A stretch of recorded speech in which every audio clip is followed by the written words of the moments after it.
Aeons ago, brothers from outer space, under the spiritual guidance of the Masters of Wisdom, the creators of the universe, came to Earth and settled in the core of the planet. Their task was to prepare the surface of the planet for the development of higher forms of biological life and for the reincarnation of souls destroyed in the atomic explosion which had shattered the planet Melona, Lucifer, located between Jupiter and Mars.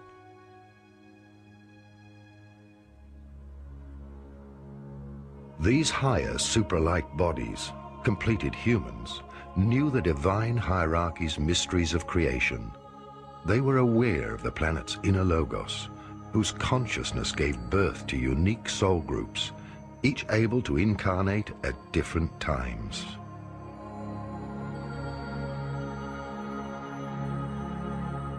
Depending on their specific stage of development in each period, human souls incarnate in order to further their growth. They choose very specific life experiences through thousands of incarnations until they reach completion as human beings.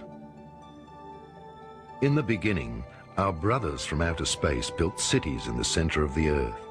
Agartha, the Garden of Eden, was created, and many collaborators of the Galactic Confederation came voluntarily to Earth.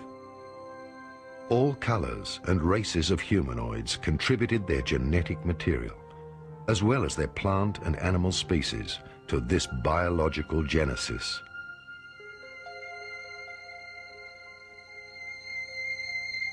In the creation plan of the Cosmic Father, the Earth was considered a suitable living space planetarium, which would produce a universal humanoid able to overcome all polarities and a diversity of climatic zones.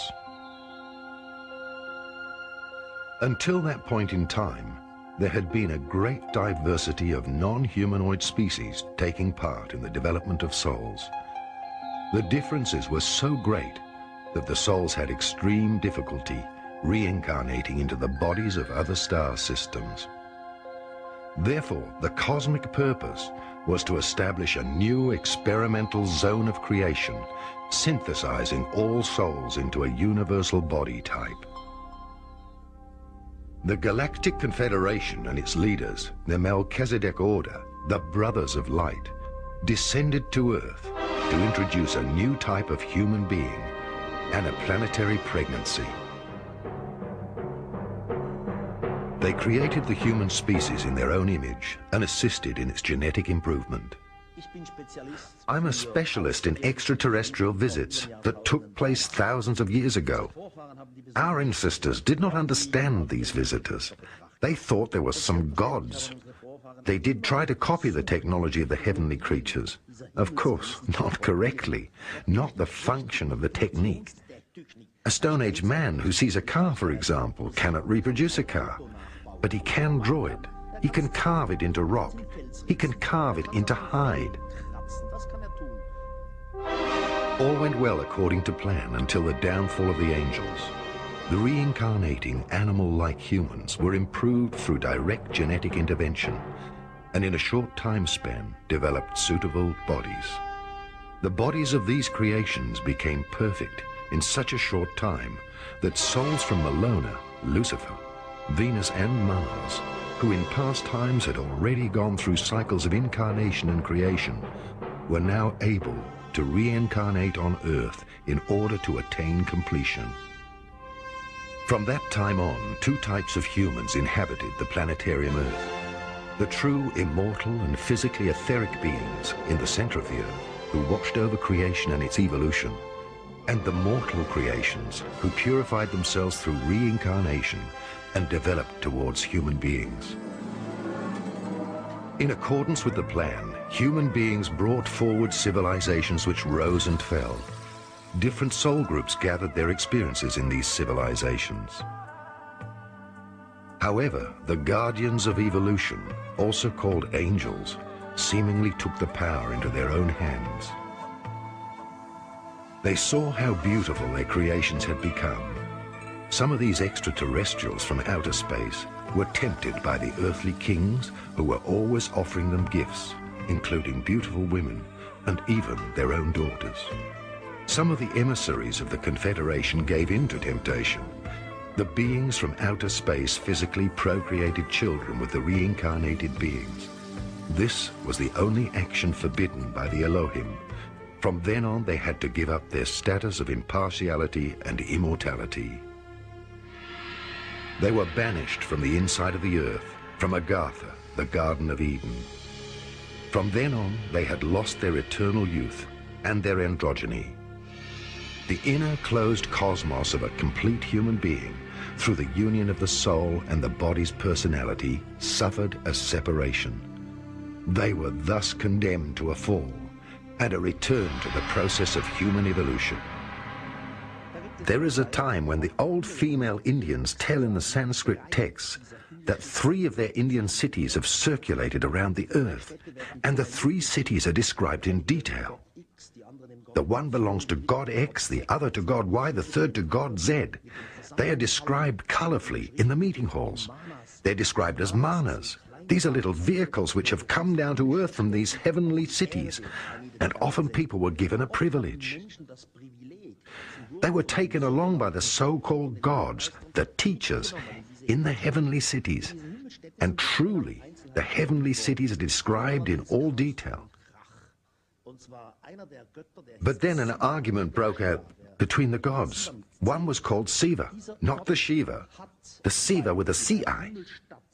This Siva had, because some so-called evil spirits had settled in one of the heavenly cities, destroyed it, and he did it with a devastating beam. It is described how the city fell to the ground, fell into the Earth's atmosphere, and finally in rubble onto the Earth. And it looked as though splinters of a meteor had fallen to Earth.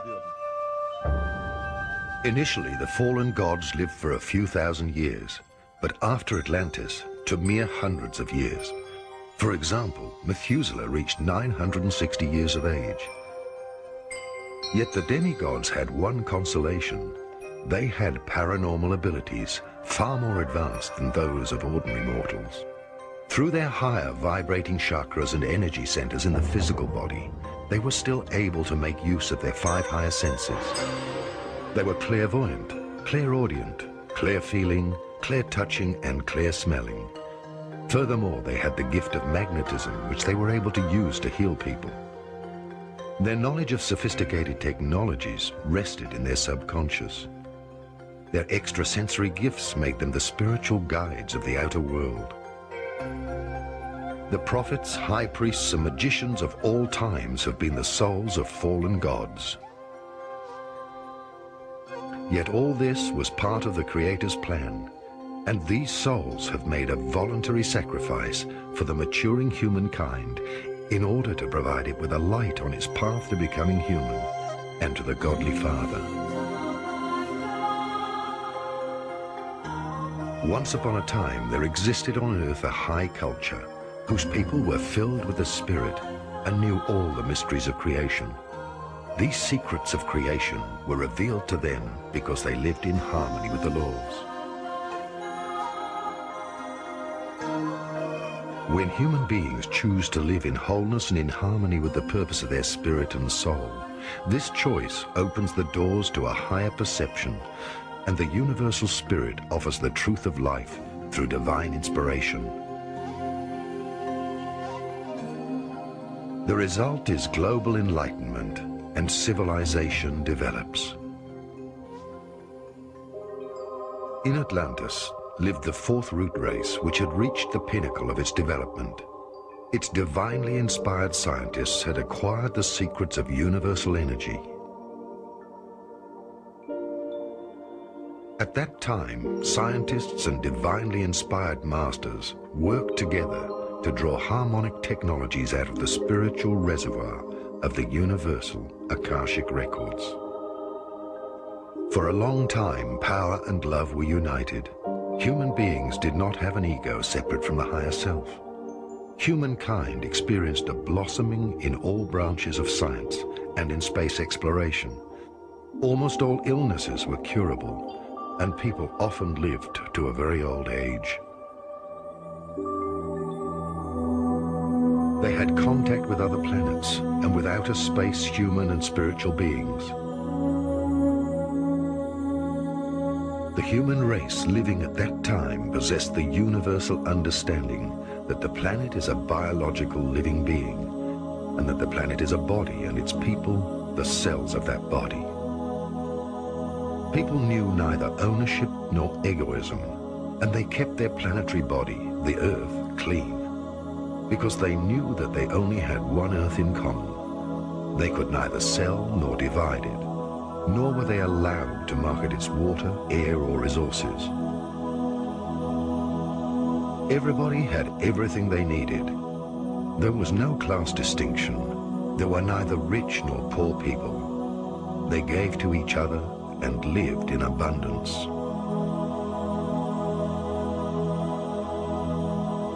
The living cosmic laws of brotherhood replaced the dogmatic religions and laws. People did not know labor. Rather, they contributed joyfully to the community with their personal achievements. Each individual's talents were encouraged. The understanding of both the inner spiritual worlds and the material outer worlds enabled the archetypes, the risen masters of wisdom, to live amongst humans and to teach them the great mysteries and initiation steps of the temple. The simplicity of the universal knowledge of the five elements, earth, fire, water, air, and the cosmic ether, formed the basis of a global sustenance. Humans still recognize that they're a part of God on earth, and that nothing exists separately from God. They were conscious that if they were a part of the creational spirit, which had been materializing for millions of years, they had to possess in themselves dormant but almighty powers waiting to be awakened. In mystery schools, step by step, they learnt to rise to a God-human consciousness. No one prayed to a separate God.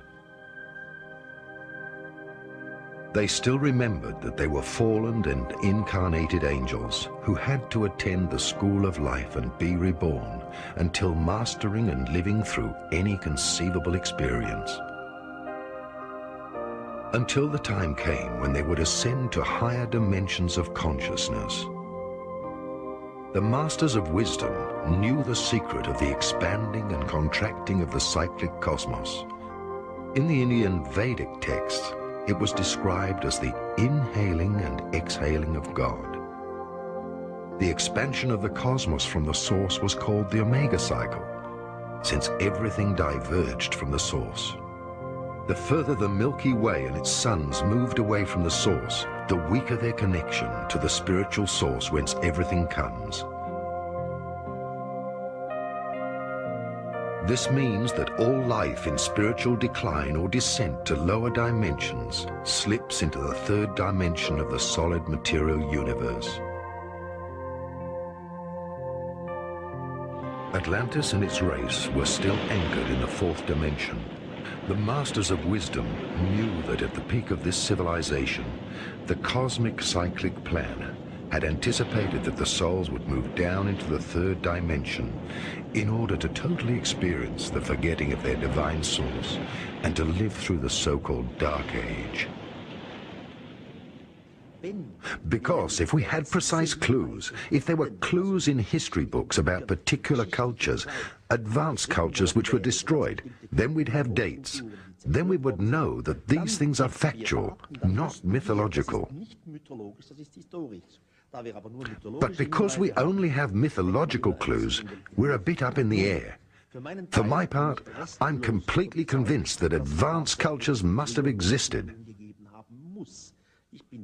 I am convinced because throughout my travels, I've filmed and photographed many incredible things on this earth. Amongst them places like Puma and Tuku. These are enormous plateaus which are prefabricated building sections, revealing a level of technology that could never have come from our developing technology. It must have come from a prior civilization, obviously more advanced than ours. Something like an advanced culture can be proved on the basis of photographic evidence, as well as the mythological material.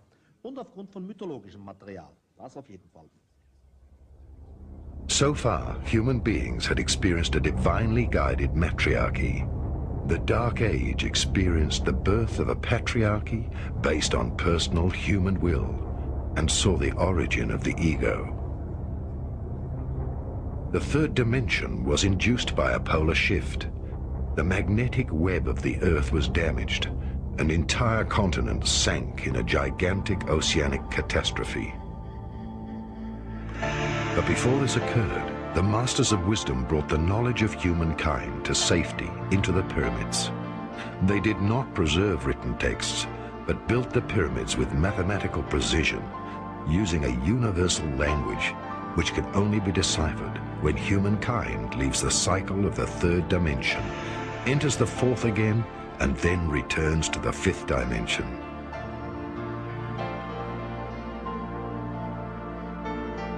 The Masters warned the chosen people of a great catastrophe and sent the pupils and the chosen people to safer lands in order to act as light bearers for humanity on its journey of forgetting.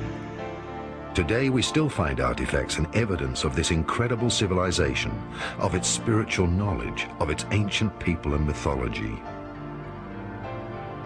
The Masters also prophesied that they would return after humanity had lived through the Dark Age.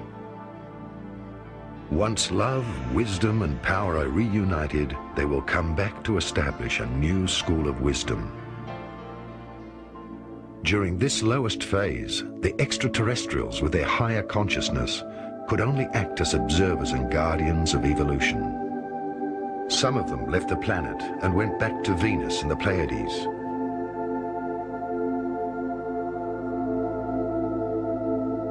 Another part withdrew into underground cities in the inner dimension of the hollow earth, known amongst other names as Shambhala, Eden, and Agartha. Through the polar shift, the outer layer of the earth was negatively polarized, hence the inner world of Agartha, meaning the Garden of Eden, was separated from the outer worlds. In a symbolic sense, the outer human being was driven from paradise. They used time, consciousness, and gravitational barriers to seal the entrance gates of the golden cities. I'm Wendell Stevens, Lieutenant Colonel, United States Air Force, retired, and I was delivering aircraft from the storage center in Tucson to South America, which afforded me an opportunity to carry out my own personal investigations of the UFO phenomena and possible connections with earlier civilizations down there. In the course of these deliveries and my investigations, I was led to a Professor Javier Cabrera, who lives at Ica, south of Lima, Peru, on the edge of the Nazca Plains, where we find the Nazca Lines.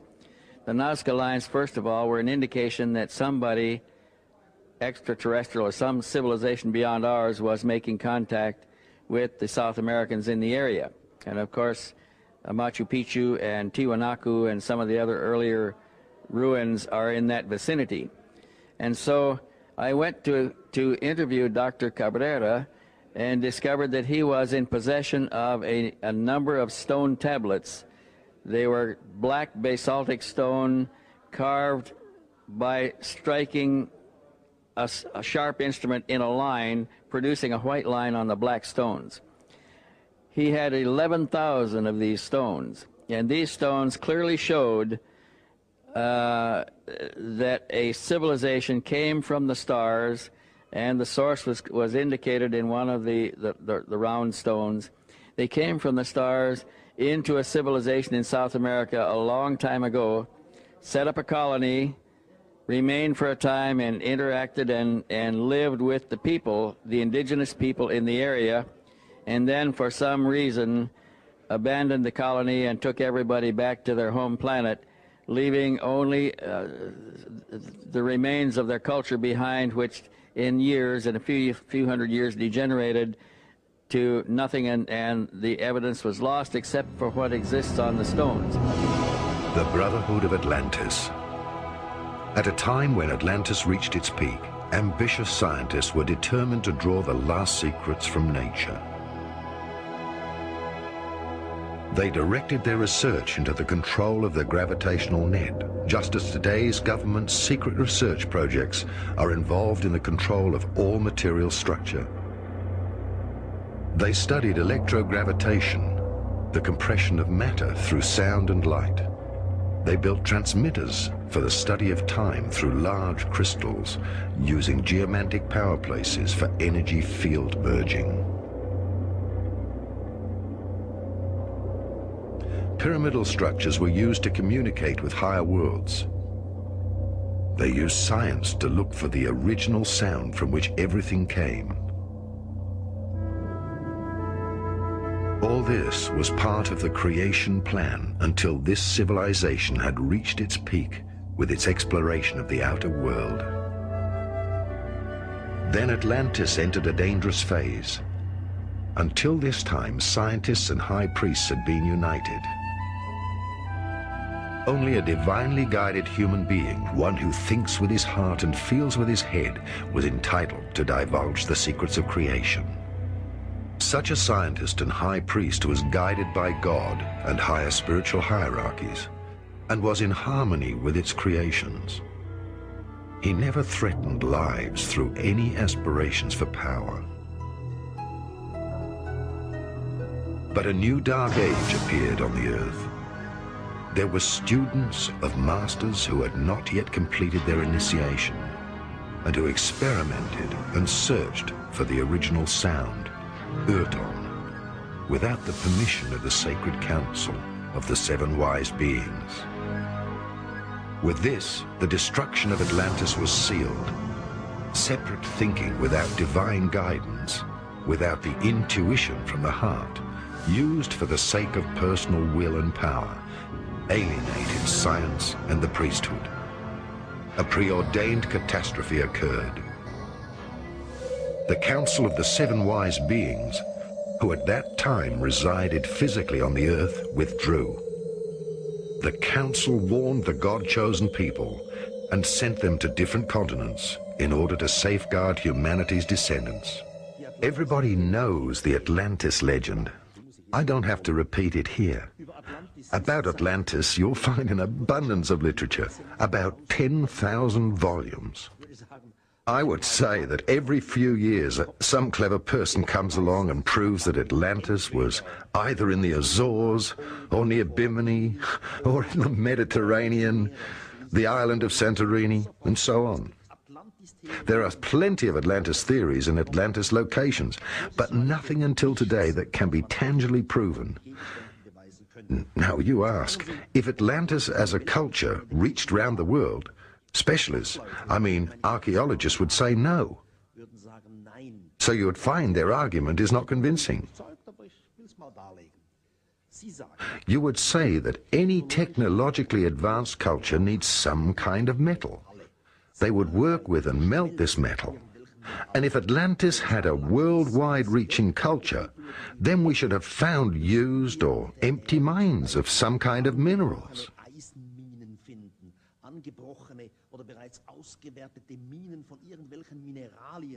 And none has emerged so far. And that is why specialists say Atlantis could not have had a worldwide culture.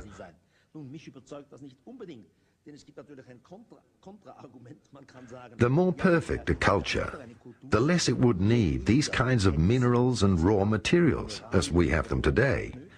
One could even say a perfect culture would maybe destroy itself from the outside in a perfect manner, and nothing would be left behind. So we are still up in the air. I would say Atlantis. Yes, Atlantis did exist. Literally, you can prove it quite clearly, but objectively with a solid object in your hand, one is uncertain, unfortunately. After the catastrophe, nations were dispersed. Knowledge, languages, and traditions were divided. Everything progressed in polarity and division. The Dark Age also saw the beginning of the cycle of descent into an ever-increasing division of individuality and of separateness. For the first time, the Dark Brotherhood made its appearance. Until then, all knowledge had been common to all. There had been no knowledgeable elite, neither was the mass of people kept ignorant. There were no rulers, no people being ruled, and no governments or bureaucracies. Most spiritual guides of the outer world, along with the worldly leaders, fell under the influence of polarity. The now self-appointed leaders had their own city-states, and because of the knowledge they kept to themselves, they were worshipped more and more, and were paid duties. The Brotherhood of Atlantis ensured that knowledge was divided into two parts. On the one hand, the exoteric knowledge accessible to all. On the other hand, the esoteric secrets only accessible to the initiated members of the Brotherhood. The saying, "knowledge is power," dates from that time. When knowledge was withheld from the ordinary people, the spiritual decline yielded darkness. Power struggles and dissension arose among the leaders of the Brotherhood, who, afraid of losing their power, used science to develop weapons, because verbal agreement was no longer possible. At first, weapons were developed for defense and later used for aggression. Governments began to spy on each other, and the first secret service agencies were founded to forestall opponents. This tradition is alive today. The secret services not only serve government leaders, but also the powers of corruption. Thus Atlantis, after many declining cycles, finally reached its downfall. At the peak of one of these quarrels for absolute power, the ultimate weapon, a gravitation bomb, was produced in order to destroy the cities of the now fighting elite priests. The Indian national epic, the Mahabharata, is widely known. It tells of wars. For example, in the 5th book of the Mahabharata, it tells of a god who was called Gurkha. And this Gurkha has thrown a single lightning bolt onto the threesome city. Then it was described in detail how the elephants stumbled around in circles, their skin hanging off them. They roared, people screamed, birds fell out of the sky, warriors tore off their armor and jumped into the water. It is clearly said that everything was surrounded by a deadly breeze, and even the unborn children in the womb died. And this is a case out of Indian mythology where definitely a bomb had been dropped, because all the symptoms have been described so precisely. Up to the Great Blow, several large cities ruled. One of them was Urd on the plain of the Taklamakan Desert between Tibet and China. Poseidon, a metropolis, now lie on the bottom of the ocean. The golden cities on the banks of Lake Titicaca, the Empire of Tula in the far north, as well as many other mysterious and lost cities, which we now know from our legends date from this time. Within 30,000 years, these cities waged destruction on each other until the final atomic war. At that time, the original sound, Urton, was created, and the gravitational web of the magnetic pole of the Earth was suddenly dislocated. A pole shift followed, the continental plates were torn apart, and floods washed most cities of this high civilization away. Da gibt's eine sehr, sehr brisante Geschichte, die eigentlich niemand kennt. There is a story that nobody really knows. As everyone knows, uranium has a specific nuclear value, uranium-214 to 235, which is needed, for example, for bombs and nuclear power stations. And this uranium must always be kept within a certain limit of radiation.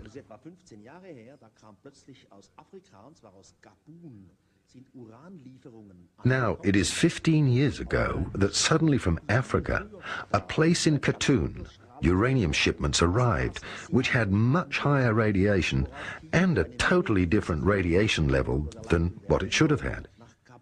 As a result, many physicists under the leadership of the UNO went to Khartoum, to this particular mine where the uranium came from.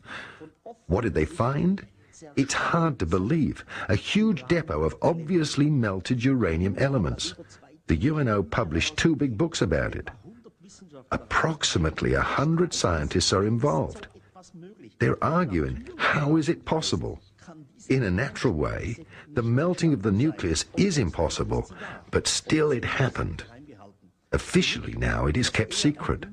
For me, this is rather a clue that a long time ago, perhaps 50 to 100,000 years ago, someone did work with uranium, used it, melted it, and created a depot.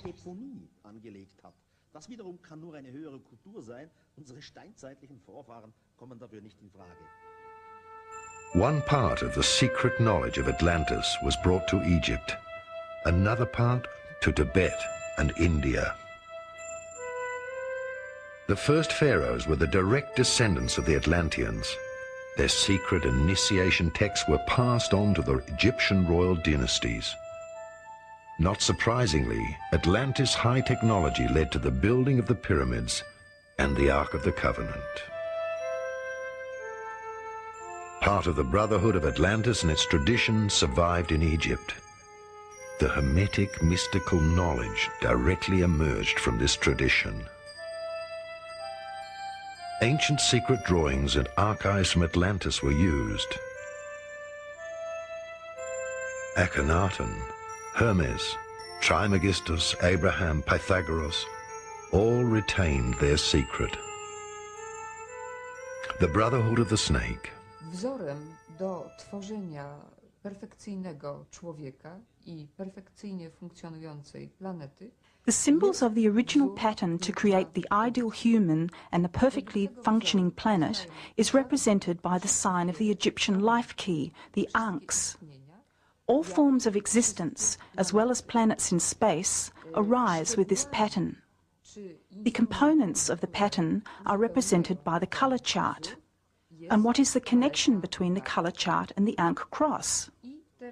One can imagine that the right arm of the key creates the material, which means the physical body of the human. This substance and its complete condition is built of 7 colours on the colour chart.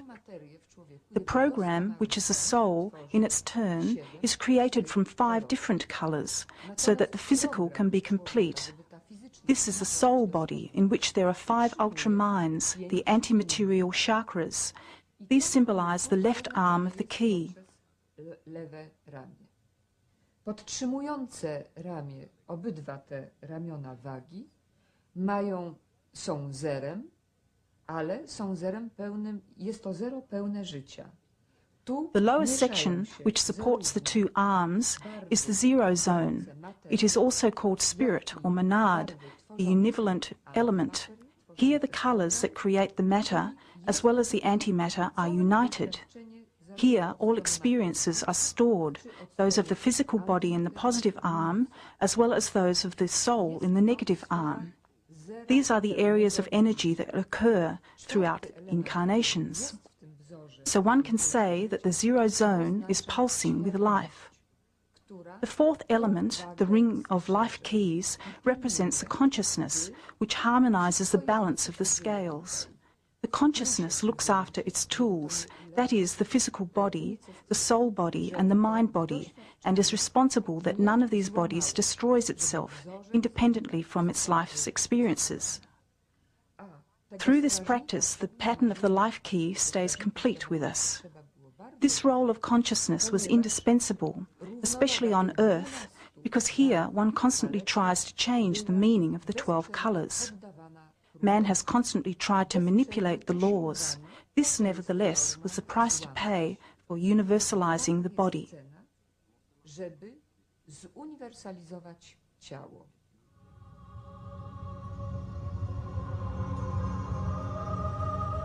When the Earth descended into the third dimension and the planetary logos, the soul of the Earth, entered a new cycle of experience, humans reached the zenith of their polarity consciousness. To this day, the cycle of opposites and the feeling of separation has prevailed.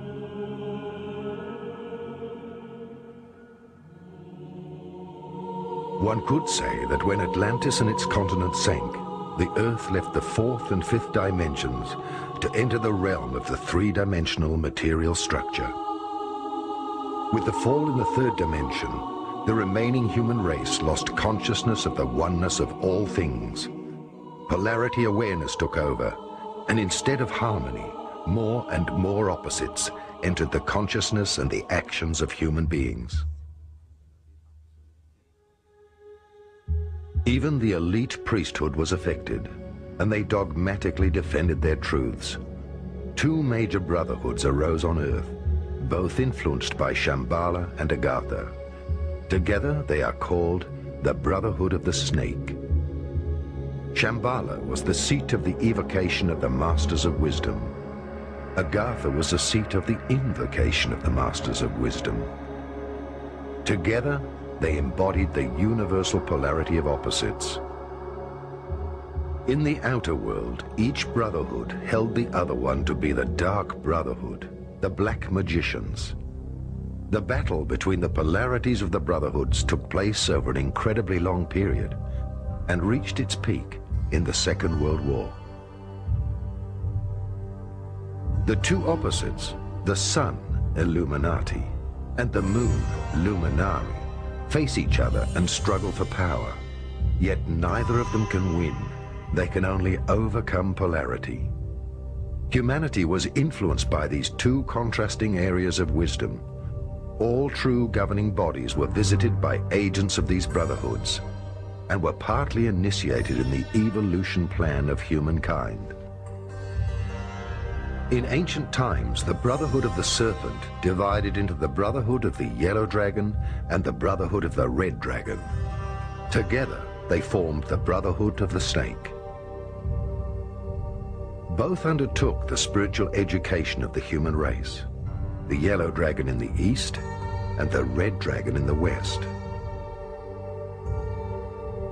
We can still find the Order of the Yellow Caps and the Order of the Red Caps and their monasteries, which date from that time, scattered throughout Tibet.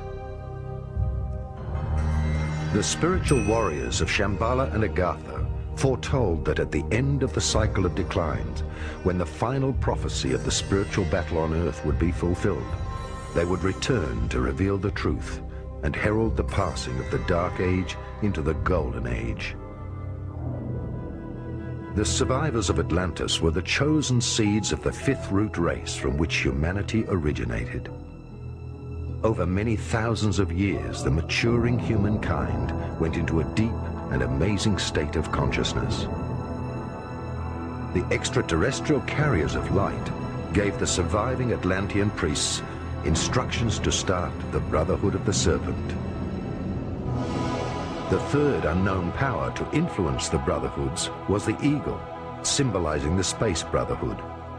They inspired each brotherhood and their worldly kings to build empires. All wars were instrumental in introducing new historical eras and in creating the history of the human race. It was the old game: when two parties fight, the third party and its agenda remain hidden. Thus, all world leaders were led by the third power in order to fulfill the world plan of creation. The light carriers from the Federation, also called the Guardians of God, introduced on Earth a secret education program in order to guide the worldly humans in their evolution plan towards completion. They are akin to what we call in the biblical tradition the archangelic, or in the Eastern tradition the avatars or maha-avatars, those who bring the divine science or the Dharma, the teachings of light. It is from these higher levels that we will see the fulfillment of what is prophesied in the Old and New Testament with the coming of Melchizedek, Lord Melchizedek, one who initiated Abraham, as we are told in the book of Genesis chapter 14, and one of which the Christ figure in the New Testament book of Hebrews was connected with. They are members of the higher angelic brotherhoods of light who will intervene and change the world from a material-based culture under the control and dictatorship of those who control the financial, the political, and scientific power to one of true spiritual liberation. I believe this will take place in the beginnings of the 21st century, and in the next 20 years we will see rapid change and disintegration of the old rights and privileges, the orders that we have thought about historically as the mystical orders and brotherhoods assigned with Archangel Michael, Gabriel, Raphael. In the East, the great avatars will be seen as part of the Great White Brotherhood, or those who have the Christ appearance, those who have the appearance of Adam, the first parent, symbolically of the human race, so that we know our identity, we know our cosmic origin, we know our cosmic future. We must avoid contact with these lower forms of manipulation, control, and power. At times, the Brotherhood sent messengers to Earth with secret missions. They sought out the spiritual heirs and the worldly leaders of the different epochs and gave them new instructions. The Count of Saint-Germain appeared across several centuries in Europe and finally disappeared during his journey through Asia. The decline of the human consciousness after Atlantis was part of God's deliberate plan in order to move the souls towards completion. Nothing could hinder it, because the web of the planet's basic energy and its electromagnetic radiation increasingly distorted the consciousness of people. Whenever the time was right, they brought new consciousness impulses to the leaders of humankind. This happened through the messengers from the cities of the inside of the earth. Some came as incarnated masters, others as emissaries. Since the destruction of Atlantis, the Brotherhood of the Illuminati prevailed. It started as a sun supremacy with all its masculine attributes. All Western cultural circles carry the symbol of the snake, the pyramid, or the obelisk, which point to the masculine power of the cosmos. Churches and high-rise buildings in our civilization indicate the strength of the male omnipotence. The Sun Masters are the architects of all Western cultures and are now striving to reach prominence through the ruling of the global world order. They all serve Shambhala and work with the Red Dragon, the red-capped Tibetans who are the worldly representatives of Shambhala. The aim of the Brothers of Shambhala, together with their worldly leaders, the Illuminati, is to establish a global world government. The Brotherhood represents the earthbound powers, the Omegapole, the builders of matter. World politics and religions have the same objective. They obey some brotherhood or priesthood, using different means to obtain this single objective. Hence, since the battle in Atlantis, the Brothers of Shambhala have led the spiritual elite to build diverse world empires. Who are the Illuminati? That's one of the most interesting questions that one would never find answered in the academic textbooks. The information about it is missing from the public libraries. However, after years of research and primarily association with the large American dissident political community, I have discovered for myself knowledge and books that normally is simply impossible to get. It has been deleted from the public libraries in the best Orwellian tradition by probably the Illuminati themselves. Whether the Illuminati are the topmost layer of the secret societies on the planet is not that important a question. There may be other levels above them. What is important is that the Illuminati are the interface between the secret societies, this pyramid of secret societies on the planet, and the extraterrestrials above them.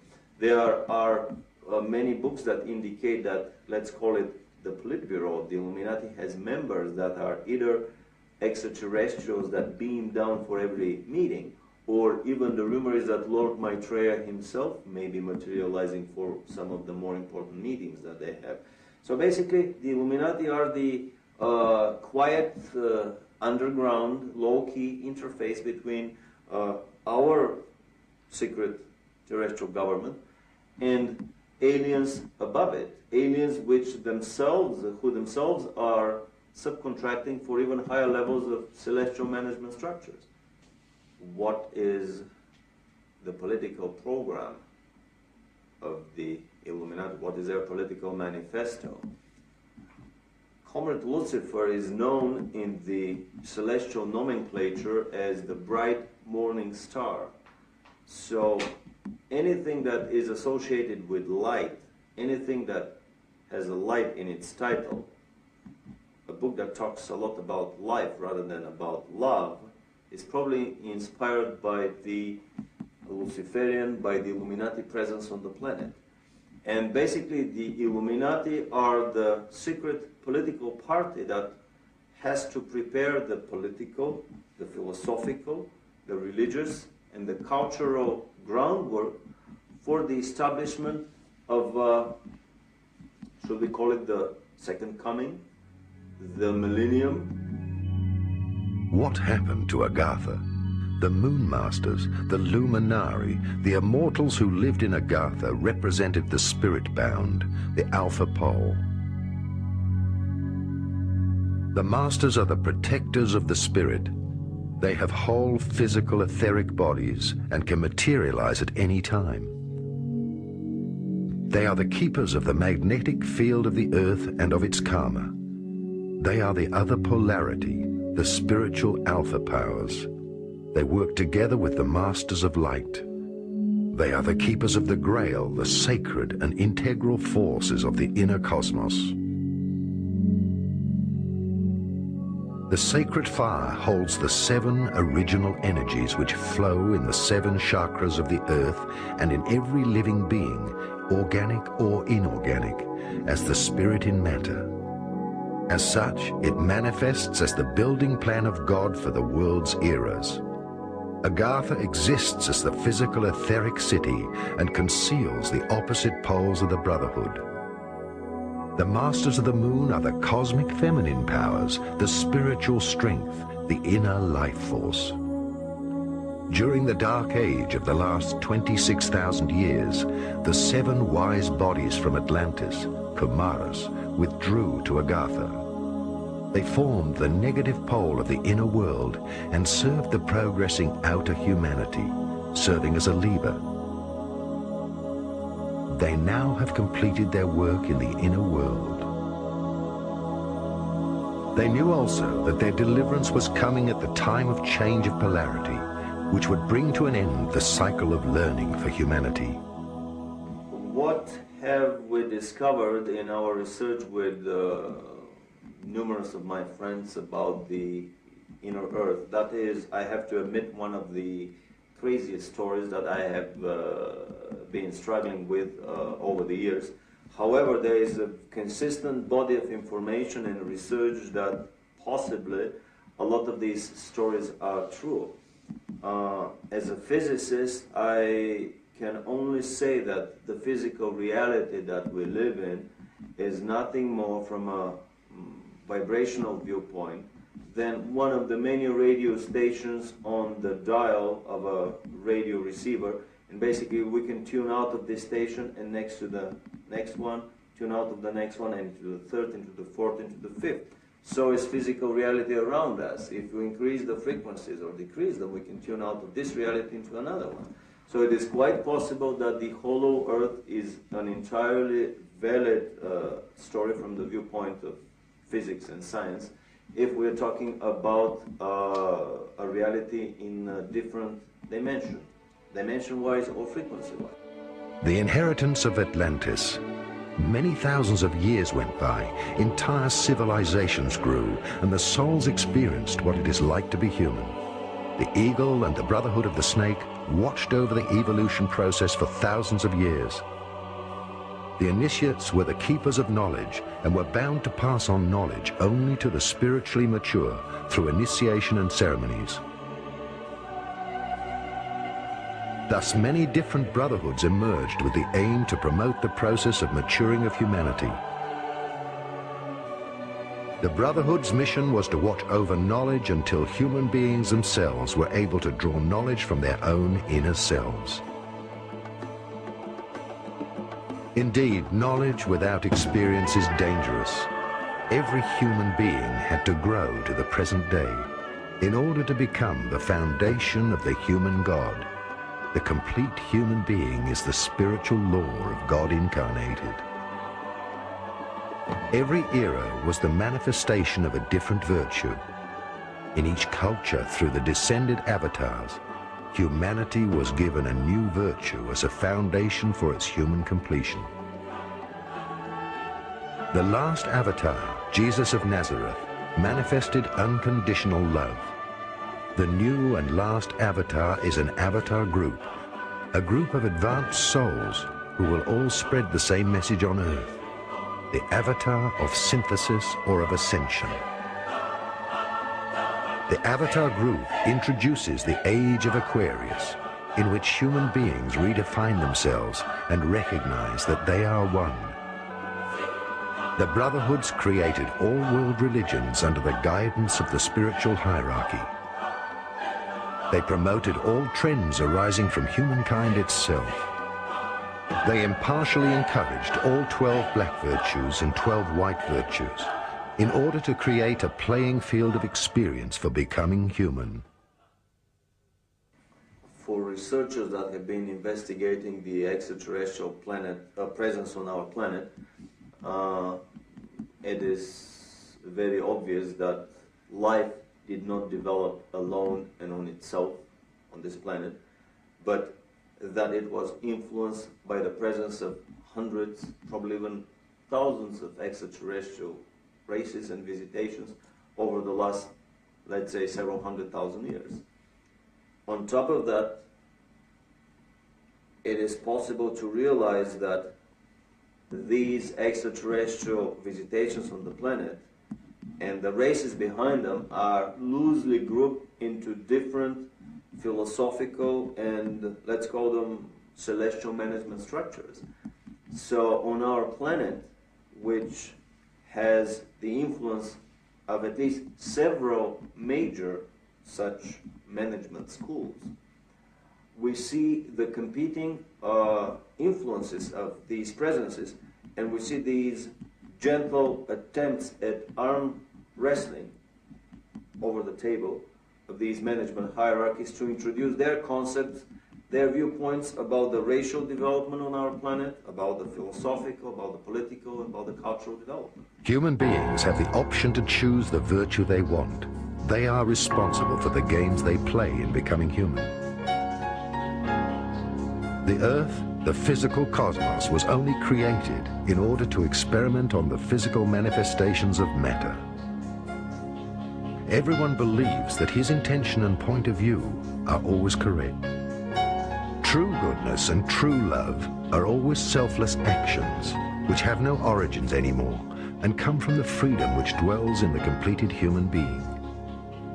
Selfless action never arises to suppress the negative pole, nor to embellish or improve it.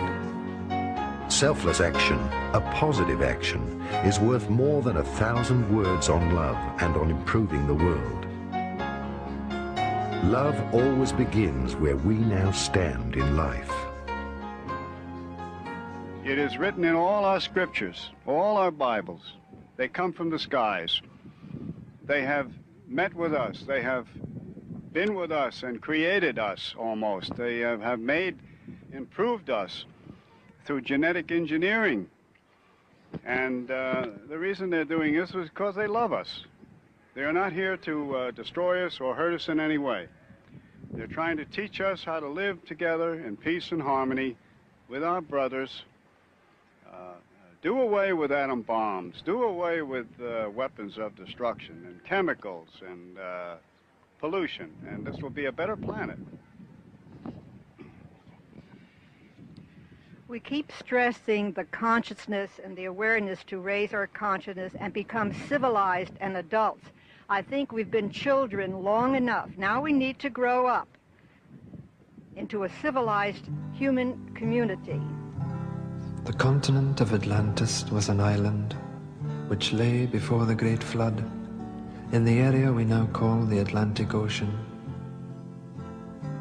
So great an area of land that from her western shores those beautiful sailors journeyed to the South and the North Americas with ease in their ships with painted sails. To the east, Africa was her neighbor, across a short strait of sea miles. The great Egyptian age is but a remnant of the Atlantean culture. The antediluvian kings colonized the world. All the gods who play in the mythological dramas, in all legends from all lands, were from fair Atlantis.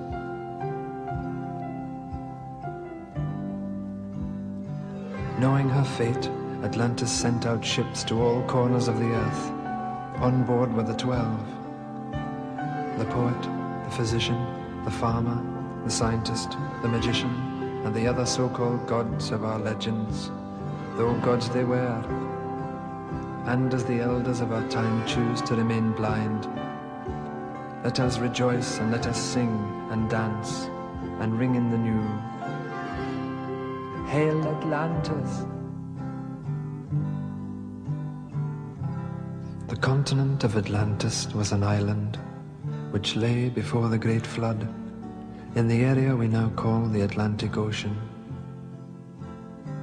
So great an area of land that from her western shores those beautiful sailors journeyed to the South and the North Americas with ease in their ships with painted sails.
Thousands of years had passed since the battles between the two priest castes which triggered the decline of Atlantis. The mysteries of Atlantis and its magic era had been forgotten for a long time. The invisible forces of the spiritual hierarchy and the Space Brotherhood secretly introduced a brotherhood to erect a chain of world empires. Entire civilizations have risen under the secret guidance and inspiration of this brotherhood. All the secret societies constructed the world's temples and cities, while God erected his temple, man, who had reached maturity in the playground of infinite experience. In ancient Egypt, the Brotherhood of the Snake had been in power for a long time, when arguments originating from the old conflict between the two brotherhoods of Shambhala and Agartha from Atlantis arose and flared up time and time again. This came to a climax in an argument between the Babylonian and Hebrew castes, in which both argued that they were the god race of the extraterrestrials. Thousands of years went by in which the same game of power and polarity opposites took place. Finally, the Hebrew Brotherhood on Shambhala's side won against an Aramaic branch of Agartha, with the help of Atlantean high technology, such as the Ark of the Covenant. During the entire time frame of the Old Testament, from the flood to Abraham and Moses, who received new guidance from God's guardians, there was a brother war between the scattered Aryan castes of Atlantis with their ever lower descending consciousness.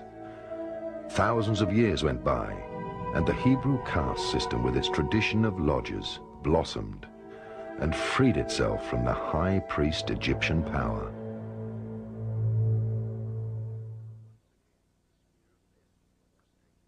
Once again, the spear of destiny was taken from one culture and handed over to another. The Space Brothers secretly inspired the Hebrew priests and guided them in order to direct the newly chosen people of God. The Hebrew leadership role strengthened, and generations grew up under the influence of the deep mystique of the Hebrew initiation scripts and ceremonies of the rabbis. The prophets told the priests that they could foresee the birth of a new Messiah who would bring a new age. The prophecies also said that the Messiah would have incredible abilities and would be more powerful than all the world's kings. So the Hebrew Brotherhood knew for a long time approximately when the Messiah would be born, and they were very afraid to lose their spiritual and worldly powers. No wonder King Herod, when he heard of the birth of Christ, sent people to look for him. The Brotherhood feared that their power would be taken from them. By the time Christ started his work, visiting the scriptural scholars and making it clear to them that God's life was in the inner life of man and not in their dead scriptures, the end of the magical era of the Atlantean Brotherhood was not far off. From Atlantis' dark age to the rebirth of light, the path of becoming human was long and cruel. Through thousands of years, the Brotherhoods worked undercover in all cultures. Thus we can trace their path from Atlantis to Egypt, to the Holy Land, through Greece to Rome, and in all European royal courts. In recent times, they sent their leaders to new countries, such as America and Australia. Today, there are very few countries which have not been led from the outside by the old world order of the Brotherhoods.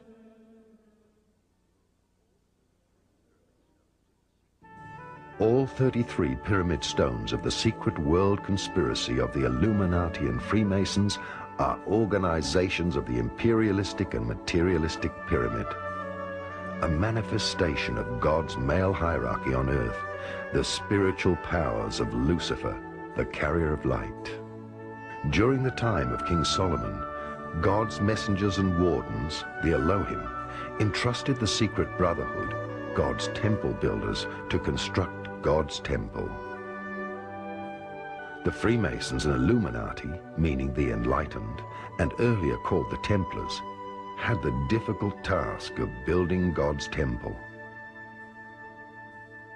Symbolically, God's temple represents the human animal, half man, half beast, who has to be taught in order for him to live through every possible experience, both positive and negative, and continue learning through these experiences until he has transcended his lower attributes. These powers financed all wars and conspiracies, but also funded welfare organizations and extensive government plans of the Western world in order to offer human souls a playground for experiences. Now, for that very reason, we can understand the meaning of I am the one power who desires good and creates evil. I am the one power who desires evil and creates good. Since Atlantis, all leading forces of Western religion and state systems have received partial initiation and helped to educate man. But now the time has come when the temple has completed its purpose and the Elohim reappear to wake up all completed souls. Just as parents who finally have to let go of their grown-up child so that it can be independent, this film will set the stage for the Illuminati and will transmit to them with absolute clarity that its mission and Elijah's prophecy have been fulfilled. Indeed, now everything works in reverse. The individual needs to deprogram himself of all social, religious, and other concepts which he thinks makes him a human being. Likewise, as every social structure represents the foundation of a civilization, the purpose is not to destroy this structure, but to liberate it from the ego structure of the lobbies. In the same way, the purpose is not to destroy God's temple, the human body, but to deprogram the ego structure. How? By letting go of all negative perceptions. Everything is only an experience, because nobody is totally negative. The negative within us and in the world teaches us how to slowly receive understanding. Without darkness, there would be no experience of light. No matter what we do, we reach understanding of the realization of true love through our negative actions, which lie behind true love. Through this, perhaps we can understand the purpose of this secret brotherhood, which on God's behalf financed and promoted all that is both positive and negative, until finally man has developed to the point where he recognizes a brother in the other person and becomes positive by his own motivation. The growth of humanity into true mankind is like the alchemical gold, which was thrown into the fire until all impurities were separated from the pure gold.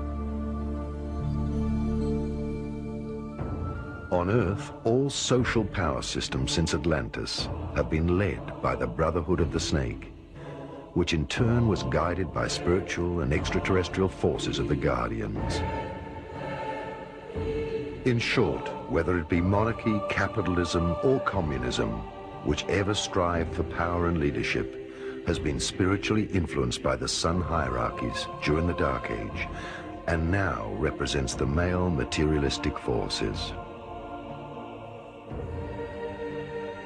Of course, we have been guided by our religions and powerful leaders during the Dark Age, but these in turn have also been led by spiritual masters.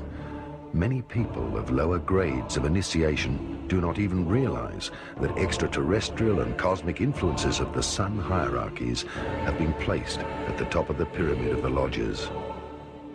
During the Dark Age, sun hierarchies, the Illuminati, are the rulers, accomplished masculine forces, the builders of matter. In the last Golden Age, moon hierarchies, the Luminari, the accomplished feminine cosmic forces, ruled and brought matriarchy. The completed souls of the next cycle unite within themselves the sun and moon, which is symbolically a marriage of mind and matter. The union of man ego and woman soul within a human being leads back to immortality. In the future, the higher self will be a human being on Earth. Christianity and the Templar Order. Each time it was written down, the true revelation of the divine was falsified, because every testament always represents an interpretation of that not experienced. This is how the world religions originated, with all their different sects, which strictly followed dead words to the letter and were misled from generation to generation further away from the truth. After Christ's death, his words were wrongly interpreted also, and in parts purposely falsified. During the first century, great disappointment was felt within the first original Christian congregations when part of the scriptures were falsely interpreted by the secret Hebrew brotherhoods, who stood on the side of the Romans. The Atlantean gospel of the life of the Essenes, Essena, which still includes the teachings of reincarnation, but excludes any interpretation of evil, led through the centuries to the strong division between heaven and hell. Peter, in his last days, recognized what had happened and asked to be hanged by his feet, symbolizing the world's confused situation. Back then, all his followers were only comforted by the knowledge that one day in the future, just before the return, they would be reborn in order to inherit the world. To summarize what the Bible says about the coming of Jesus Christ, one could go to the words of Jesus himself in Matthew chapter 24. This chapter is often seen as a synopsis, you might say, of the Apocalypse or the writings of the Apostle John. And in this particular chapter, Jesus outlined very clearly how he will come.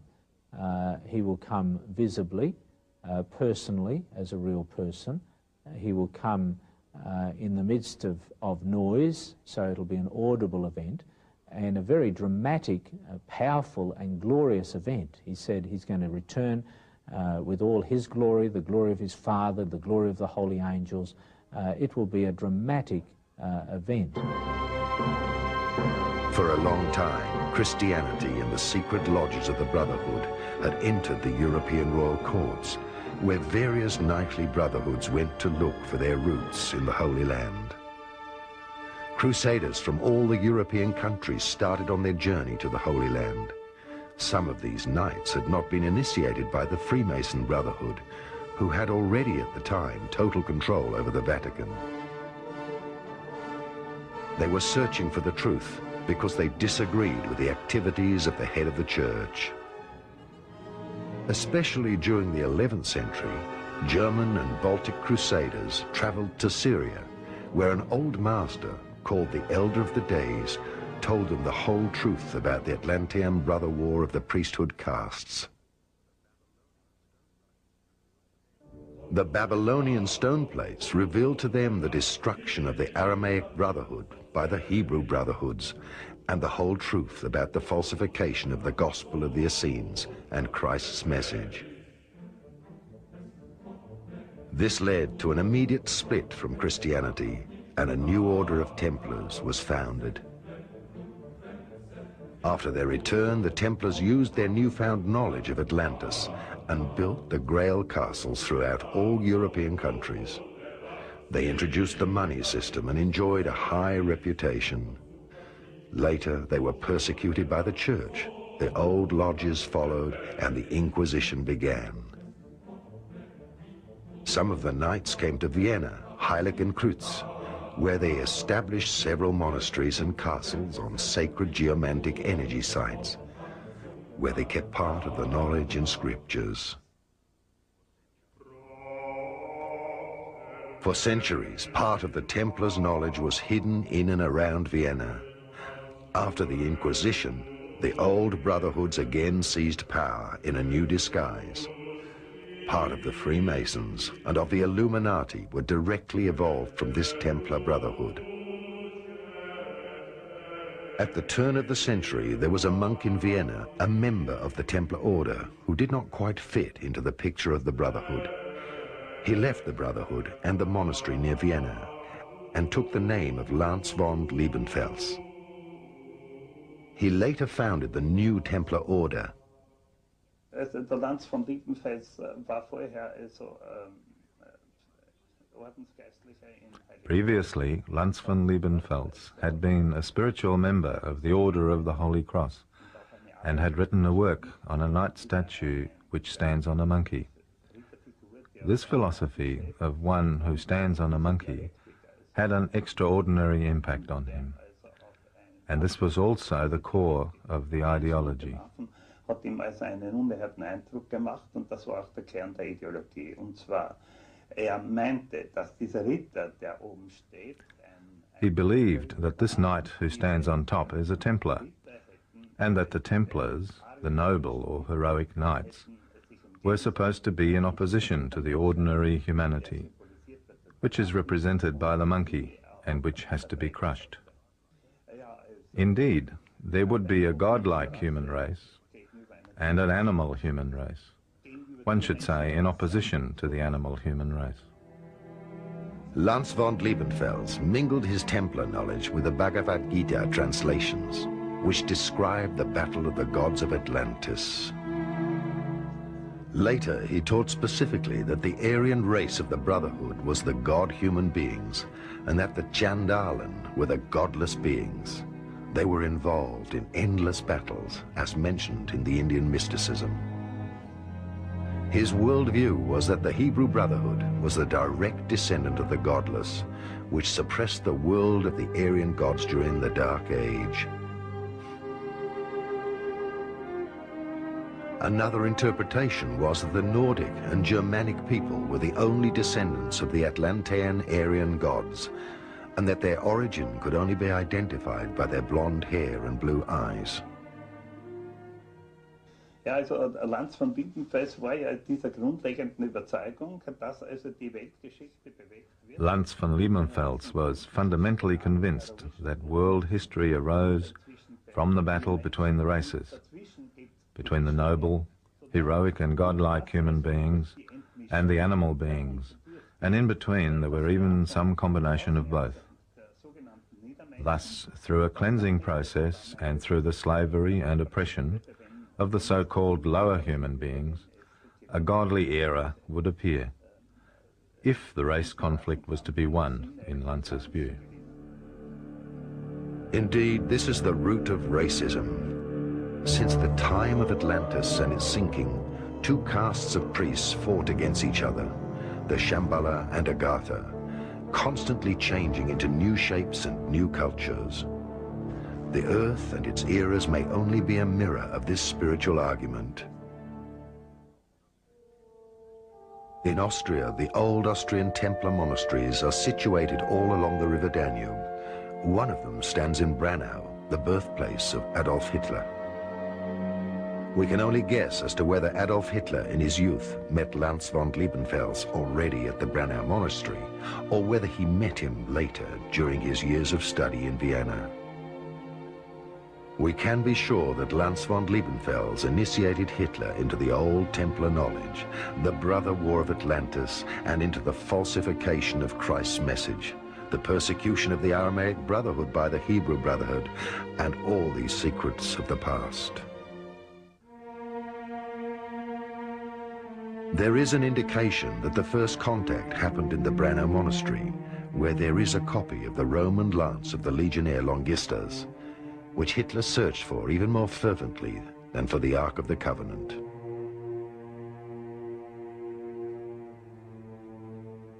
The lance of Longistus was supposed to hold magical powers, as it had been thrust into Christ's heart. The secret Atlantean teaching tells us that when the extraterrestrial gods fell in love with the still reincarnating human animal women, there was a war between the gods. The dissidents, the fallen angels, were banished to become humans.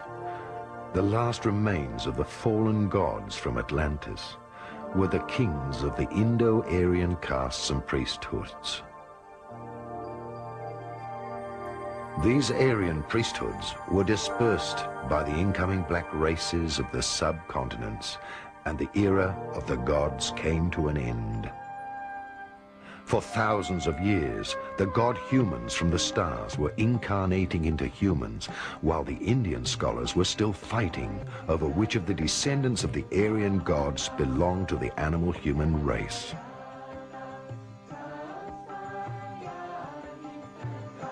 The initial root of racism, distinguishing between a superior and an inferior human, was thus revived, when, at the end of the 19th century, the search for the Aryan god humans was taken up by a European esoteric elite. It was Nietzsche, with his superhuman and many other prominent writers, who drew the idea of the god human from Atlantis out of the Indian texts. It was a few decades later that the secret esoteric teachings, mixed with the lost times of the Crusaders and the lost ideals of chivalry from the Germanic god legends, would influence a young man in Vienna.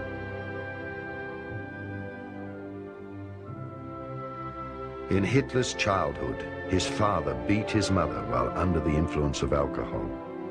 Thus, the desire to free his mother from evil as a knightly hero grew in the young Adolf Hitler. Already in his early youth, Hitler took refuge in the romantic world of Germanic legends, in which good wins over evil. This mysticism of the polarity of good and evil reached its peak in Vienna with the study of the esoteric literature of the Indo-Aryan battles of the gods. In these ancient texts, and in the first lectures of the contemporary authors, the worldview of the young Hitler was even more split into good and evil. In Vienna Men's Hospice, and inspired by these texts in solitary moments, Hitler forged his worldview. This worldview can hardly be reconstructed, yet the world of the god humans from Atlantis and their fall through evil influenced him so much that he lived in his own fantasy world. When Hitler came across the books of Guido von List, and later of Lance von Liebenfels, the fire to free the world from all dark forces was unleashed.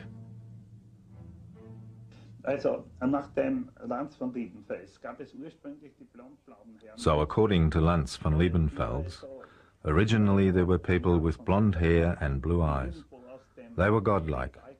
They came from somewhere in the universe, and amongst them were the animal-like humans, particularly the so-called monkeys. According to Lance, the races commingled insofar as the blonde and blue-eyed women united with the animal-like human beings. This is how the mixed races appeared, and these were called the little monkeys or Chandlan. Indeed, this comes from the Indian tradition.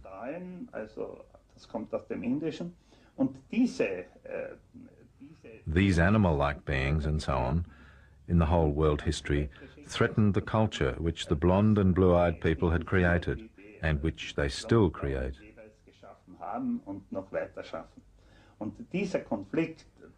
So this conflict is the fight of the animal-like, the lower beings against the so-called noble, heroic people. This leads to the necessary destruction of the lower beings. This program of destruction is the ultimate goal. It is indeed a form of apocalypse, in which the lower beings will have to be cast out, and the blonde and blue-eyed beings will survive. In der also sozusagen die Untermenschen ausgeschieden werden sollen und die blond-blauen allein also sozusagen überleben. With Hitler's view to save the world from evil, the catastrophe was already preordained. In the text by Lance von Liebenfels, we can find the inspiration ground of all racist teachings of the time, and Hitler embraced literally all of these ideas. Thus, Lance von Liebenfels spoke of a purebred race of Aryan people and the reviving of the noble qualities of the gods and of the end solution of getting rid of the inferior races in order to establish again the god-human race, blonde and blue-eyed, as the superior race. But Hitler was not the only one to read the teachings of Lance von Liebenfels and his paper Ostara in Vienna.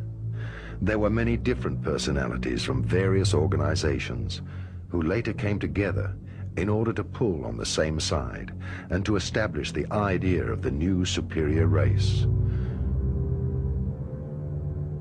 Ludendorff and Dietrich Eckart already subscribed to this racial publication. Strengthened by his interpretation of esoteric material, perhaps already a member of the Templar Order, Hitler launched himself into the First World War. He may have already made contact with Ludendorff before the First World War as an equally esoteric-minded friend. His chance to convince all that he was the German savior who would lead the battle against all injustice on earth came a few days after the beginning of the First World War in Munich, where he spoke up after the liberation battle against the communists.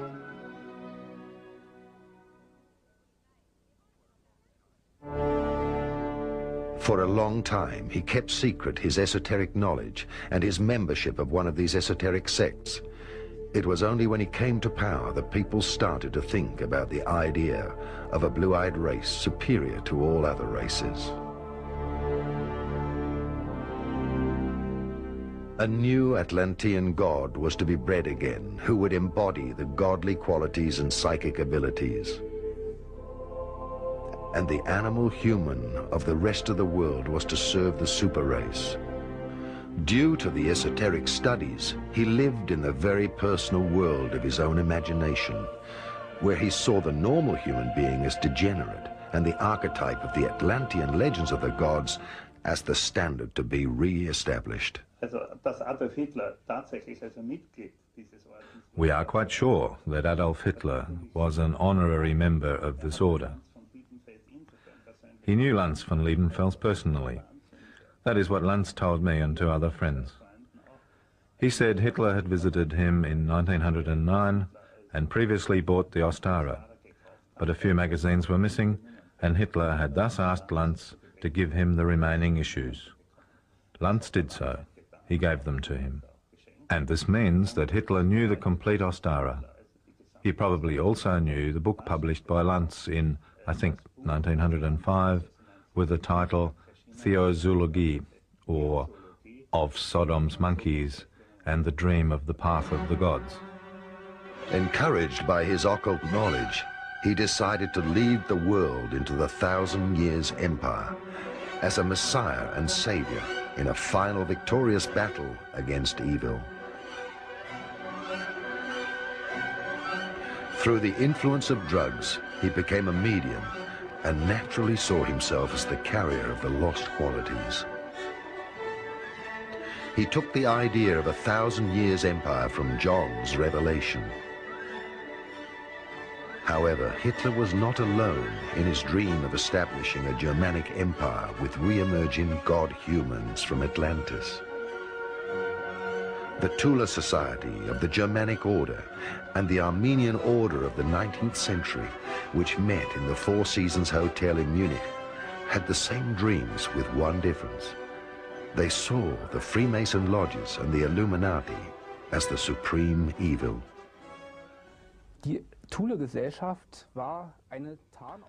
Not many people know that the Tula Society was a cover organization of the Germanic Order.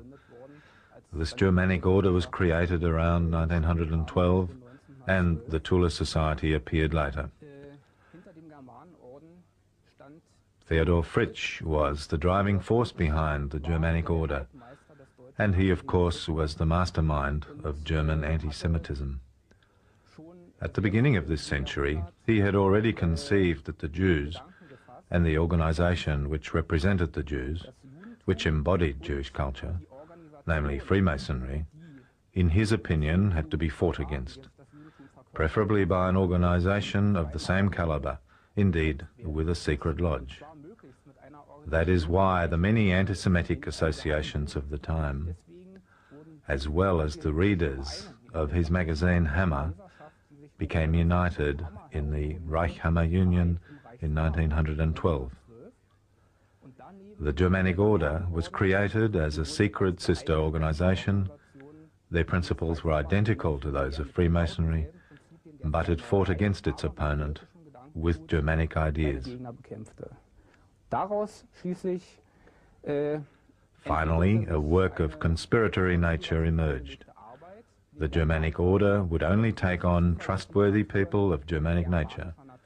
To that effect, very detailed prescriptions were applied in order to achieve the desired result. People had to be preferably blonde and blue-eyed. They had to have a secure income. They had to have status and, of course, have internalized the appropriate ideas.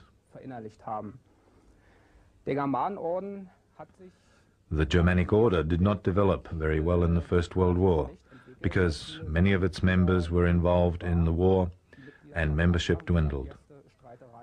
The first disagreements occurred, and in 1916 the Germanic order was split.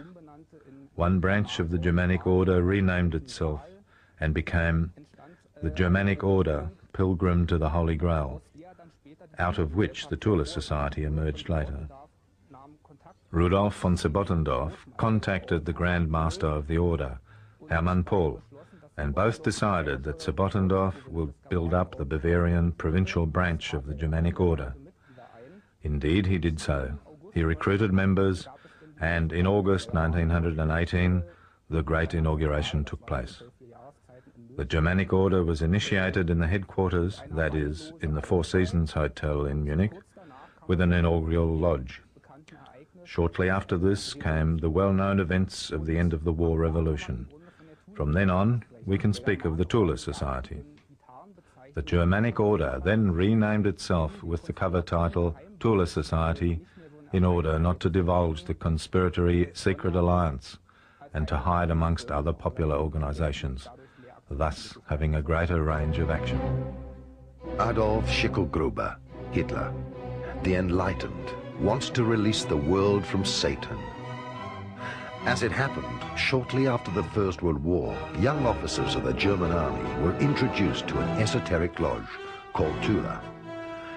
This lodge uncovered the secret world conspiracy of the Illuminati.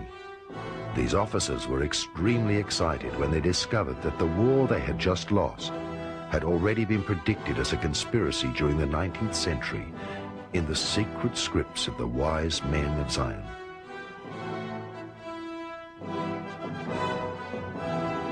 The secret scripts of the wise men of Zion, the Illuminati, quoted, "We are the one force which finances all parties and wars until mankind gets weary of wars.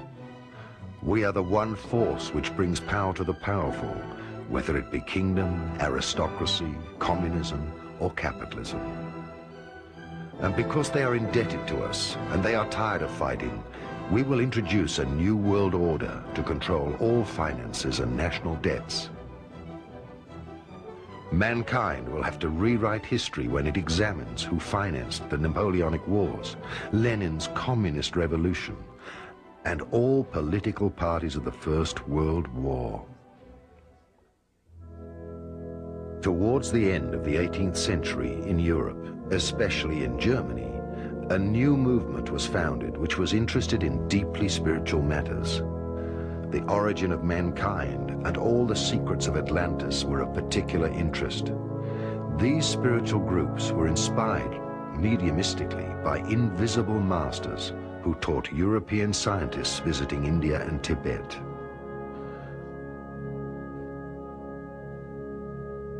The foundations for these secret esoteric teachings were the secret writings of Petrova Blavatsky.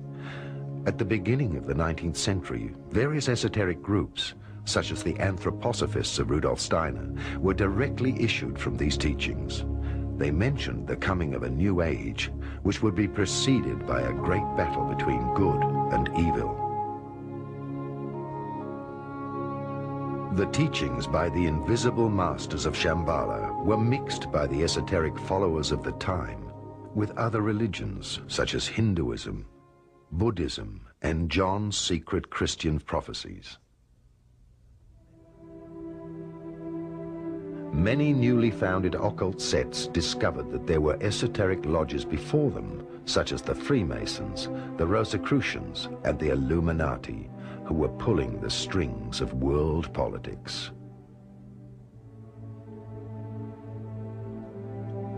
The new occultists of the turn of the century were waiting for the new golden age to arrive, and like various sects today, believed themselves to be the chosen ones. They would inherit eternal life and the 1,000 years empire after the apocalypse and the return of Christ. At a time of turmoil, many groups wished for one enlightened leader. Shortly before his death in 1923, Dietrich Eckart is supposed to have said, "Follow Hitler. Hitler will dance. I have composed the music to his dance. I have given him the opportunity to get in touch with them. Do not accuse me. I will have had more influence on history than anybody else." To get in touch with them, what did he mean? In essence, and theoretically, it meant that Dietrich Eckart gave Hitler the possibility to contact the powers of Agati. He convinced him that he had to complete the work of Agati. It meant the demise of Shambhala represented in the international Freemasonry. In 1912, von Symbottendorf founded the Germanic Order in Bad Aibling, out of which emerged various occult ideas, which would later trigger the Great Tragedy. They saw in the old Freemason and capitalistic lodges the personification of the evil enemy. In 1918, after the German defeat of the First World War, this Germanic order in Munich merged with many other groups into the Tula Society. They also invited recently discharged officers to attend their meetings. At the meetings, they discovered that the financial lodges of the Zionists had merely used them on the battlefields. One can only guess that they saw the personified Satan in both the Freemason and the capitalistic lodges who had financed the war. Thus, the Second World War was already pre-programmed. For many years, people had worked on the illusion of ridding the world of a Satan and on the triumph over evil in a last battle, making way for the 1,000-year empire and the return of Christ. The Tula Society naturally had a large number of prominent members in its ranks, also people who later became famous in National Socialism. Of course, Rudolf Hess is particularly well known to have been essentially working in the Fighter Alliance in the Tula Society. Hans Frank, later Minister for Justice in Bavaria and Minister without a portfolio in the Third Reich, was also one of them. Alfred Rosenberg, the so-called chief ideologist of the Nazi NSDAP, who later wrote The Myth of the 20th Century, was also a member of the Tula Society. We must not forget one man who did not live to see the Third Reich, but who had a striking and important influence on Hitler, the writer and poet Dietrich Eckart. Dietrich Eckart essentially became famous for his revised version of Peer Gynt, which was then performed. He was also known as a poet, author of some significant fighter songs of the Nazi NSDAP. This man strongly influenced Hitler. He clarified and gave direction to the confused ideas which Hitler already had in Vienna. Hitler and Eckart came together and often discussed different political questions. Eckart managed to direct Hitler's antagonistic opinions of Marxism and capitalism into a unified anti-Semitic view. Most importantly, Eckart provided Hitler with important connections within the society. He helped him to become courteous, well-mannered, and introduced him to the refined people who were able to help him financially. Ihn bei den feineren Leuten eingeführt hat, ebenfalls Finanzen beigesteuert hat. Und Eckart war ein Mann, der Eckart was obviously not a member of the Tula Society, but was in close contact with the leading figures of the society. One must imagine all this like a spectrum, in which individual association memberships were not so important, but where the people from the different organizations and parties repeatedly met, where there was overlapping in the membership, but where in a particular period, that is specifically in Munich at the beginning of 1919, crystallization centers increasingly emerged. One of them was definitely the Tula Society, and all the important people who met at the time essentially fought against Marxism, met at the Tula Society or in its sphere of influence. Out of the Tula Society emerged the idea, as Sebotendorf, the founder of the society, declared, that support for the national cause should also come from the working class, and not only from the middle classes and bourgeois circles. These ideas had also spread to others, as for example the engineer Paul Tafel, also a member of the Germanic order. Sebotendorf appointed one of his associates, the sports journalist Karl Hara, to create a political working circle within the Tula Society. Hara did so, and happened to meet Alfred Drexler, with whom he worked closely. In January 1919, Hara and Drexler founded the German Workers' Party, which had its origin in Drexler's Free Workers' Community for Peace. One can say that the original building of the Nazi NSDAP was laid by the Tula Society.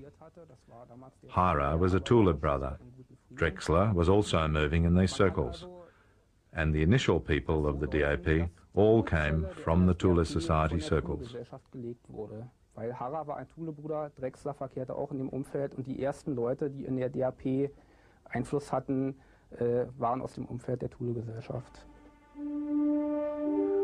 The Tula organization secretly made great plans to release mankind from the financial conspiracy. To them, the Illuminati, Freemasons, and Zionistic financial connections represented a world dictatorship which had to be fought and defeated. However, it would still take a while until they found a political candidate who would represent them in power.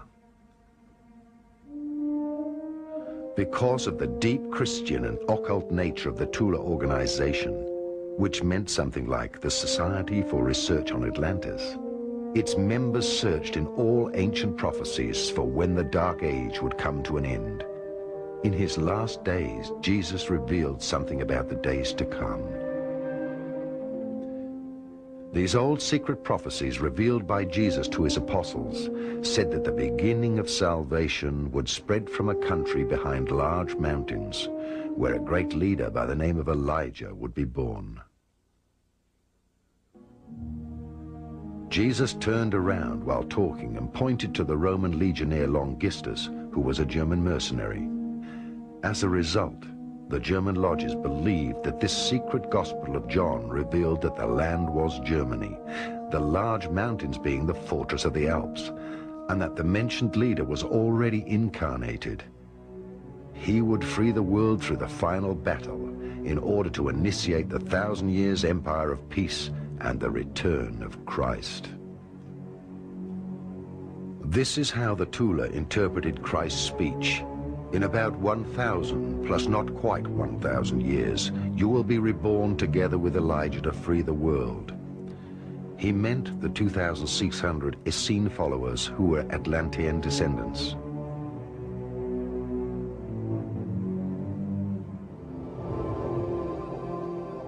The actual prophecy was that light workers who had taken on his work would be reborn in approximately 2,000 years, together with Elijah, who at the time of Christ was John the Baptist, in order to herald the imminent return of Christ and of life itself, and to announce the end times. In this secret revelation, it was mentioned that the power would be taken out of the hands of the Hebrew Brotherhood. Jesus meant that the spiritual power would be given to another country. The German Tula Society still identified itself with the role of world savior which could free the world of evil. This idea became the heart of its anti-Semitic teachings. When this occult sect thought it was freeing the world of Atlantean Freemasonry through the Second World War, it expected part of this secret prophecy to be fulfilled. The brother war of the two priesthood castes of Atlantis was reenacted in the Second World War through the Tula Society. The members believed themselves to be Christ's followers, fighting the battle for freedom from the Hebrew lodges. Yet these souls of the Third Reich were the other brotherhood of Babylon, which had lost power, the brothers from Agatha, who in their previous high culture in Babylon had lost against the Hebrew priesthood. The Second World War was a continuation of the Atlantean Brother War. It was karma, which is the greatest mystery, revealing that in fact the Jewish and the Germanic roles had emerged from a common Atlantean past. The story of Agati and Shambhala is also impressively described in a novel by Russell McLeod, The Black Sun of Tashilonpo. The novel is about the battle between these two forces. And in one part of the story, a 91-year-old former SS in Tibet tells a journalist pursuing the story how these two forces behave. He relates how Agati and Shambhala and their legend have intervened in real history. Und erzählt ihm, wie diese Legende in die Realgeschichte eingegriffen hat. Therefore, the Tula Society was a precursor to the original cell of the NSDAP, in actual fact, an extension of Agati. The successors of Sebottendorf, Dietrich Eckart, and in his trial Karl Haushofer, initiated Hitler into this legend. They made it clear to him that what he represented in the National Socialism was the work of Agati, and that Agati fought against its opposite, Shambhala, which at the time, and even later, had primarily gathered forces in the Freemason lodges and in the organizations of the Jews. In den Freimaurerlogen und in Organisationen des Judentums. That is the story behind it all. Churchill and Roosevelt were the leaders of the Freemason Brotherhood, and Hitler was the leader of the Tula Society and the New Templar Order.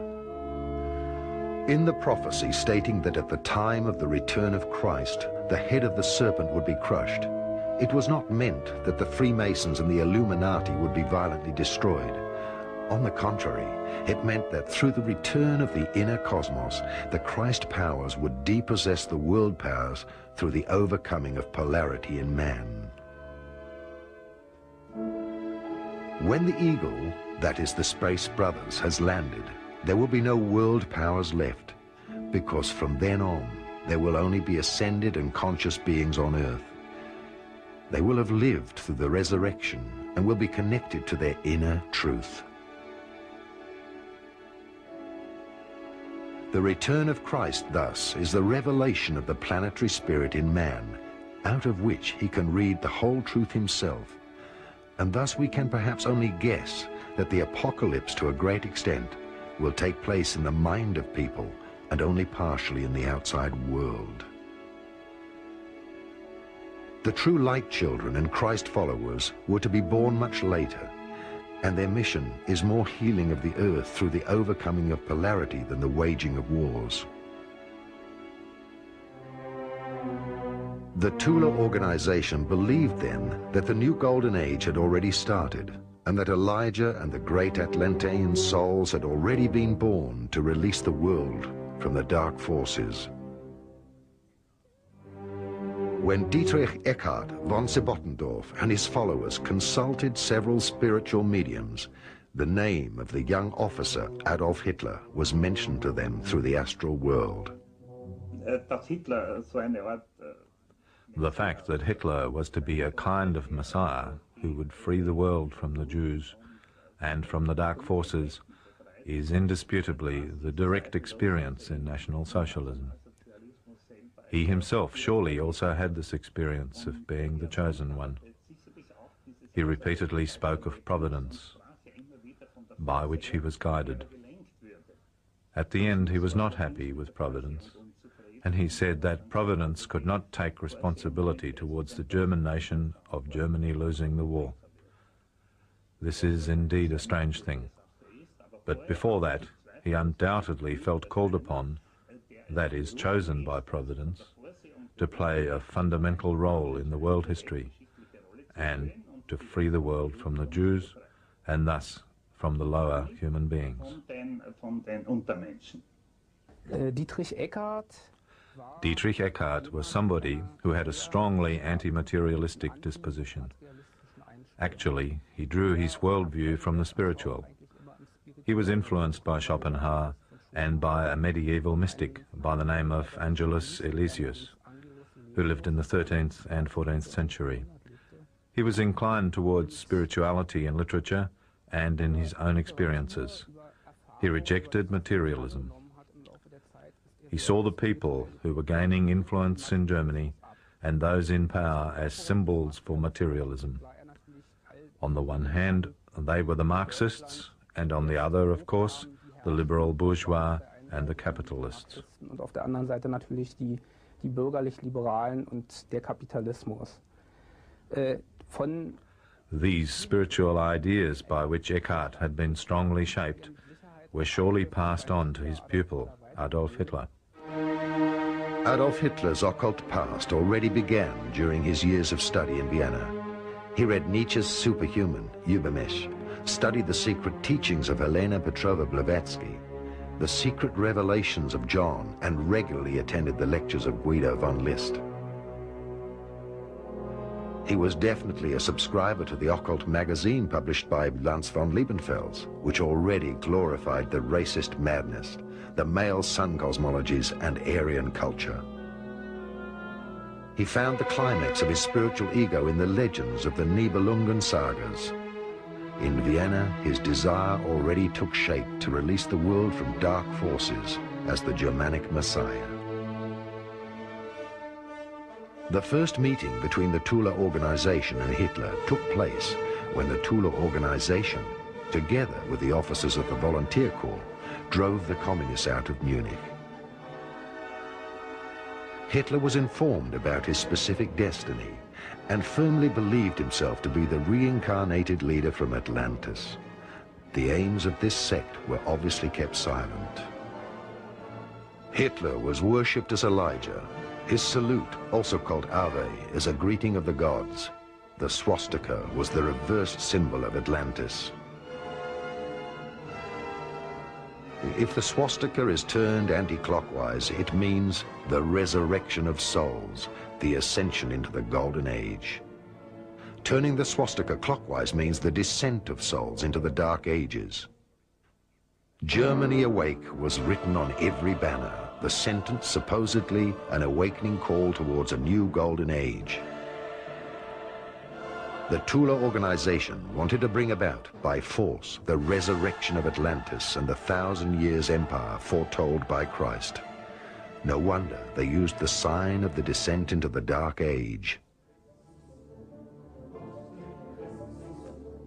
Adolf Hitler was adored as a savior by 50 esoteric groups and brought to power. No one could imagine that he himself was one of the last masters of the Dark Brotherhood of Atlantis, who would lead it to the dark side of occultism. For the first time during the modern era, an esoteric sect came to power, with all its divisions and various branches. The sole objective of this sect, who practiced secret occultism and mass magic, and lived in its own reality, was to take power from another esoteric sect, which has held the world power in its hands until this very day, the Freemasons and the Illuminati.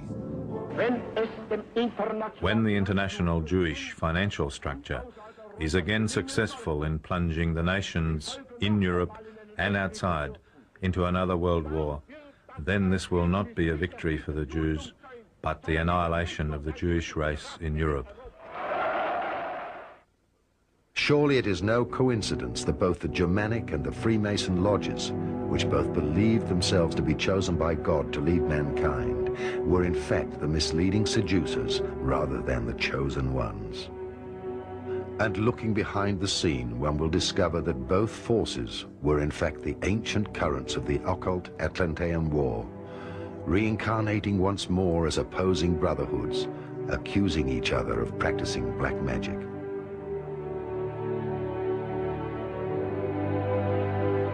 The ancient war between Shambhala and Agartha, representing opposing brotherhoods from Atlantis, reached its climax on the outside with the outbreak of the Second World War. And once again, mysterious brotherhoods established all this in Munich through the Tula Society. Von Salotten was initiated by the Turkish Freemasonry, and Karl Haushofer by the Japanese royal court, which he had visited before the First World War. It was their sole intention to enter the political scene, and when the occultists actually got into the leading positions, the Tula Society was dissolved, and a much more secret circle of the Tula was formed.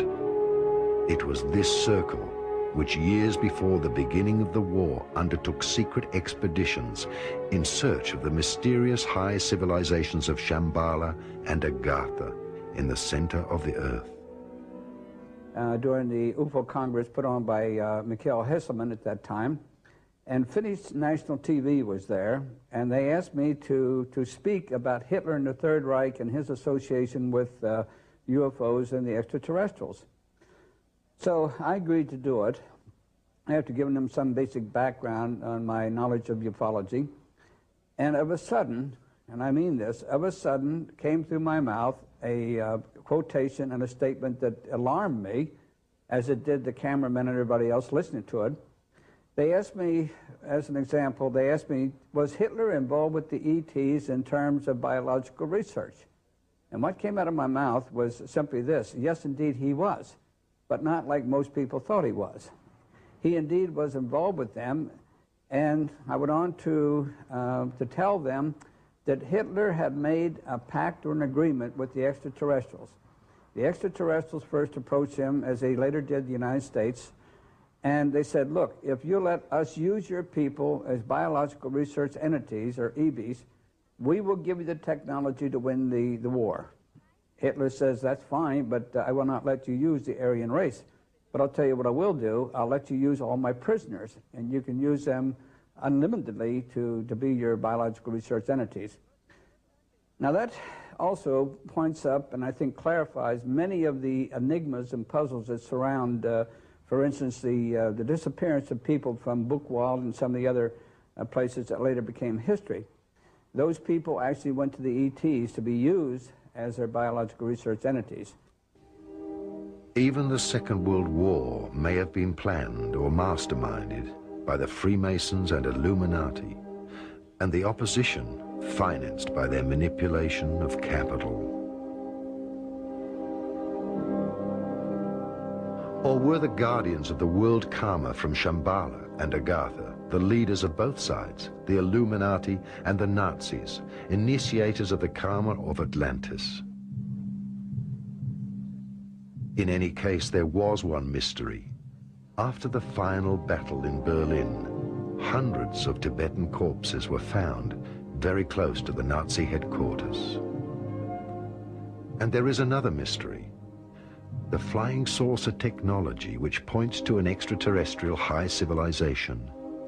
Should the Spear of Destiny, which is a symbol for the spiritual leadership role for mankind, be given to the German nation?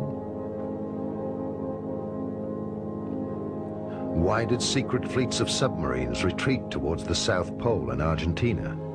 They also carried Adolf Hitler, Eva Braun, and other secret members of the Tula Circle. And with the cessation of hostilities, of course, in Europe, Germany has capitulated, and of course there was an immediate interest and concern to get there as quickly as possible to capture the personnel, the documents, and also the instruments called the spacecraft, which Hitler had created. Now that was of primary interest to the Soviets, the Americans, and of course the English. As it turns out, the Soviets were the first to reach Berlin, and they did get most of the documents supportive, of course, of that particular project. Secondly, the Americans arrived, and they got the second amount of documents, but they did get the most of the brains, including von Braun. And Dr. Hertak will pick that up later, of course, and expand upon that. Now, we also discovered when we got to Berlin that the two craft which we were most interested in, the spacecraft which Hitler had, of course, built, were no longer there. Indeed, they had been disassembled by the SS, and they had been spirited out of the country aboard 2 submarines, and they spent 6 months at sea and finally ended up in what is now, or always has been, Argentina. From there, they were taken into Antarctica, and that's another story, so I won't go into it.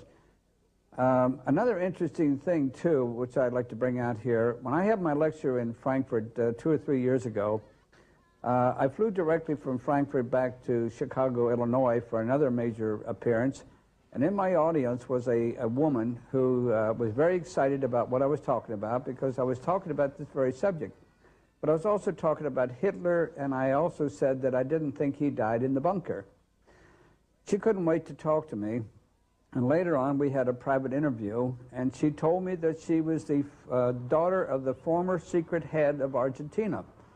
And I won't mention her name on TV, but nevertheless, I know that it was all substantiated. She said that when she was a little girl, about 10 or 12 years old, she and her father, who was the head of the Secret Service of Argentina, were dining in an outdoor cafe. And he said, you see that man sitting over there? And she said, yes. And he said, well, that's Hitler. You see the woman sitting next to him? That's Eva Braun, his wife. Hitler did not die in the bunker. So we have to assume then, as the spacecraft were being taken to Argentina, Hitler also went along with that and later set up his life in Argentina. Now, he died somewhere in the 80s after 1987 and fulfilled a prophecy as the great Lord of Darkness, of course, in accordance with the Mayan calendar. All witnesses were eliminated by Sebottendorf, of whom not even a photograph exists. Allegedly, he was assassinated in Turkey. Haushofer and his family allegedly committed suicide. All souls who were involved with one or the other party were drawn into the game of the seducers and the seduced. A game of power and powerlessness, culprits and victims. Thus, human beings are on the inside what they fight against on the outside, because they have suppressed it, or because it was their karma to take part in this game of oppressors and victims. There is another theory on Sebottendorf, which is held by the French author René Allot, who in his 60s has written a book and had been intensely interested in Sebottendorf. In that book, he declares that Sebottendorf acted secretly on behalf of the Order's chiefs. These Order chiefs were from the Turkish Lodge, which Sebottendorf had joined on his first stay in Turkey. So from this theory derives the idea that Sebottendorf was possibly in charge of bringing the national movement in Germany under the control of the Freemasons. One has to add that the Freemasonry which Sebottendorf was talking about was the Eastern Freemasonry. He also called them the Rosicrucians, the alchemists. It is different from the Western Freemasonry, which he had rejected. Following this theory, little by little, Sebottendorf published secrets, in particular in his book, The Practice of the Old Turkish Freemasonry, which was published in 1924. In this book, there are meditation practices aimed at self-discipline, which he brought back from Turkey. The theory finally developed through this book, and it was also applied to the time Sebottendorf spent in Munich. Even there, he is supposed to have been working under the secret order chiefs.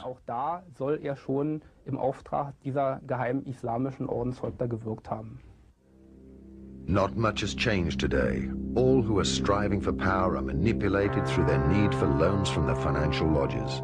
They need money to finance their personal power thirst, their armies and wars. The Third Great War was already predicted in the scripts of the wise men of Zion. This one too is supposed to take place in Germany and Europe. It will be interesting to see who will be used as a tool this time. Will it be a Russian or Muslim dictator who wants to release the world once again from the Illuminati? Already one can find an extensive range of books and countless scripts, especially in Muslim countries like Iraq and Iran, telling us how the imperialistic and Zionistic Freemason Christianity remains the great evil. It is only a matter of time until a spiritual leader will be born, or maybe already is. This person might already be here, having possibly experienced the strange war against Iraq, and will try in the near future to release the world and the Muslims of the evil conspiracy and of Christianity, using literature about the conspiracy in order to initiate a final religious war and atomic disaster. Mankind could spare itself by overcoming polarity. The ego games are still being repeated. As long as there are humans who believe that the world can be changed on the outside by power, laws, and war, the wolf in sheep's clothing will still mislead people. Each one of us can only lead himself. Only when man is able to let go of all needs for authority within himself and on the outside can he take the first step into independence, because all political and religious leaders are misleading seducers. To change the world or a person by force means separating it from the perfect foundation of life and to create new karma. Indeed, life evens itself out. It does not need human beings to fulfill karma. To blame someone and to make someone feel guilty creates new karma. It creates a negative debt which has to be settled during the next life.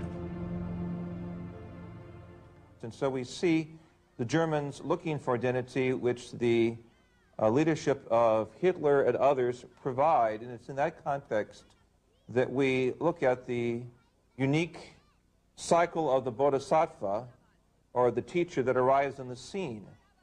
And clearly, if we look at the Mayan, the Nahua, the Mesoamerican histories, we see the teaching of the 13 teachers of light and the 9 teachers of darkness. The cyclic interpretation of this would allow some sociologists and historians to believe that Hitler fits the mold of the great Lord of darkness or light that appears on the scene at the right time and provides, as it were, the consciousness opening to higher intelligence.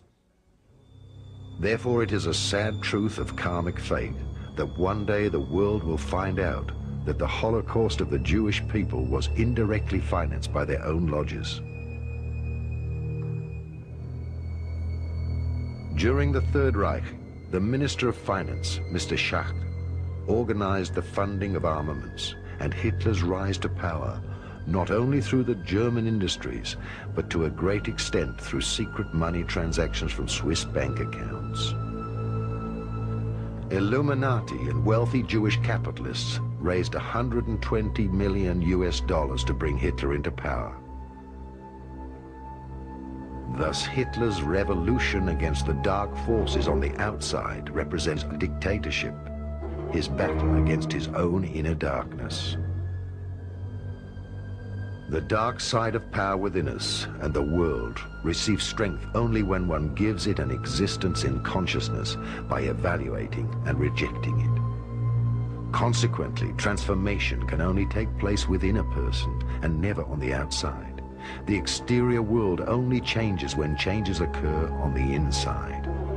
I'd like to use as a reference point, though, the Mayan calendar and the Mayan prophecy. And in the Mayan prophecy and the calendar, we have 13 heavens, which of course are controlled by the 13 lords of light. And each one of those heavens lasts 52 years. If you take the 13 heavens and multiply that by 52, you end up with 676 years of ruling by the lords of light. Shortly after they cease, then of course in comes the lords of darkness, and each one of those two are 52 years duration, but there are only 9 of them as opposed to the 13 lords of light. So we can see that light still prevails. Nevertheless, they were very necessary to stimulate growth within the human race and here upon the planet. And each one of these lords of darkness played a personified and a, you might say, a strict application for the growth of mankind. Now, if you go back in history, and if you were to trace it back 468 years, and of course take each one of the 52 increments of the 468 years, you will find out that something great and stupendous happened during that time. Now, the last great Lord of Darkness was none other than one we knew as Adolf Hitler. Adolf Hitler was a divine instrument. Adolf Hitler played his role well. He wore the dark hat as opposed to the white hat. If we were to relate this to the Indians, and I've worked with the Indians for 22 years, they have a very simplified understanding of these things. For instance, they have a Lord of Light called, for instance, Quetzalcoatl. And then they have a Lord of Darkness called Pakal. Now, in their mythology and in their understanding of the Lords of Light and the Lords of Darkness, these two are brothers. They are twins, in fact. And they love one another very much. But they play separate roles. As the Lord of Light, Quetzalcoatl, ends his reign, of course, he turns to his brother and he says, well, now I've taught them all I can. I want you to go in there and test them and see how well they've learned what I have taught them. Well, in comes the Lord of Darkness, and in this case, we're talking about Hitler, to see how well we had learned in the past from the Lords of Light. As we know, Hitler was a metaphysician supreme. As he was a boy, he studied studiously for many, many years what we know today as esoteric or metaphysical things. He also, in addition to the many understandings he had of Viril and many other powers which were, of course, used by the ancients, he had a morbid fascination with the spear of destiny. And that was, of course, the Longinus spear that pierced the side of Christ. Hitler knew that anybody, whether it be the Lords of Darkness or the Lords of Light, should they have that spear, they were almost certain to win the war. Now, he wanted that spear for so long, and there was one in a man by the name of Rudolf Steiner, who lived here in Germany also, and he and Hitler both had a morbid fascination for that spear of destiny. Later, we know that Rudolf had to flee for his life because Hitler felt that he would get the spear and he wouldn't have it. So when we talk about Hitler, we're talking about, in my understanding, a divine being. I can remember 3 years ago in Frankfurt when I said before a large audience that Hitler was a divine being, when of course I thought they were going to stone me. But I let that sink in, and finally I said he was the last Lord of Darkness. And after I had explained it to them, then of course they accepted it. Therefore, every exterior revolution is already doomed in advance, because the masters of revolution themselves will later become the dictators of this world. The worst that can happen is the rule of a spiritual leader who is striving to gain world power, but who only understands half the truth and has not yet surrendered his ego to divine guidance. At that moment, an occult superego will be born, where only one individual visualizes him or herself as God superior, and all others are again inferior beings. The occult war, which started with Atlantis, reached its climax during the Second World War. The New Templar Order saw the Illuminati and the Freemasons as the Antichrist, whereas the Illuminati and Freemason orders perceived the New Templar Order and the Nazis as the Antichrist. Today it should be clear to everyone that God is inside of every person. However, to perceive ourselves as being the chosen ones, be it because of a religion, a race, nationality, or color of skin, inevitably means the beginnings of a human tragedy. God's people are not to be recognized by their color of skin, by their race, or by their outside appearance, but by the virtues of love, wisdom, and power, which they have inwardly united. All races came once from the stars and are God's people because they all carry the seed of God in themselves. The animal human, by conquering his animal features through thousands of lives, has developed into the real human being. Were there any contacts between the Third Reich and extraterrestrial races? My very long research into the terrestrial secret societies has proven to me that basically almost all the secret societies on the planet were established in the first place to be the low-key, low-profile interfaces between extraterrestrial races or intelligence races with even higher level and our civilization. In my research, we've discovered that the Germans were in contact with at least a dozen alien races, all of them loosely grouped under one philosophical, political, religious program. And not only that, but that actually this grouping of extraterrestrial races were in their turn subcontracting for even higher levels of, let's call them celestial management structures.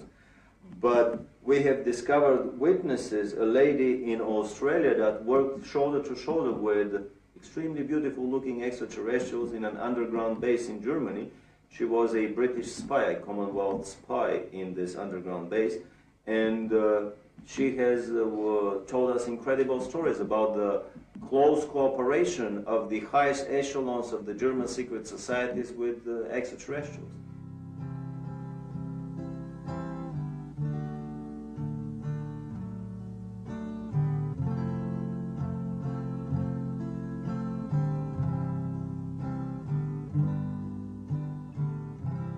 The continent of Atlantis was an island which lay before the great flood in the area we now call the Atlantic Ocean. So great an area of land that from her western shores those beautiful sailors journeyed to the south and the North Americas with ease in their ships with painted sails. To the east, Africa was her neighbor, across a short strait of sea miles. The great Egyptian age is but a remnant of the Atlantean culture. The antediluvian kings colonized the world. All the gods who play in the mythological dramas, in all legends from all lands, were from fair Atlantis.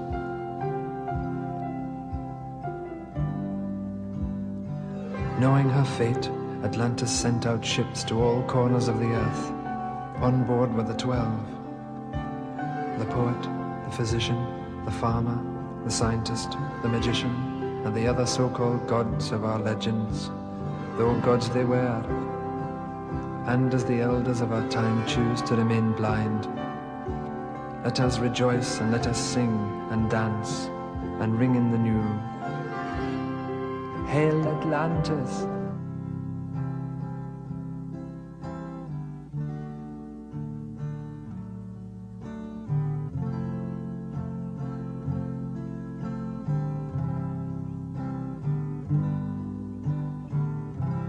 The continent of Atlantis was an island which lay before the great flood in the area we now call the Atlantic Ocean. So great an area of land that from her western shores those beautiful sailors journeyed to the south and the North Americas with ease in their ships with painted sails. To the east, Africa was her neighbor.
Now is the time.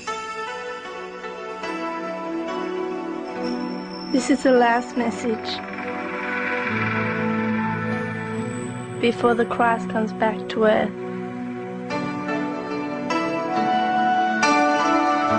Hear this message. For a long time, mankind has been hanging on the cross.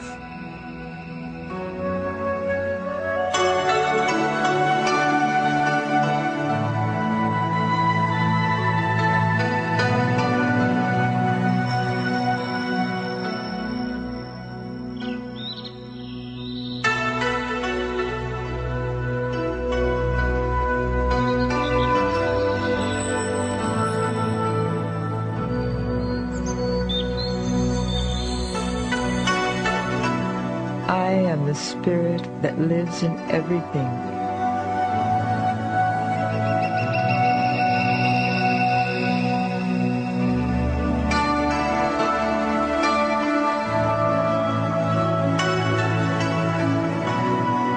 I am the voice in the cosmos, in the wind, and in the nature of all that is.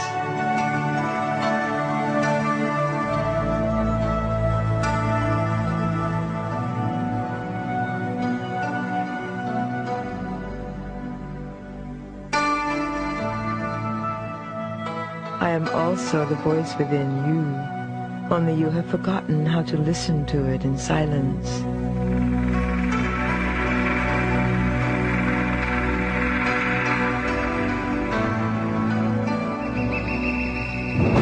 So listen now to the message on the outside, which is important during the last days of this old world, because every ending is also a new beginning.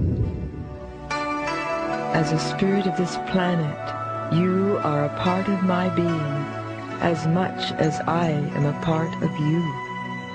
Through you, I have lived thousands of lives to gather my experiences. Concealed within you, I've experienced innumerable cultures and personalities within the eternal cycle of life. When life reached its peak after having evolved from the minerals through to flora and onto fauna, the snakes of wisdom, the already completed angels, descended in order to grant man his higher inner guidance. Therefore, two voices now lived in each man. Through reincarnating from one to the next life, he felt drawn towards his higher self. Now the time of awakening has come, when each human being can unite with his higher self in order to accomplish his ascension.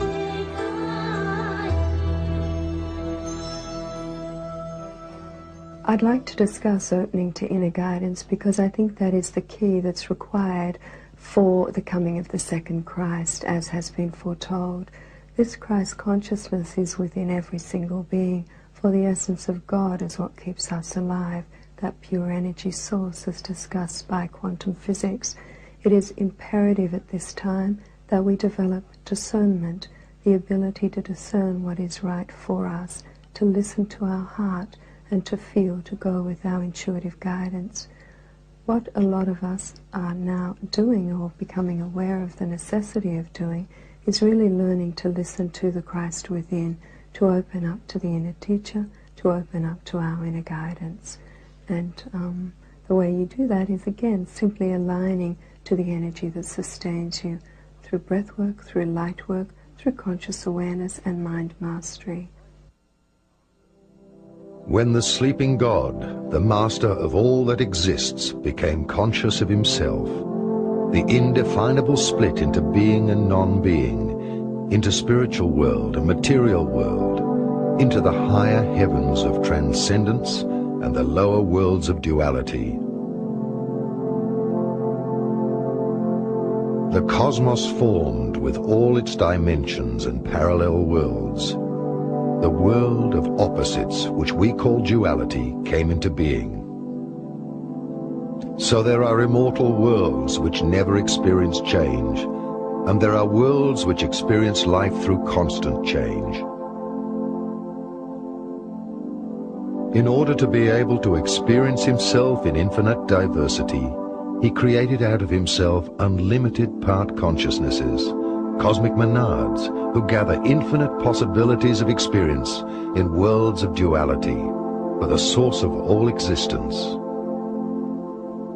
Every cosmic monad can gather experiences through the world of opposites, also known as polarity. Because such a part of God never descends into the mortal world of polarity, but only has to gather experiences, it separated a part of its universal mind and created the souls, a vessel for the universal experiences. The souls, on the other hand, worked in such a way that they needed many individual experiences. However, they could not identify themselves with these experiences. Therefore, they created a vessel, which we call the physical body, so that they could gather experiences by reincarnating from one life to the next in the world of opposites and slowly become perfect.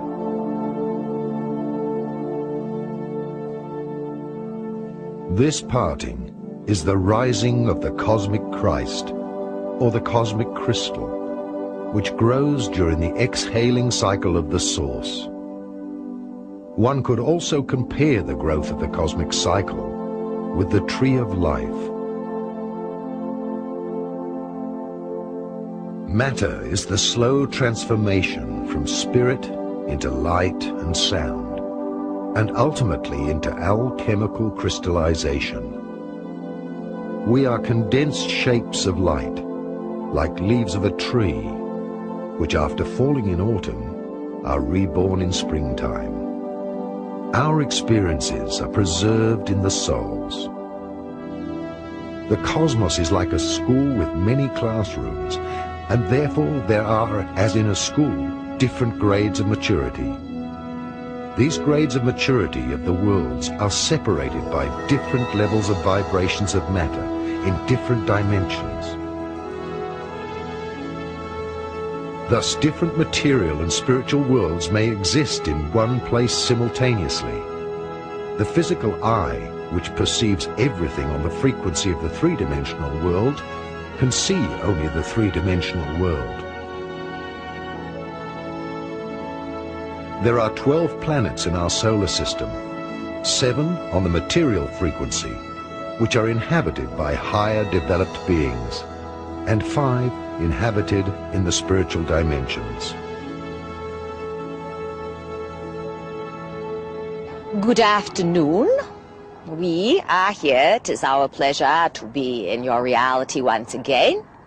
And we are, of course, the Pleiadians, and as we've said, it is our pleasure to be here at this time to communicate with you, to give you an opportunity to understand our energy and who we are. This one that speaks through us, we call her our vehicle. She has given you an opportunity to listen to her interpretation of what she feels is taking place as a result of our contact with her. We would like to share with you for a few moments what we feel is taking place. You are sitting in what is called as a species on your planet in a crack in time. You are integral as humans to events that will change the entire course of the history of the universe that you occupy.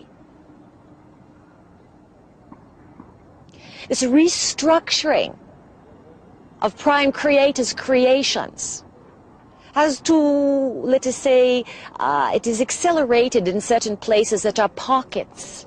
Your Earth is one of these pockets. In actuality, your Earth is a library. It was originally designed as a place to store and hold tremendous amounts of universal data.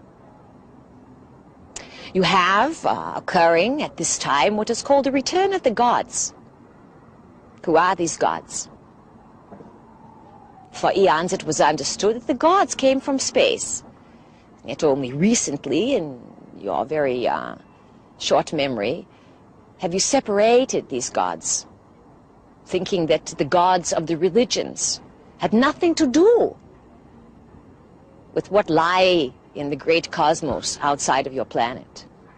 Now ideas are being fused together within the human species And you are beginning to understand that the story of who you are and the place you occupy in existence is much grander than anyone ever dared to tell you. The big secret that has been kept from the human race. Well, it is no big secret any longer. You are surrounded by thousands, hundreds of thousands of forms of intelligence, millions of forms of intelligence in actuality that are magnetized to the earth plane at this time because you, as a human species, must transmute yourselves. You must move into an entire new consideration, a reorganizing of your basic assumptions of reality. This is not so easy. It is challenging. There will be much chaos that will come first in order to bring about this restructuring. Many of you are confused and do not understand what is taking place. The best advice we can give to each of you is to go inside, to listen, to become like the child, full of wonder.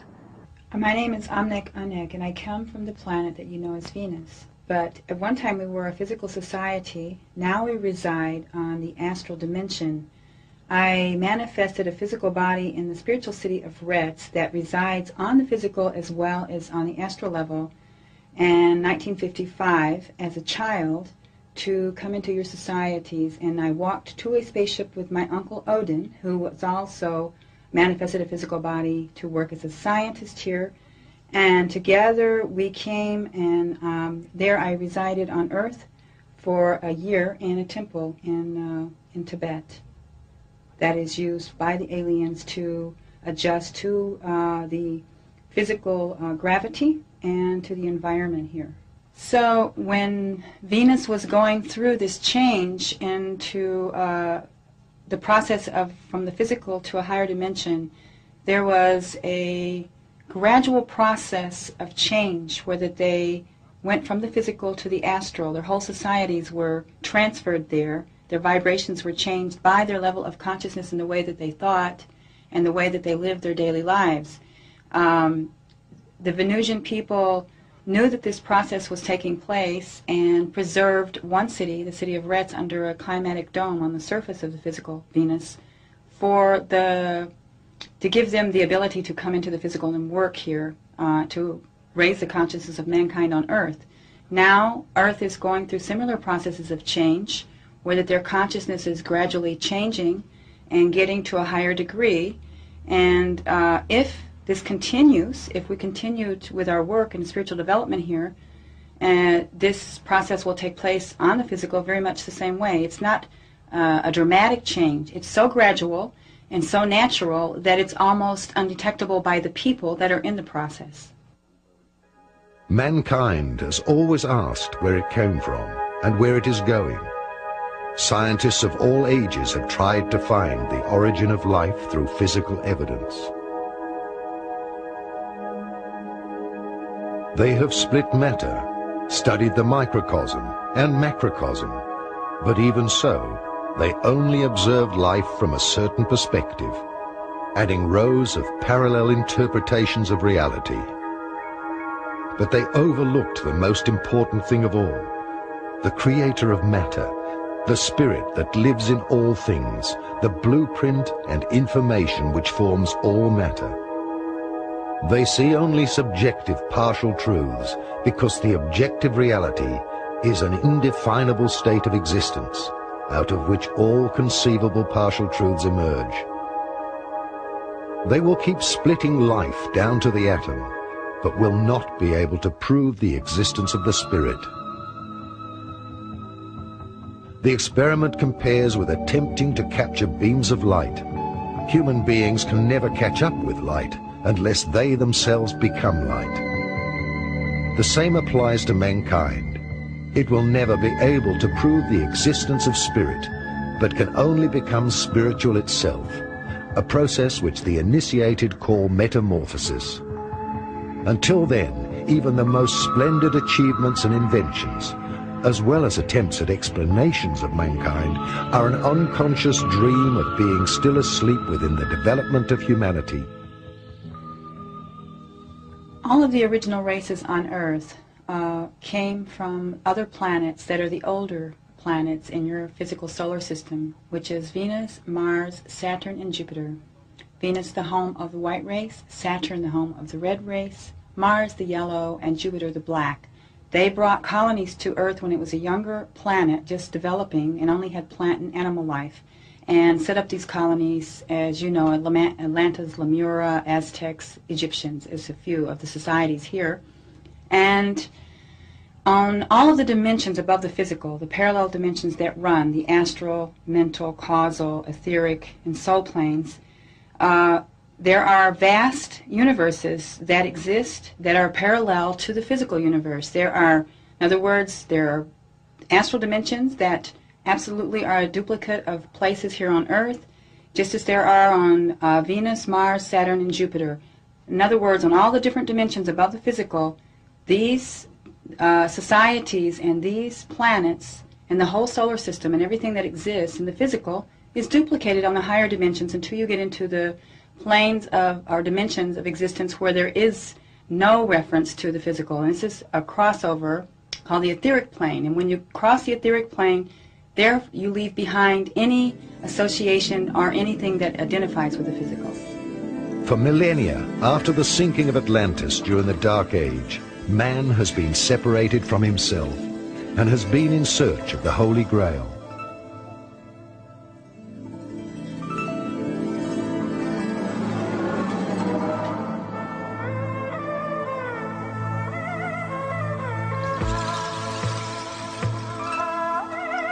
The Holy Sacral, also called Grail, was man himself. Man himself is the holy container into which the Spirit of God flows. For thousands of lifetimes, mankind's developing soul has searched for itself during the descent of consciousness. Nations and people have been the classrooms of reincarnation in order to develop until that point in time where we enter again a new golden age, and where man and God are reunited. In the New Testament book of Acts, at the time of Pentecost, there are flames of fire that appear over the heads of the apostles. This is a type of manifestation of the light body. In a very small way, it is the opening of the light over the head. The early Christians on Ash Wednesday used to mark the forehead with ash, symbolic of the power of the inner spiritual eye to use the light. In the fuller context of ascension, in the mystical traditions of Christianity and the mystical German thinkers and philosophers, a time would come about that through divine grace, the outpouring of the Holy Spirit, the Heilige Geist, would allow the light to come around the body and wrap the human recipient or the believer with such power of light. Here we call this light superluminal light, or greater light than the conventional or common light, which such power and majesty that that person can go directly into the higher dimensions. This is normally called the rapture or the ascension process. It is clear that in the context of ultra-terrestrial intelligence, large members of the human race will experience through the tongues of fire or the miracles of the Holy Spirit or the conjunction with the ultra-terrestrial forces of divine intelligence, the upliftment or the ascension into the higher Christ race of the universe.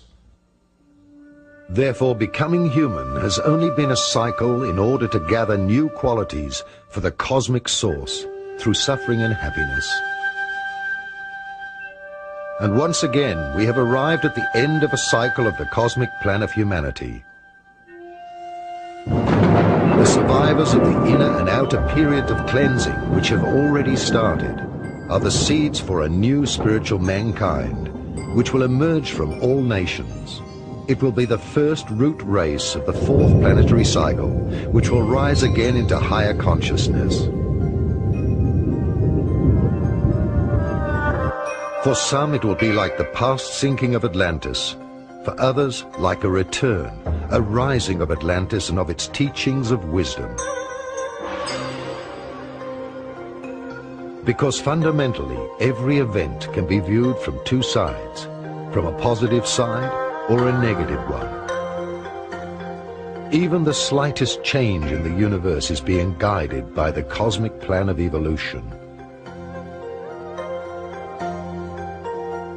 The limited human mind fundamentally fears any change, and its biggest fear is death, the wall behind which it cannot see.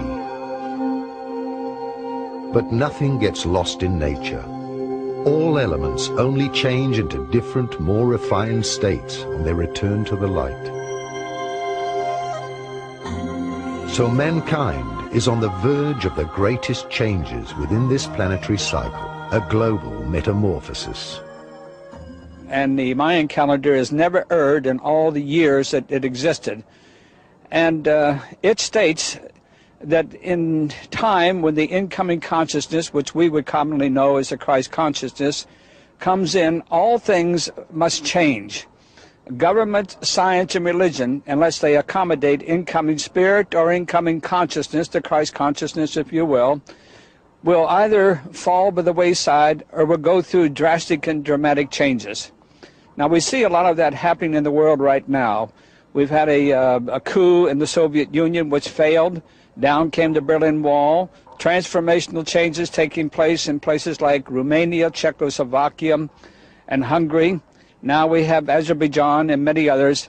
And all we have to do is follow the news and see these great changes taking place. Now, these great changes, of course, are heralding changes yet to come, changes which are transformational in nature and must come if we are to survive as a planet and the peoples. These changes will not only touch the lives of all nations, but it will reach beyond all boundaries of life's disciplines, which have already really only existed in thoughts and the actions of humans. Not only does planet Earth change its exterior, its alchemy, but also there is nothing on this planet which is not now in the process of structural and spiritual change. Every process which is not understood brings along a crisis of creation until the process of change has been understood. Thus the future human being finds himself in metamorphosis, like a caterpillar which does not know that it will become a butterfly. Everything in the cosmos, in our planetary system, on Earth, and within ourselves, humans, will step further up the ladder of evolution, according to the plan of the Creator, until a point in time when the cosmic night of creation, the exhaling of God, will come to an end. We need not fear any of these changes because everyone will, as at the end of a school year, progress to the next grade according to his development, or repeat the last year. Heaven and earth will be new. Even a new planet in our own galaxy will be born into a second sun. That part of mankind which opened itself will experience the resurrection into the fifth dimension of consciousness. Zapewne zauważyliście Państwo w tych latach od 83. You probably noticed in this period, starting from 1983, that there were many changes both in human outside behavior and in the feelings of our physical bodies. They were also manifested by enormous social movements. Reaching the pattern is not a gift. It is not a convenience either. Setting in order is sometimes painful, sometimes unpleasant in feeling. This is the price of the truth forcing its way through all falseness which we have all created on the planet. Living fiction is very painful. Sometimes our physical body suffers. Sometimes man's inner self or his soul suffers because he has to accept and fit to the program which we have brought down 8 billion years ago. Which means we are returning to this ideal pattern which lets a man live forever, just now through painful experience.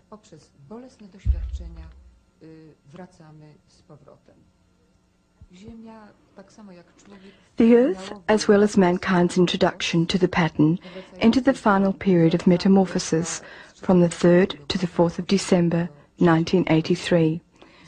This process will be finished finally in the year 2000. These last years are the time of enormous inner turbulence in mankind and in the planet, because the earth, equally as mankind, has emotional, mental and physical bodies. The Earth has to come back to the pattern, in other words, to the spherical form. It is logical then that the Earth will undergo quakes, floods and other disasters, but not as an expression of some god's punishment, but simply as a process of coming back to the primary pattern. Nie jako wyraz kary jakiejś boskiej, ale po prostu powracanie Ziemi do jej pierwotnego wzorca. The Mayan calendar and many prophecies of ancient prophets and cultures predict the transition from the Dark Age into the new Golden Age to happen by the year 2011. The inscriptions of the Great Pyramid also point to the year 2011. However, time is a relative factor. During this period, mankind slowly awakens out of its sleep of thousands of years to realize the great reality that the whole universe is alive with different spiritual and material dimensions. God would never have sown a field of flowers like our universe if only one flower, our Earth, would germinate. From the year 2011 on, prophecies predict the birth of a planetary consciousness. That is, that we will recognize ourselves in one another, that we are all different, but that we are one in spirit. The Mayan calendar and the prophecies from the Maya is a very big topic. I first got interested in this after doing the research for Mass Dreams of the Future. And when I found that so many ancient prophecies from all around the world seem to converge on the time period that we're now entering into, between the middle of the 1990s and the next 20-year period. The Mayans, I found, had a very specific calendar that of a cycle of 5,200 years. And interestingly enough, this cycle goes all the way back to 3100 BC. And if you add that up to make 5,200, you find that it comes out to 2012, which isn't very far away. So that in fact, the Mayan prophecies about coming into some form of new age or some form of changing of the world seem to be headed right in the near future in the next 15 to 20 year period. What are the prophecies of the Hopi Indians? I was very privileged to be invited by one of the elders of the village of Hotevilla, which is probably the most traditional of the 13 Hopi villages in Arizona, to witness some of their prophecies and to see some of their stone petroglyphs that they have carved out in the desert for maybe as long as 2,000 years. Their prophecies are very long and complicated, but again they follow the Mayan example and point us to the next 20 years as a very important period in world history. One of their prophecies concerns 3 great catastrophes or crises of the 20th century. And we've already gone through 2 of these crises, and we've perhaps started on the 3rd one with what was commonly called the Gulf War, or the invasion of the American and British and other forces, the UN forces, into Iraq following the Iraqi takeover of Kuwait in 1991. So this to the Hopi was a very serious sign that we might start a general conflict between the people who follow the moon, that is to say the Islamic peoples, and the Western peoples of the world. They finally indicate that this conflict will become really catastrophic only if people whose color is red also somehow get involved, that there would be a color red involved. And I'm not sure that this will happen, but it is possible when you think the only people left in the world who really use red as their main color are the people of China, one of the biggest nations on the earth. Then will follow 1,000 years of spiritual completion of mankind, the kingdom of peace of 1,000 years, when the masters of wisdom will appear. Until that time, not only will parts of mankind step back into the 4th and 5th dimensions, but also the cosmic fall of the Omega cycle will end. God's exhaling flows into the inhaling.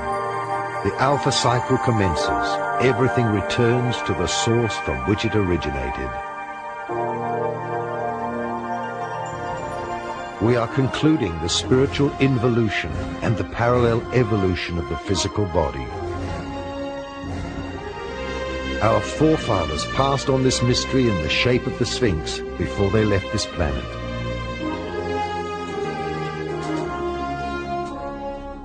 The descending spirit of the sun, also called soul, embodied in the human beast, has experienced the crucifixion of the soul through reincarnation. After the death of the human beast, who symbolically represents the animal qualities of the human ego, man will be reborn in spirit through the completion of his ego. This crucifixion and resurrection will be experienced by many people during the following years of the apocalypse, until the planet in its entirety experiences the resurrection. After that, the marriage of heaven and earth follows. Before the alpha cycle begins, we have a non-time, when the source itself enters into us, reconnects with us, so that we are able to feel that we are a united being. The birth of the planetary Christ and the Buddhi consciousness.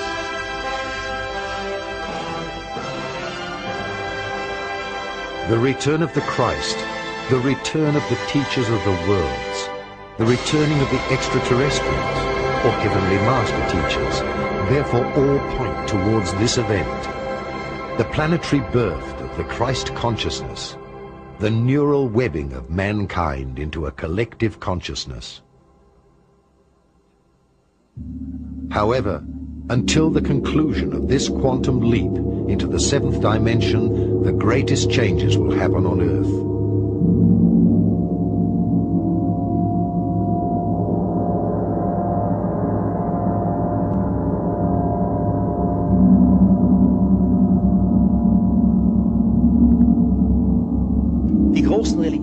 All great religions of today are familiar with the idea of a second coming. We Christians await the return of Jesus. The Apostle Lucas and Marcus write about it. He will be enthroned in the clouds. The Apocalypse is supposed to have been written by St. John, which is not true, because the essential passages are older than the Apostle John. In the Apocalypse we read about the signs and plagues that will come upon humanity. A star would fall from the sky, the moon would light up, and the heavens would roll up and unfold like a manuscript. Earthquakes and false prophets would come, and man would wander about not knowing what was happening. A group of men will finally survive the second coming of the gods, the so-called Final Judgment Day. But this is not only so in the Christian community. The Muslim community is also awaiting their Mahdi and the Jews their Messiah. Overall, this thought is much older. Let us go back to Babylon and Sumer, where we find the gods Baal and Baal, which are one and the same. In Old Egypt, we obviously find the sun god Ra. All these gods have promised to return in the far future, and since that time, the belief of a second coming is kept alive. I am absolutely convinced that none of these so-called Jesus or Mahdi or whatever we may call the Messiah will appear, but that it will be a space event. If somebody does appear, which is fine with me, then it will be extraterrestrials. With the ascension of mankind into the higher dimension of consciousness and the return of the knowledge of Atlantis and Lemuria, the purified continents of Atlantis and Lemuria will also rise out of the oceans, because human consciousness is synchronized with the planetary consciousness. Humans who have decided to open up to the higher dimensions are beginning to feel a part of an ever-increasing learning process where life is the playground.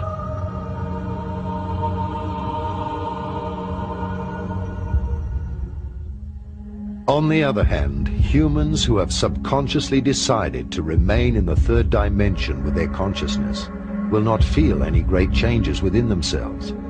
But we will all experience the big process of purification on a planetary level, because planet Earth is straightening its spine. That is, the axis of the poles is shifting again, and along with it the climatic zones, at an extremely fast pace.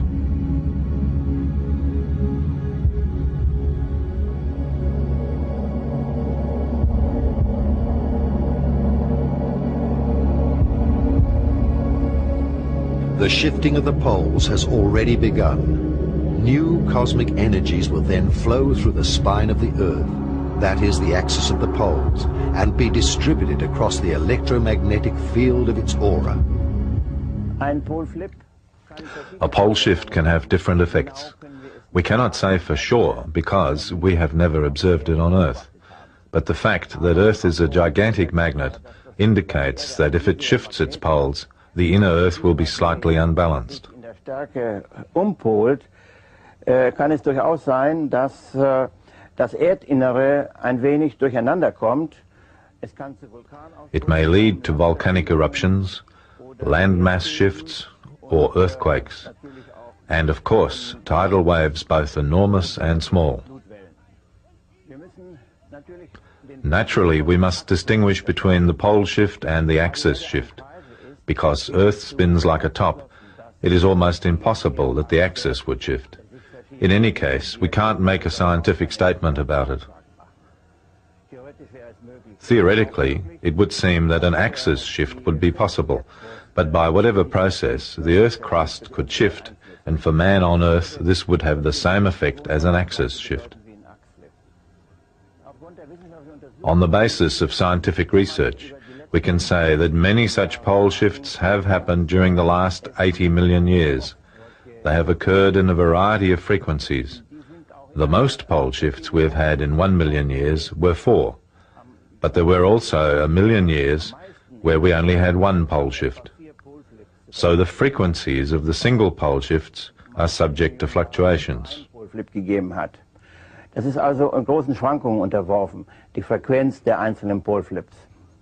The great flood in the Bible, which is known to practically all people, could be explained with a pole or axis shift, or a shift of the Earth's crust through which enormous waves of water, hundreds of meters high, could develop.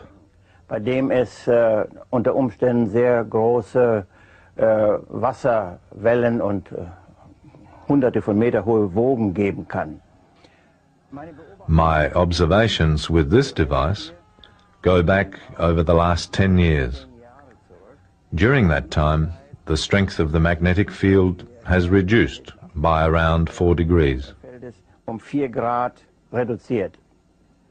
As the old prophecies have already predicted, the wheat will part from the chaff. Those people who can adapt to the faster flowing energy by extending their consciousness will survive the purification process. Those people, however, who desperately cling to the old reality will have difficulties adjusting their bodies to the faster frequency. Therefore, their process of aging will be accelerated. The great purification will divide mankind into 2 big groups. Those who will consciously want to recognize the Spirit in its entirety, and the others who will continue to believe only in the things visible and provable, and therefore will exclude themselves from the opening of higher dimensions of consciousness.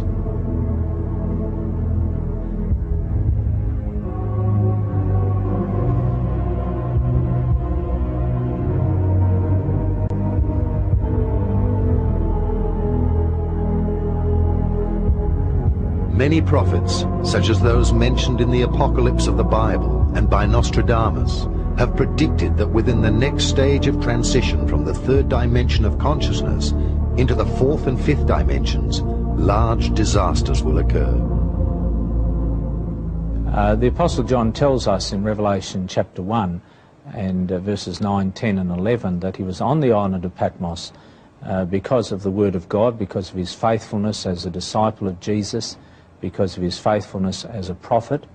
When John focused upon the return of Jesus Christ the second time, he focused upon what we find in other places in the Bible about how Jesus will come and why he will come and what will happen when Jesus Christ comes. John in Revelation chapter 1 and verse 7 made it very clear that when Jesus Christ returns, every person who is alive on planet Earth at that time will witness that coming. Every person will see him come. If you go to the last verses in Revelation chapter 6, you have it very clearly stated that at the time of the coming of Jesus Christ there's going to be a massive earthquake. Every island will move out of its place. John uses the word saying that the heavens are going to roll back, as it were, and the glory of Jesus Christ and the Father is going to be revealed to people. Many people will be absolutely terrified by that event, and we read in Revelation chapter 6, in the midst of the earthquake and the sun going dark and the moon turning to blood and stars falling from heaven, you read of people who will be terrified and will be crying out to the rocks and the mountains, fall on us and hide us from the face of him who sits upon the throne and from the wrath or the judgment of the Lamb. The term Lamb is a symbol of Jesus Christ throughout Scripture. And so you read of the coming of Jesus Christ at that time. And then, of course, in answer to that question, who will be able to stand at that time, which is the question asked at the very end of Revelation chapter 6, you have the answer of Revelation chapter 7. You have those spoken of as the 144,000, those who receive the seal of the living God upon their foreheads, and you read of them further as the great multitude as you read through Revelation chapter 7. A very detailed description of the coming of Jesus is given to us in Revelation chapter 14, verses 14 to 20, where the coming of Jesus is described as a harvest. If one compares all the prophecies of writings such as the Bible, the secret revelations of John, the Quran, as well as writings of recent seers, and well over 100 appearances of Mary until 1987, a shocking scenario of 3 large world events emerges. The 3 great judgments of the world stand for 3 large world wars, which in turn are fulfilling the group karma of whole nations. 2 of these world wars have already occurred.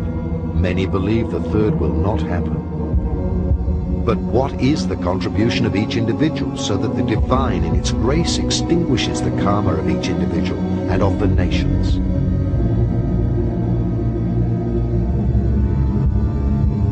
All seers and the messages of our Mother of God speak of a 3rd large war which will start in Europe. In particular, they mention troops with the strength of 3 armies invading from the east, and after political unrest, the bloody fall of a leader overnight.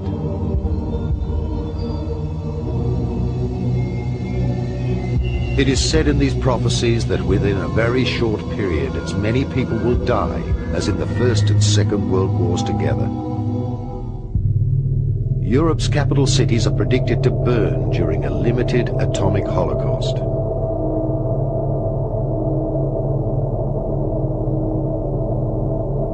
Out of these horror visions, it is clear that China and the United States of America will be involved, along with Russia and the Muslims.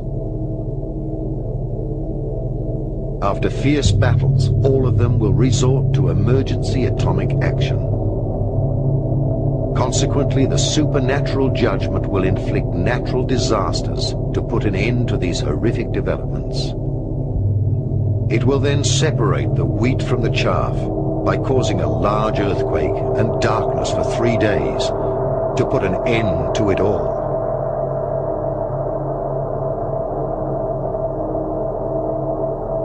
A worldwide internal fire will be felt and seen by everyone, and the fall of deadly dust has been predicted to accomplish the remaining cleanup of the karmic execution.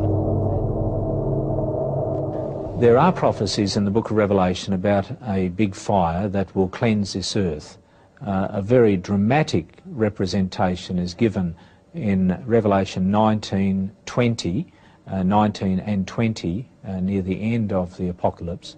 In Revelation chapter 19, we read of the coming of Jesus, pictured as him riding on a white horse, a crown upon his head, and he's coming forth as King of Kings and Lord of Lords, and he comes to execute judgment against the beast and the false prophet. In other words, the 2 beast powers that are described in detail in Revelation chapter 13. The beast that comes up out of the sea is described as the beast, and the beast that comes up out of the earth in Revelation 13 verse 11 and following from there is described as the false prophet. And we find Jesus coming in Revelation 19, executing judgment upon the beast and the false prophet, and we read of them being thrown into a lake of fire at that time when he returns. And then at that time, we read in Revelation chapter 20 that the dragon will be taken, thrown into a great abyss, and be held in that abyss for 1,000 years. And during that period of time, the dragon, described also as the devil, the deceiver, or Satan, will not be able to attack or deceive any person who is alive at that time. And then at the end of this 1,000 years, as you come through to the latter part of Revelation 20, you find that Jesus is pictured as returning to this earth, and he comes with his people, and a lake of fire comes and envelops the whole of the earth and purifies this earth. And so the sequence of events that we actually have in Revelation 19 and 20 is the second coming of Jesus, the beast and false prophet facing damnation, as it were, in this lake of fire, then the dragon held as a captive for 1,000 years, then Jesus Christ coming to the earth again with his people, and a lake of fire enveloping the earth and cleansing the earth. As a result of that, we find a new act of creation after this fire has enveloped the earth, where we read of a new heaven and a new earth. All this has been repeatedly predicted by the seers, and all the prophecies which have been made at different times are roughly similar. Conspicuously, all agree on one thing, that these events will start at a time when all believe that peace is at hand. Is the future preordained, or have the seers seen God's master plan? Everything within the omniversum is subject to cosmic cycles. Creation delivers everything according to the principle of duality. As day follows night, a plan for the evolution of humanity's development exists. Likewise, in the plan of creation, there is a cosmic night and a cosmic day. The last cosmic night of creation lasted about 26,000 years. During this cosmic night, man was separated from his divine self.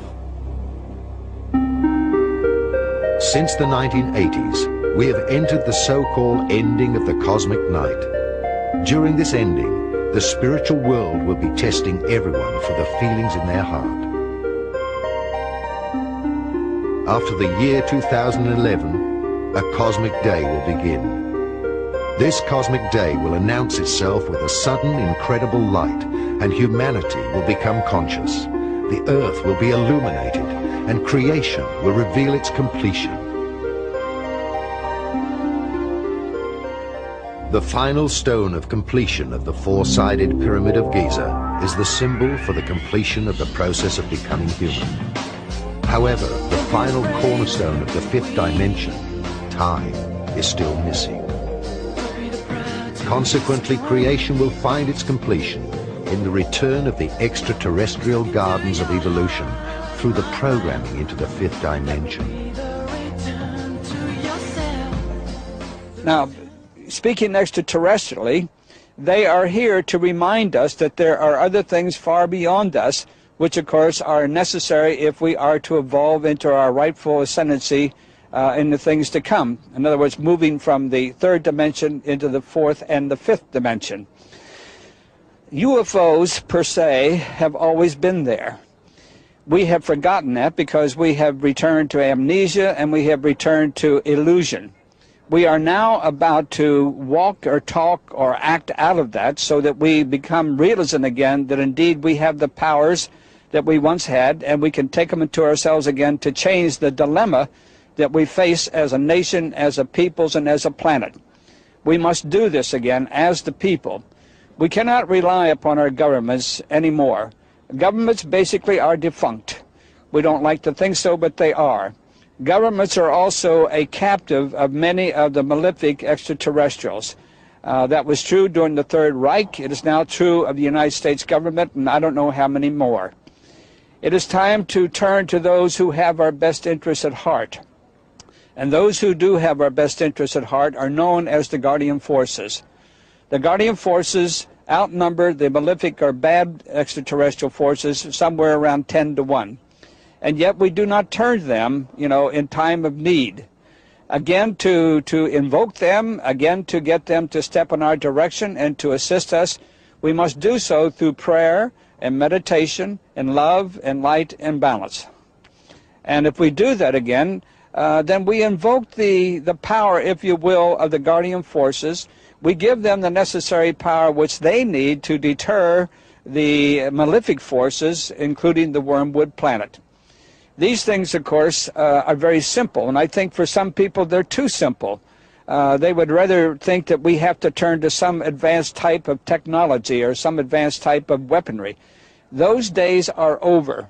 If we are to graduate as a planet and a peoples, we must return to the godly principles that we once exercised and had when we first came here, or before we actually came here from the fourth dimension into the third. We must return to that godliness. We are in the last days, and the battle of the spiritual powers to win over souls has started. Old and new prophecies are to be understood symbolically. The Last Judgment has already begun. The experience will be different for everyone. The time factor rapidly decreases during these last years, and every one of us will reap increasingly faster the harvest of the seeds that we have sown in order to fulfill our karma.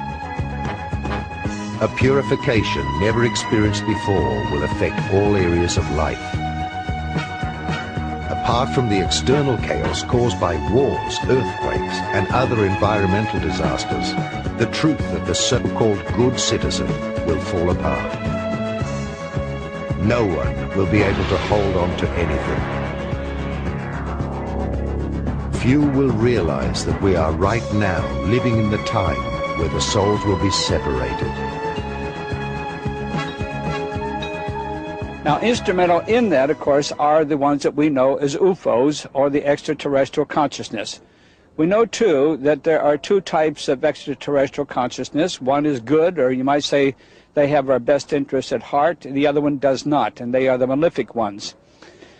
I don't want to go too far with that. I would only say that they represent the two faces of God. It is the same energy. It's our interpretation of that energy, and it's up to us to deal with it in a responsible way. I would like to lead this also into a prognostication which has been about for thousands and thousands of years. Going back to the references of the wormwood planet, I mentioned one, of course. I mentioned the Bible, Revelations chapter 8, verse 11. I would also like to make reference to the Sumerian text. If you were to review the Sumerian text, which is the first recorded history, of course, of what is known as wormwood, you will find then that it progresses up through the Chaldean chronicles, Babylonian chronicles, and on into the Judean culture and chronicles. And, of course, the latest of that being the Bible under Revelations chapter 8, verse 11. Now, what is the wormwood planet? Well, there's many speculations about the wormwood planet, but I don't think that speculatively we can deny that it exists, because there's proof, although not written, but there's enough proof at hand and at large at this point in time that world government is fully aware of the so-called wormwood planet. It isn't the first time that the wormwood planet has visited our planet and caused mass devastation and chaos. It's been here, of course, over a period of thousands and thousands of years, and there's scientific proof and also materialistic proof that they have flipped the axis of this planet over 330 times in the past.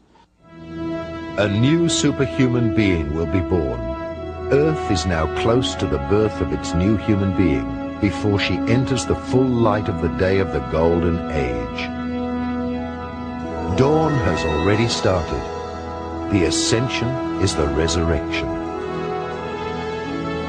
Many are being called, but only a few are chosen to become the seed for the new mankind, because the spirits will soon be separated. The vampires will not survive the harsh light of the new day of creation. The change which the Earth will experience during the purification process by throwing off her ballast will be unbelievable. During this time, when the Earth, groaning, rids itself of the poisons which humans, in their blind ignorance, have inflicted on the planet, it will shake off this burden, and divine grace will help cleanse the lower astral collective body, all three-dimensional structures, with an indescribable fire. The time is near when the Earth will unleash the elements, and the angel of judgment will purify it through fire, water, and earthquakes. During her pain of giving birth, Mother Earth will suffer a near breakdown, which will culminate and end in the burning of all that is inferior. The darkness of this world, the afterbirth, will be burnt, and a new humankind will be born. Before this climax, there will only be two parties left, the three-dimensional and the five-dimensional people, who are able to integrate their like body. On the day X, the spirits will be separated. In the same way that it happened during the days of Noah, it will occur again during the days of the human son. They ate, they drank, they married until that day when Noah entered the ark and the arrival of the flood killed all. Just like it happened during the days of Lot, they ate, they drank, they bought and sold, they planted and constructed every day. But the day Lot left Sodom, fire and sulfur descended from the heavens and killed everyone.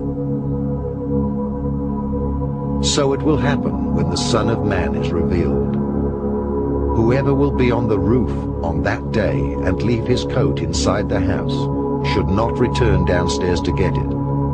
And whoever is out in the field should not turn back. Just remember Lot's wife. I say unto you, during that night, when a couple will be in bed, one will be taken, the other left behind. Jesus used Noah as an illustration of end times. He indicated that just as it was in the days of Noah with the flood, so at the end of time there would be devastation. And just as the flood cleansed the world of that time of sin, so with the coming of Jesus there will be a flood of fire that will cleanse the earth. One can visit the area of Mount Ararat, which is the area of eastern Turkey. Ararat, of course, covered the area of Armenia, Turkey, some of Iraq, quite a large area. And in the Tenderek Mountains there, across from Agri Dag, which is the mountain that is usually referred to as Mount Ararat today, there's been quite a bit of focus of attention upon a boat-like shape in recent times. But the evidence would indicate at this stage that that is not the Ark of Noah. The Ark of Noah was possibly, if we understand what the gopher wood was, and we don't, but if we go back to the original writings, the Ark of Noah was probably built out of papyrus reed. But this great flood deluged the world of that time and cleansed the earth. And Jesus said, as it was in the days of Noah, so shall it be in the days of the coming of the Son of Man. For the survivors of these events, it will be a new era of peace, of spiritual completion.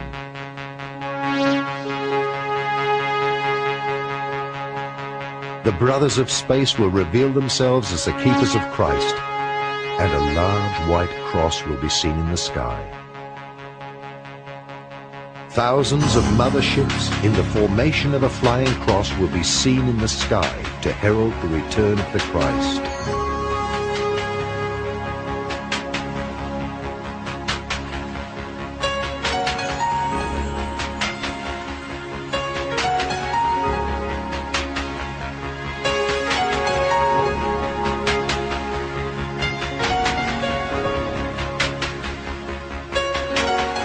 For the chosen ones, it will be important to pay attention to their intuition and to their dreams, because the higher self will be sending out impulses ahead of the disasters caused by humanity and triggered by nature in order to be in the right location at the right time.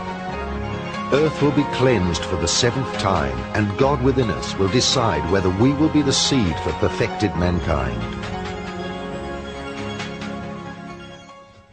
The Earth's development in the material world can be divided into 7 successive cycles. At present, we are in the last stage of the 7th cycle. Each cycle was finished by a cataclysm on the Earth, but those who embodied the cosmic values were saved. Those were the people who had collected the necessary energy vibration for the new cycle. It was always the result of individual experiences.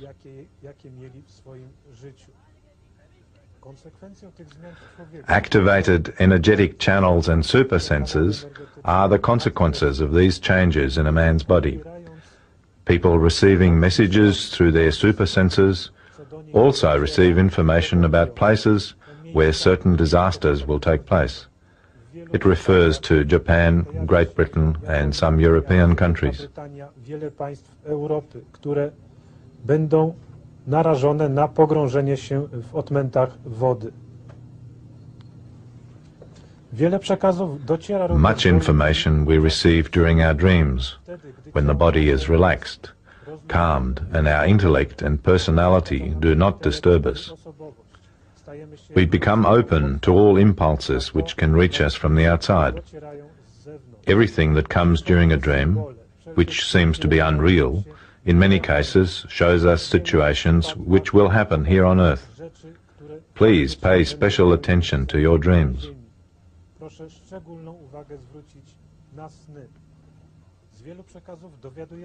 From many messages we can learn how in practice the Earth will enter the anti-material world. The last material cycle finishes in the 80s and 90s, so we are just in the center of the universe. We are entering the antimatter. The Earth will move differently in the antimaterial side than at the moment. This movement will have a shape of the number 8, rotating not around the Sun, but at first around 2 energetic centers. One of them will be the Sun, and the second will be Saturn. The rest of the planets will also rotate in the way of the number 8 shape, around the centers mentioned before.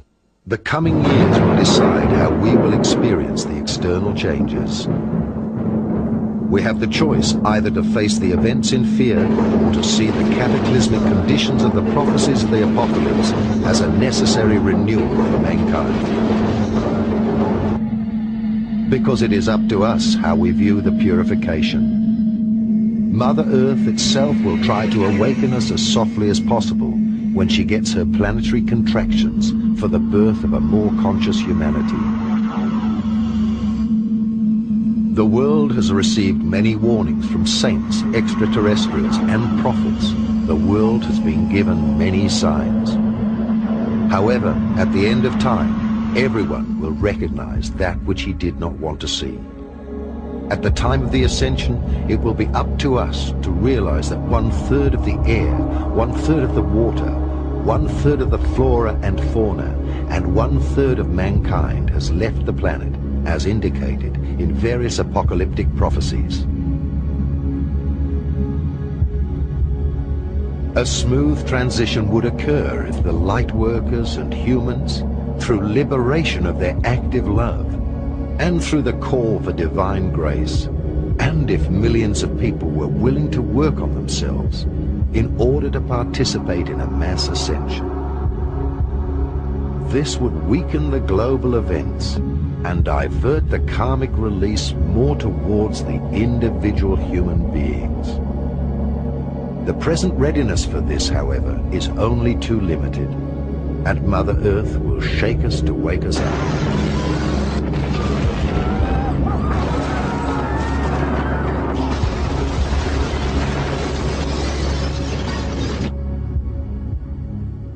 Much of the information does indicate that parts of continents will sink. Certainly the first chapter of the book, Zukunft Vision, talks about my personal experience of living through what I felt was the sinking of much of the lands of California. And I've also done research then into what Edgar Cayce has said about Japan, or parts of Japan going into the sea. And finally, the work of an American channel named Laurie Wilkins Toy, whose Freedom Star map shows even part of Australia being split in half, a good deal of Russia and the northern part of Europe going under the water, and parts of North and South America. All of this would be compensated by new land, however, coming up in the Pacific, a new Lemurian type of land, I guess, and possibly some new land in the Atlantic that might be considered to be a new Atlantis, so that the relationship between continents and the sea would remain pretty much constant over time.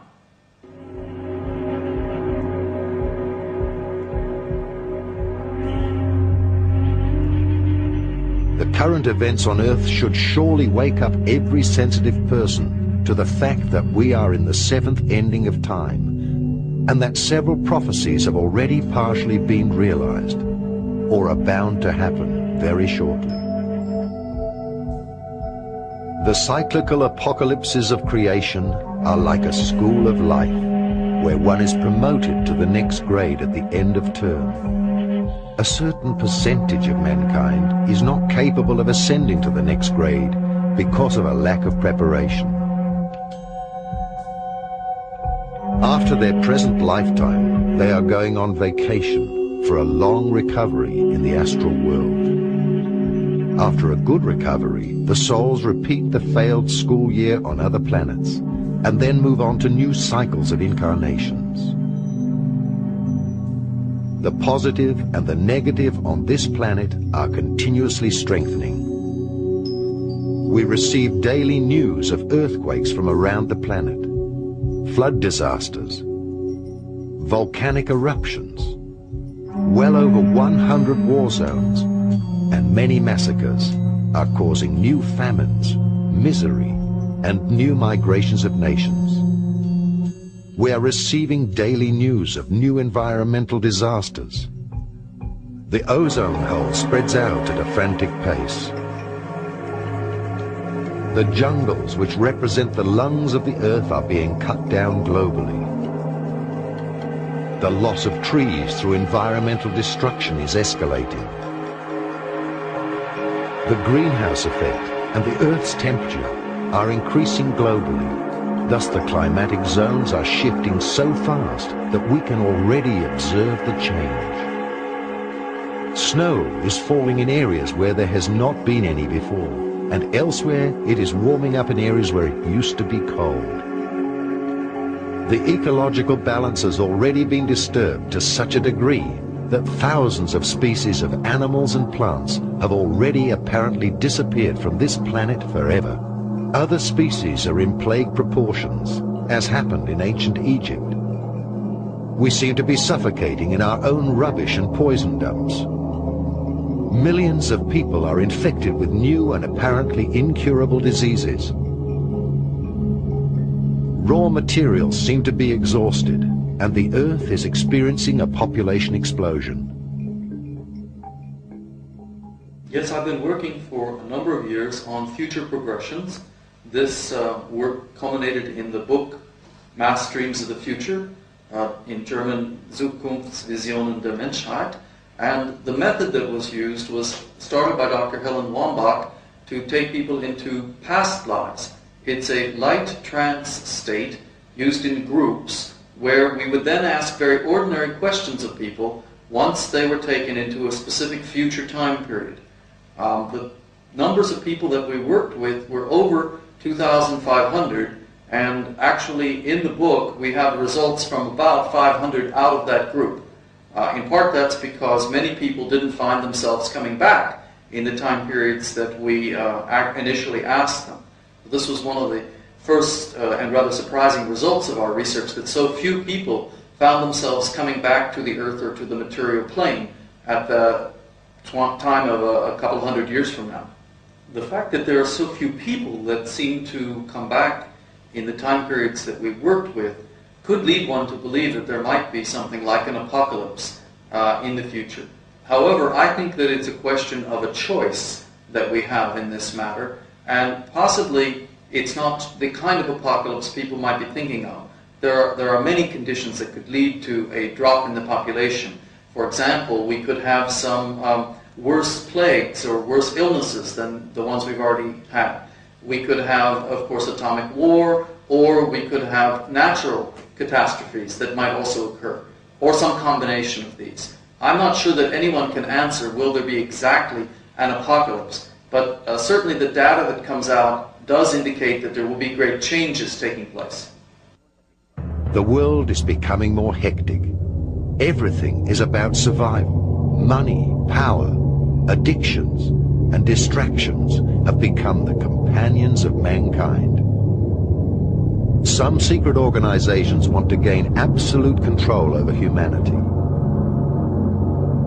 Religions are calling for a holy war against dissentient brothers. During a dark age, the human mind is directed towards materialism.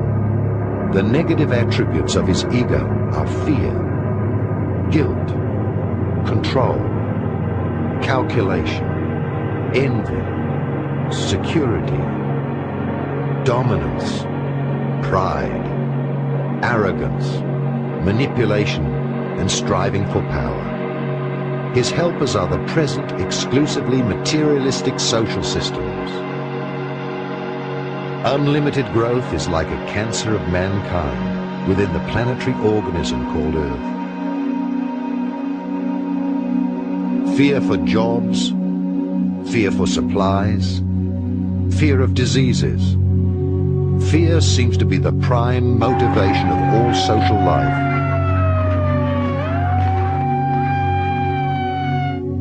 My personal feeling about the future is that it's coming along pretty fast, and much of the research that we did for the book was done in the 1980s and showed that in the future times there would be a series of great changes, including particularly ecological changes. Perhaps the most positive part was that very few people, 1 or 2 out of the 500 or 600 that we worked ultimately with, only saw some kind of nuclear Holocaust. Very, very few people saw that. It doesn't seem to be our future. I personally feel that we have 2 or 3 more years to do the preparations that are necessary and possibly to work with the energy fields to change some of these catastrophic situations for the future, or they will be upon us before we realize it. Certainly by the end of this decade. Everything looks very negative, and among the scientists with inside knowledge, the opinion is spreading that it may be 5 minutes past midnight for the future of Earth and mankind. The train has already departed. Mankind now wants to enter adulthood and has apparently tilted the balance of the planet. Humanity is already stuck in a crisis of evolution, and for some the downfall of mankind has already begun. For others, the ascension of mankind has started, the great transformation. So the changes on the outside and the inside have already begun, and yet, imperceptibly, in this darkness, a little light has been kindled in order to point out the way to mankind. The arrival of the incarnated light workers, extraterrestrial contents of consciousness, who are to prepare the seed for the new mankind. The pole change towards the spiritual, towards a new golden era has already started. Instead of living in primeval fear, this new generation is intended to live in primeval trust. Indeed, all the negative events are justified in the cosmic plan, which we do not comprehend with our mind. Because nothing exists outside of the divine plan. Even the chaos is the new order.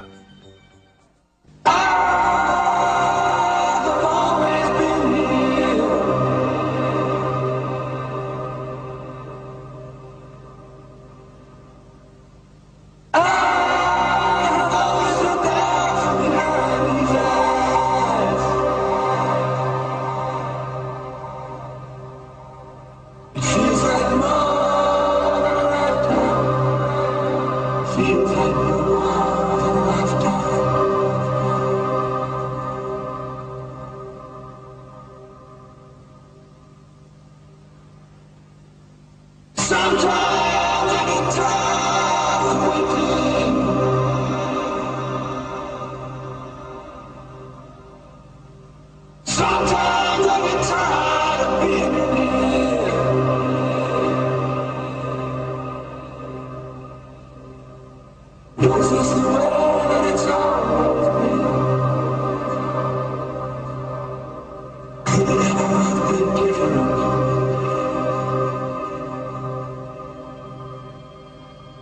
Hello, brothers. Hello, sisters.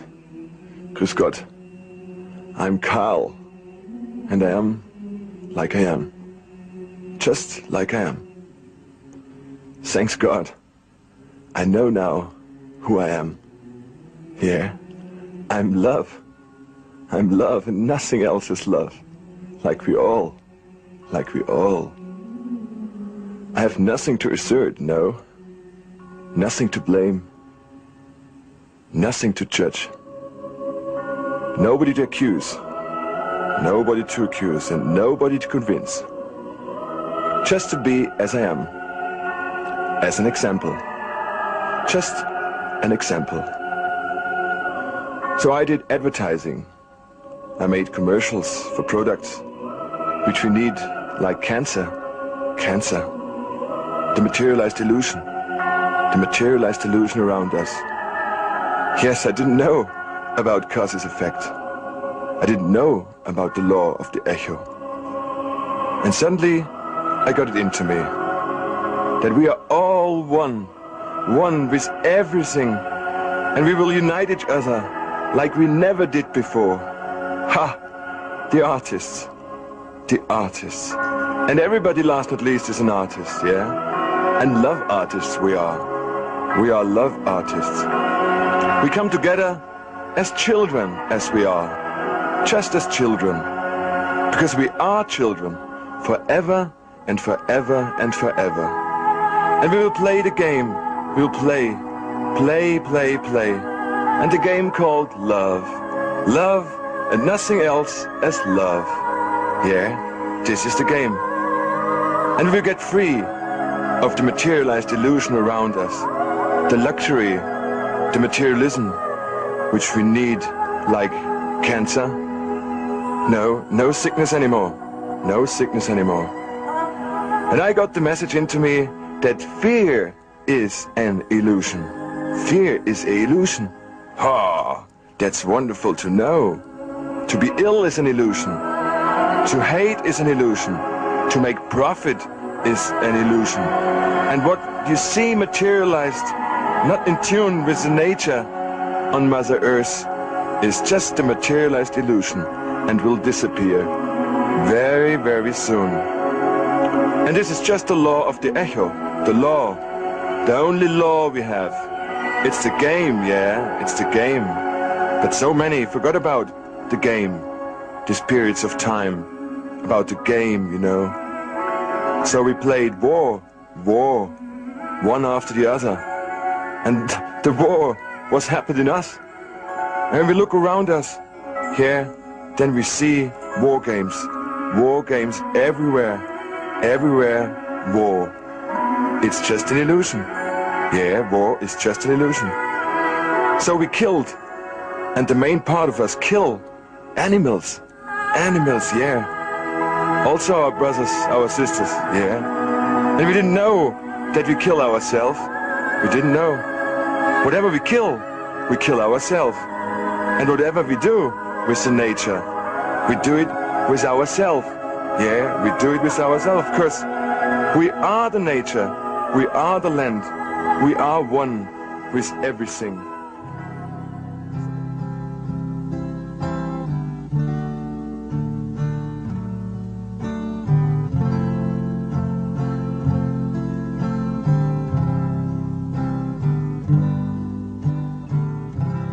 The continent of Atlantis was an island which lay before the great flood in the area we now call the Atlantic Ocean.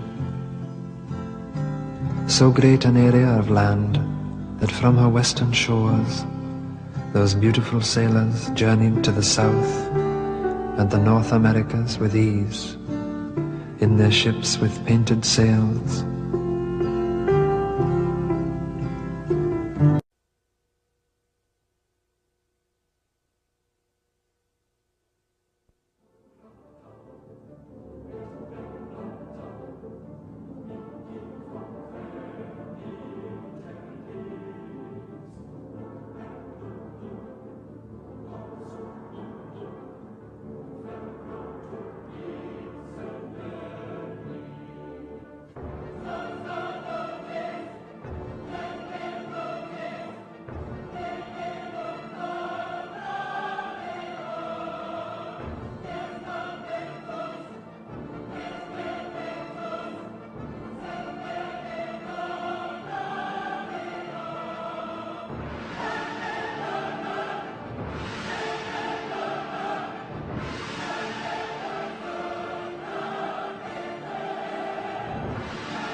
Old prophecies tell that at the end of the Dark Age, the keepers of the higher evolution, extraterrestrials of the Galactic Confederation, will return to Earth in their lightships in order to supervise the process of ascension.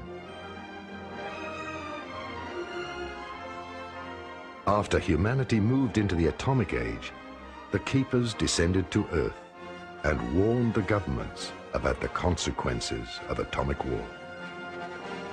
In 1952, members of the Galactic Confederation met President Eisenhower of the USA, but his hands were tied because the official US government was backed by the world government of the Illuminati, which rejected a military disarmament. I was chosen as the G2 heir for that particular project, which was highly sensitive and classified. And as a result of that, I was in charge of aerial phenomena, you might say. So all aerial phenomena came through the A2, which was the Air Force representative, and the G2, which was the Army representative, myself. One day, we received a Twix from higher headquarters, which was called the 3rd Army Headquarters. Came down to division, and actually Corps first, then the division, and then to us in the Air Force. And it was an emergency cable, or Twix, which simply stated that an unidentified flying object had landed, soft landed in White Sands, New Mexico. The first initial Twix indicated that they had it under observation. They were going to watch it for 24 hours. Hopefully there would be some type of life aboard, and they could communicate with it and get on with the possible acceptance or rejection of the craft itself. What happened, however, after 24 hours, there was no sign of life. So it was assumed that either the ship was vacant or that the personage who were aboard were all dead. That later proved to be quite accurate and true. Now, after it was assumed that the ETs who were aboard were dead, they then decided they must find a way to get into the craft itself. Now, what happened was that the exterior of the craft signified no way to get into the craft at all. But somebody had the bright idea of probing with a long pole, which we did, and they did. And lo and behold, they did hit a button, and down came a interior door, like a trap door. And there was access, of course, gained to the craft itself. At that point, of course, a boarding party was ventured inside the craft, and they found 5 bodies. Those bodies were diminutive in nature. They were basically humanoid. It was evident to the extraterrestrials of the Confederation that all governments are a manifestation of the material powers. Indeed, they immediately imposed strict secrecy about the meetings. They threatened people, including their own employees, in order to enforce the secrecy. At the peak of the Dark Age, the Keepers started to contact private citizens, scientists, and artists. They also delivered messages and warnings to them, which were supposed to slowly sink into the consciousness of mankind. The Brothers of Space, as well as the Ashtar Commando, the Santina, and the Pleiadians belong to the Galactic Confederation.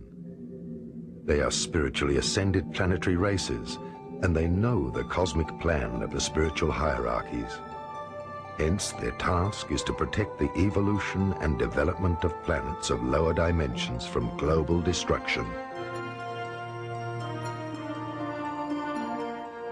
They are only officially permitted to land if mankind asks for help and is consciously aware of the meaning of its own existence. They are allowed to intervene if the whole planet is faced with global destruction because of unconscious influence, or if large natural disasters threaten the survival of the human race.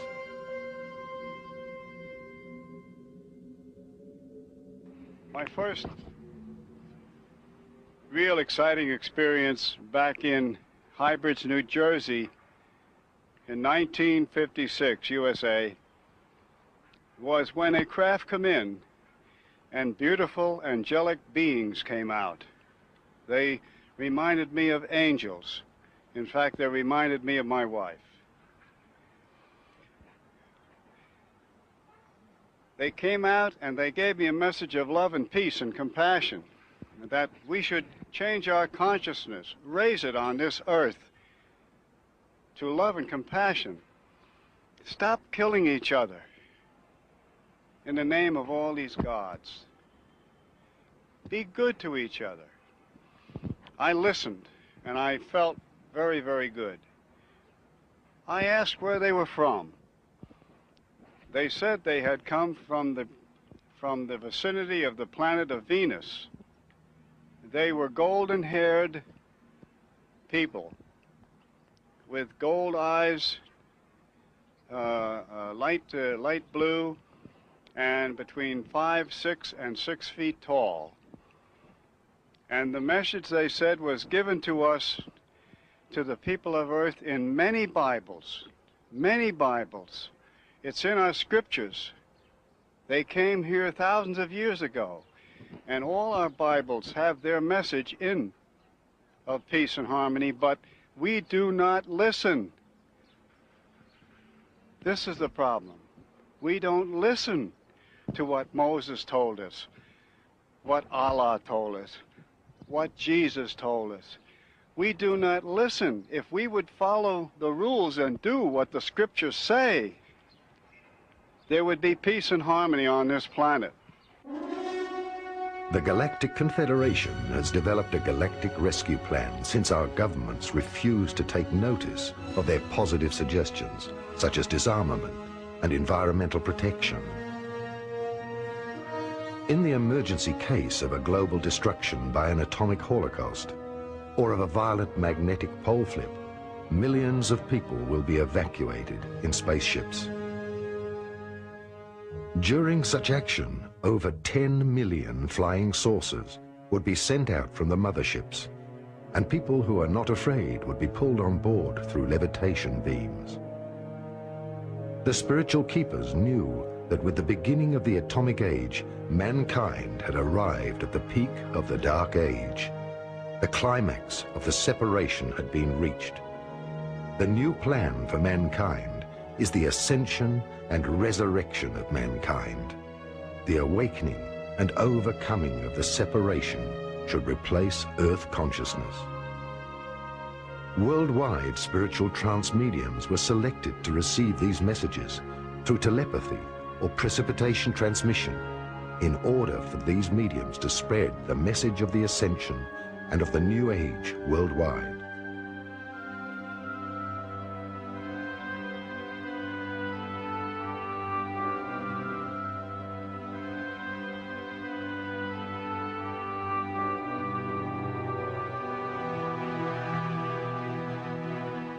The Pleiadians have always worked through me and around me as a presence. I do not have what most people would call physical contact. I've never really seen ships, even though in 1981, when I was living in Taos, New Mexico, I awoke from a sleep state in complete panic because there were 3 blue extraterrestrials in my bedroom hovering or putting their hands above my bed. So I had that contact in 1981, and I never forgot it. I labeled it a dream, but I always knew it wasn't a dream. And the beings were small and very bright blue and kind of almond-eyed. And when I began channeling the Pleiadians, I remembered that event in 1981, and I knew that extraterrestrials, that other life forms were real. And that's what gave me the courage, the belief to allow these beings who said they were from the Pleiades to speak through me. During the course of our friendship and our sharing of my body, they've taught me so many things. And what I'm wanting to share with you today is that the search for extraterrestrials that people are impulsed to follow is a search that's very complex. It's not necessarily spaceships appearing in the skies or beings landing or showing up in your bedroom. what I'm discovering is that the merging with the gods returning to Eden, has to do with an infusion of our consciousness, understanding that other forms of intelligence can blend their consciousness with ours. We can learn to blend ours with theirs, and we come into a whole new level of operating on the planet. The basic message that the Pleiadians that work through me offer is that thought creates reality. They say they come from the future, and they have learned how to penetrate what they call the corridors of time and ride different webworks of time, and they've come into our reality to teach us about something that we need to change, that we need to implant within our basic values of life. And this is what they've given me, the gift that they've given me of restructuring or revaluing of who I am. It's not been easy, definitely. I've changed so much that sometimes it's very difficult for me to relate to people and the ideas that they have not questioned over the years. The ideas that are instilled with us from the time we're children based on fear, our religious institutions, our educational systems. They never teach us to honor and love ourselves and to understand the mystery of the body first. And then understand that the mystery of the body and the mind ends up reflecting itself and creating itself in the outside world. Part of my instruction at this time has been to speak openly so that others don't feel that they're going crazy, so that others can understand that there is this infusion of off-planetary intelligence coming to merge with our consciousness. Many of these beings have no idea how to make contact with us because we've been so programmed to fear and programmed to interpret what we don't understand as something that would be bad. And unfortunately, we've been lost in this paradigm of thought that we are the most intelligent species that exist. And I believe that we're one of millions or billions, and that the earth is now being reopened. The doorways that will connect us to other forms of life are gently, and sometimes more than gently, sometimes with great collision. These avenues of light, these avenues of thought are being opened so that we can change. I feel that I'm an example, I'm a forerunner for what's going to happen to much of the population. Knowing the thought patterns of humans, that one message was not enough, the Confederation resorted to a much more extensive assistance scheme. After consultation with the spiritual hierarchies and the cosmic intelligences known as archangels, a common plan was developed with the Archangel Michael to send his legions of light workers to incarnate on Earth.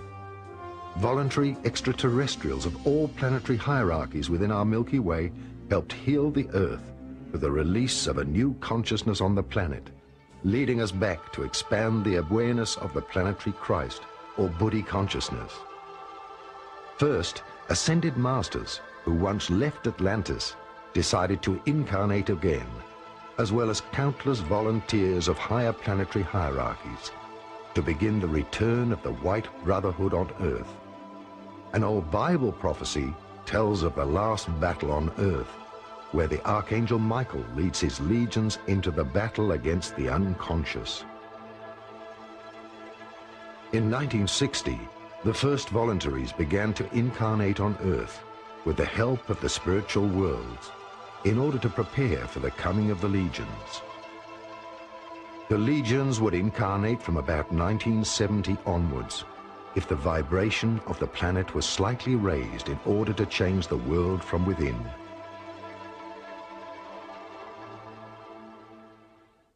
The role of the light workers in this transition upon the planet Earth is quite varied.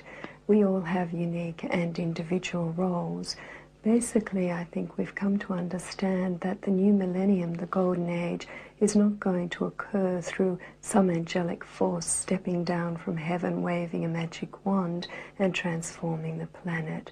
This change will come about through a shift in conscious awareness, through a change in our own individual perception.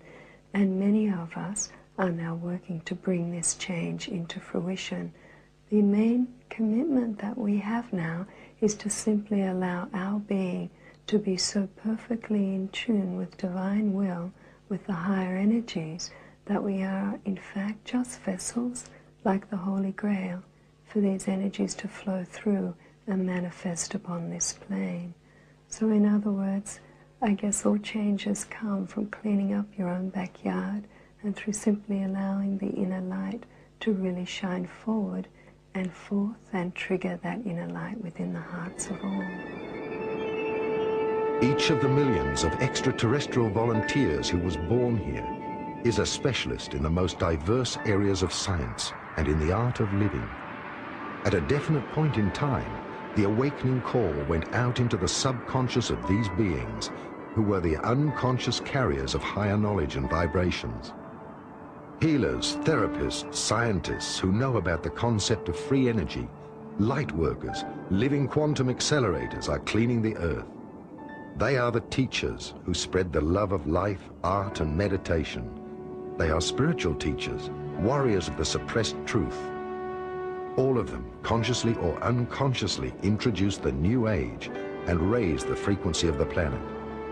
Many of these people have always felt that a part of them is different.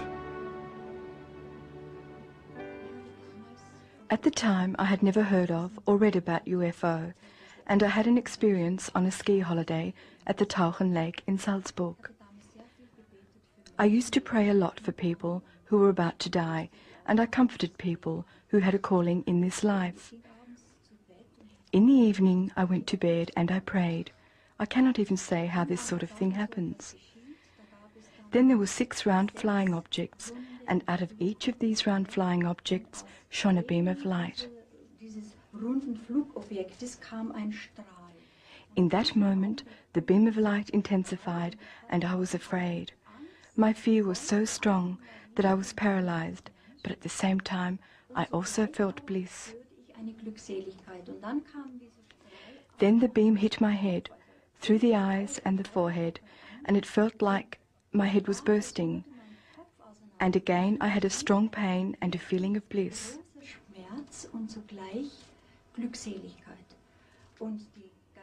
And the spiritual realization, that is, a real transmission, a communication, an understanding, we are energy, and if you hold as much energy as we do, we will come and take you from the earth.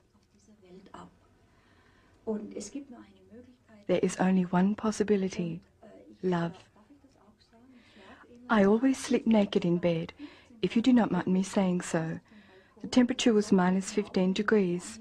I went outside onto the balcony and I was pulled up into the starry sky. I did not feel a cold, nothing. My husband pulled me back into the room.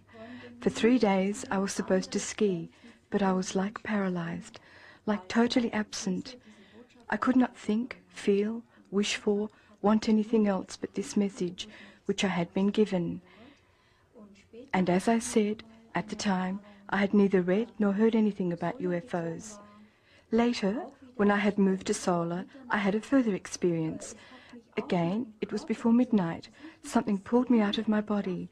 I really saw how a force pulled me out of my body, and then it spoke in me, Rolf. That is the name of my husband. Together we have decided to further realize ourselves in the Christ consciousness, in his love and in his wisdom, and that is why I was allowed to remain here. Indeed, I had the feeling that I had already been taken away at the time.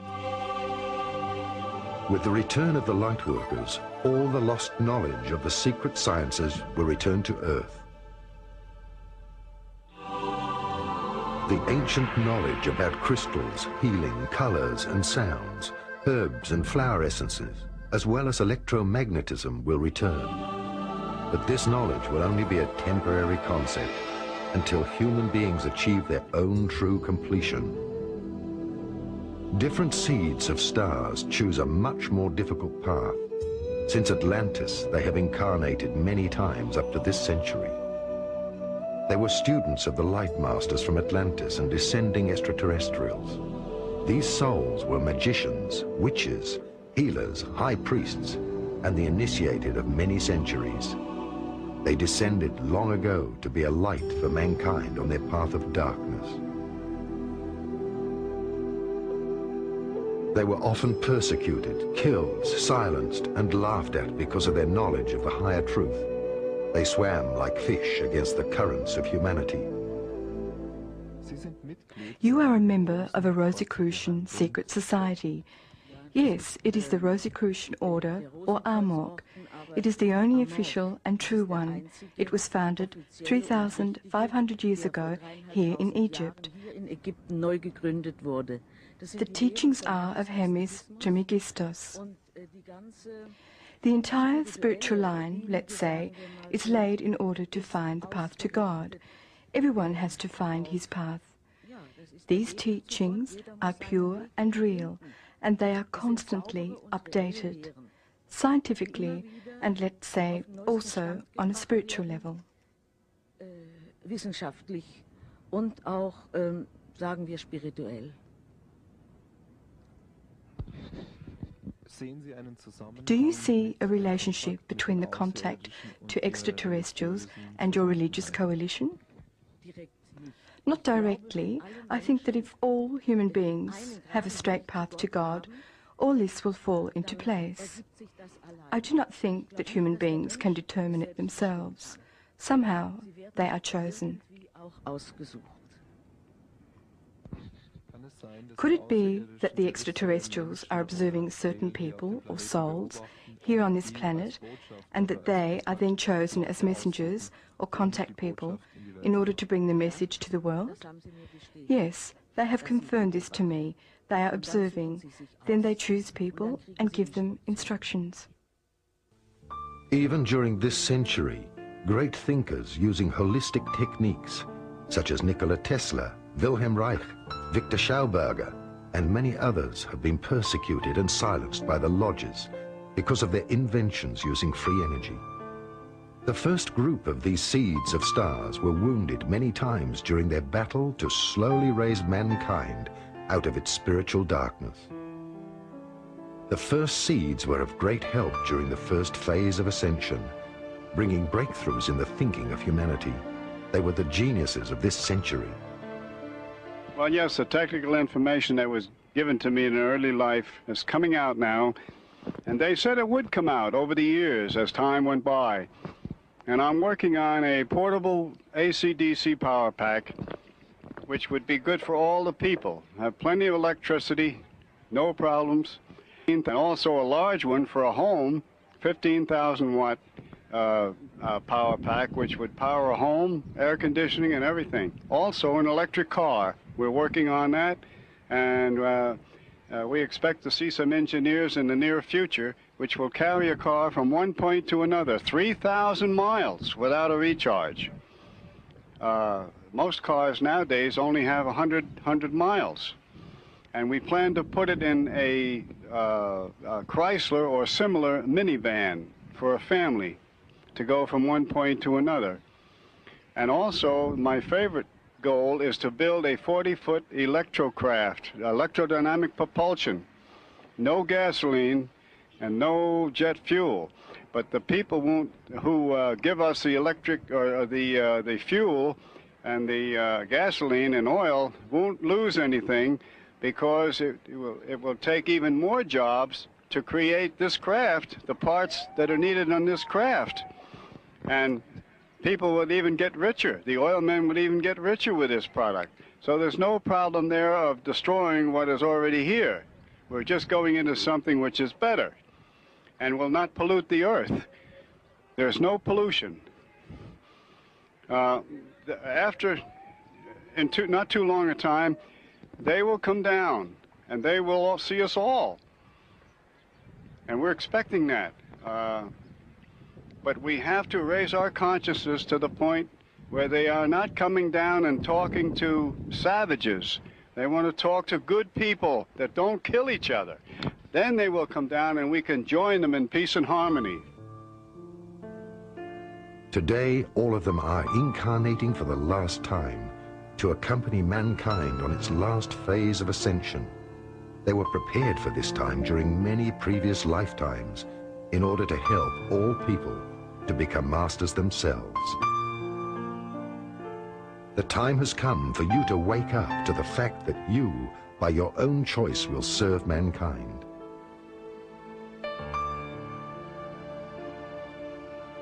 Millions of beings know unconditional love. Thus they will raise vibrations simply by their presence, so that the purification process will start, and spiritually, no stone will be left unturned.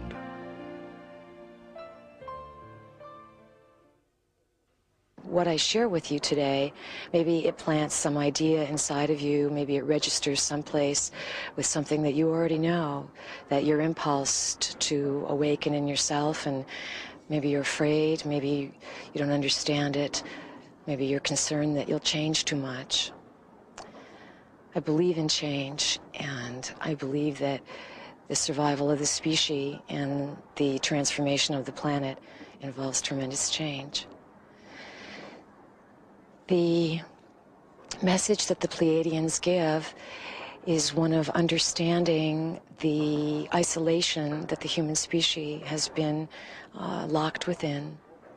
They call the present version of the human species modern man, saying that basically we spring from an experiment that began about 500,000 years ago, and that the gods that created us are extraterrestrial beings who in reality have forgot their own gods, and these extraterrestrial beings are going through their own process of change at this time, and because they created us, because we're a part of how they learn, we're involved and they're involved in this time of coming together. What the Pleiadians have taught me is that this coming together, this collapsing of time, this merging of consciousness that's taking place between all species on the earth plane, has to do with something that is going to create, let me see how I can put it, a new geometric thought form, a new geometry of being that's literally going to move through our universe and change the entire course of our universe. They have told me and told the people that they speak to that the human species genetically has very different organizational structure than we've been led to believe. They said that the evolving human, the human that will emerge on this planet, will have 12 strands of genetic material, and these 12 strands of DNA will activate within the human full brain capacity. This is something that is quite a lot to consider, and yet I can say in the last few years of working with these energies that the process has begun to take place inside of me. I've changed. I have abilities that I did not have before. I have understandings that I never had before, and I have assistance that's based on non-physical presence that I know is always with me. And I feel that the message I'm led to share with you is that these beings are around all of us, and that if you would relax and if you reconsider who you are, you can open to this very wonderful relationship that's really a relationship with another form of yourself. Only a few of these people with a higher understanding are conscious of where their soul originates from. When entering space and time, they lose their consciousness. By increasing the level of vibration, they will all remember their true identity. While earthquakes and other events increase in intensity, holding the attention of the ordinary world, the extraterrestrials and the chosen ones will complete their spiritual and physical ascension into the fifth dimension. In the next 20 years, groups of people will ascend 3 times and be spiritually removed. Their subatomic vibration will be raised, their universal body activated to such a level that they will no longer experience death or disease. Indeed, death, age, and illness are experiences of duality in third dimension. This spiritual and physical resurrection coincides with our contact with the light ships of the Galactic Federation. The extraterrestrial keepers are observing the process of the ascension of the sixth root race, the seed for the race of Christ, or Bodhisattva.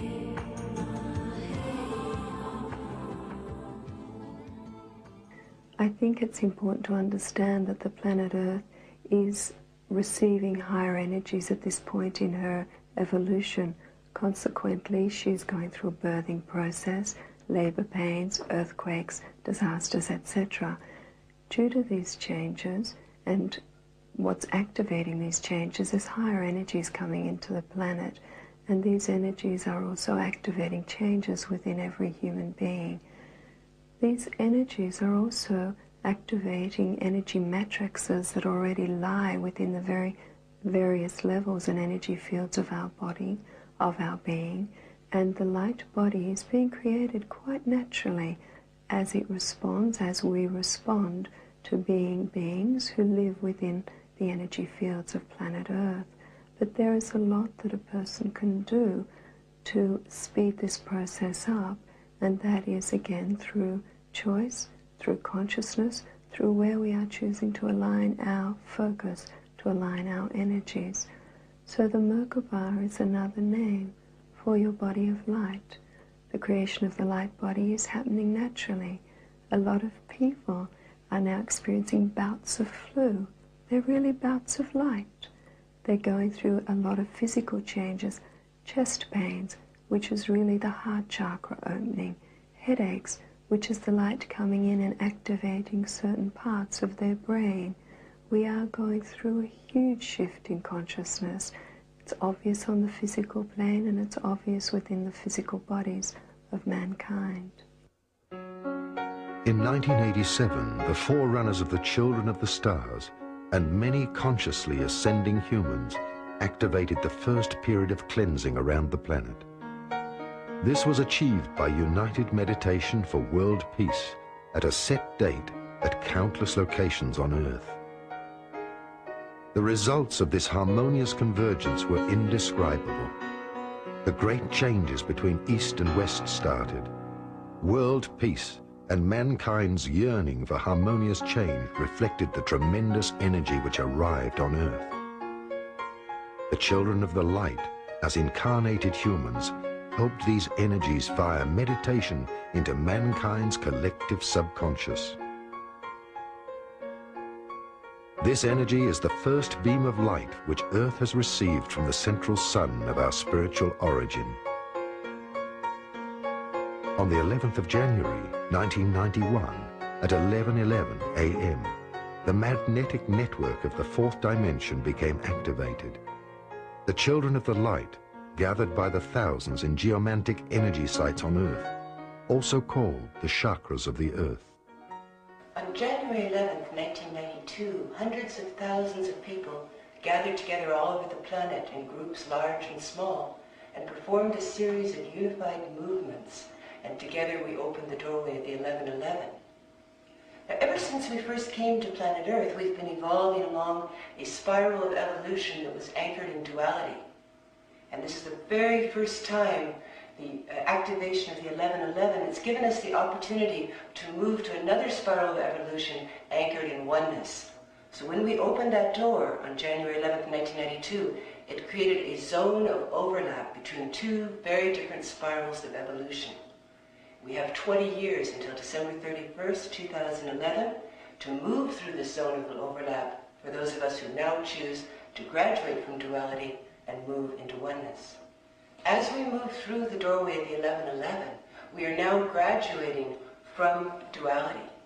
And as I said, moving into oneness, we're moving into new octaves of awareness. We're moving out of the patterns of dimensions into an entirely different patterning, that which exists in the spiral of evolution of oneness. Now the planet Earth is coming through the doorway with us, and It's going to be shedding its skin at some time before the doorway closes at the end of 2011. And we'll find that all the layers of illusion, all the layers of pollution, all the layers of disease on this planet, everything that was based in duality will be dissolving away from the earth, and the earth will arrive on the other side of the doorway with the ones of us who choose to make that journey, and it will also be reborn anew. Because of the opening of the 1111, we're now living in very, very interesting times in which we have a superimposition of two very different worlds, that which is based in duality and that is based in oneness. And every day we're faced with choices of where are we going to anchor our being, in duality or in oneness. We also find that everything is new as we move into this new spiral of oneness. We find that the old Earth grid patterns, the old planetary vortexes, are now shifting to very, very new ones.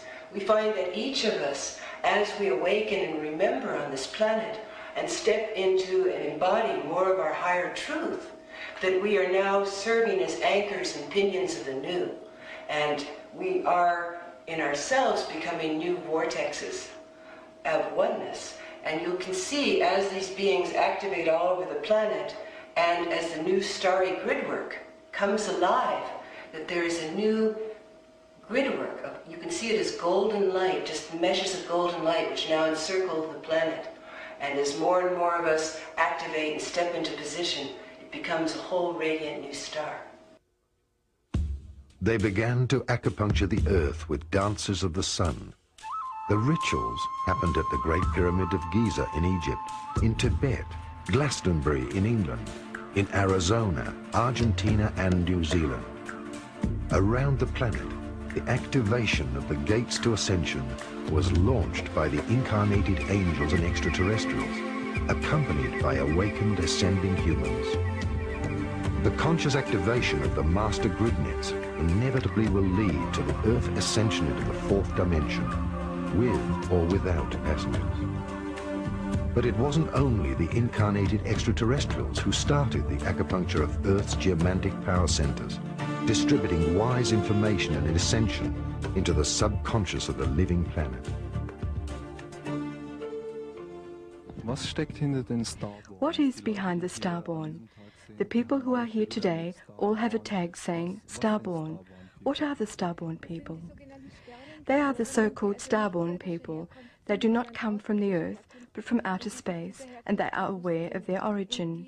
These people incarnated here onto this Earth at this point in time in order to fulfill the duty of which I have already spoken, and in order to do the work within the agreement to incarnate. Where does the knowledge of the Starborn people come from? Do they get the knowledge from their inner self or from some religion? Where does it come from?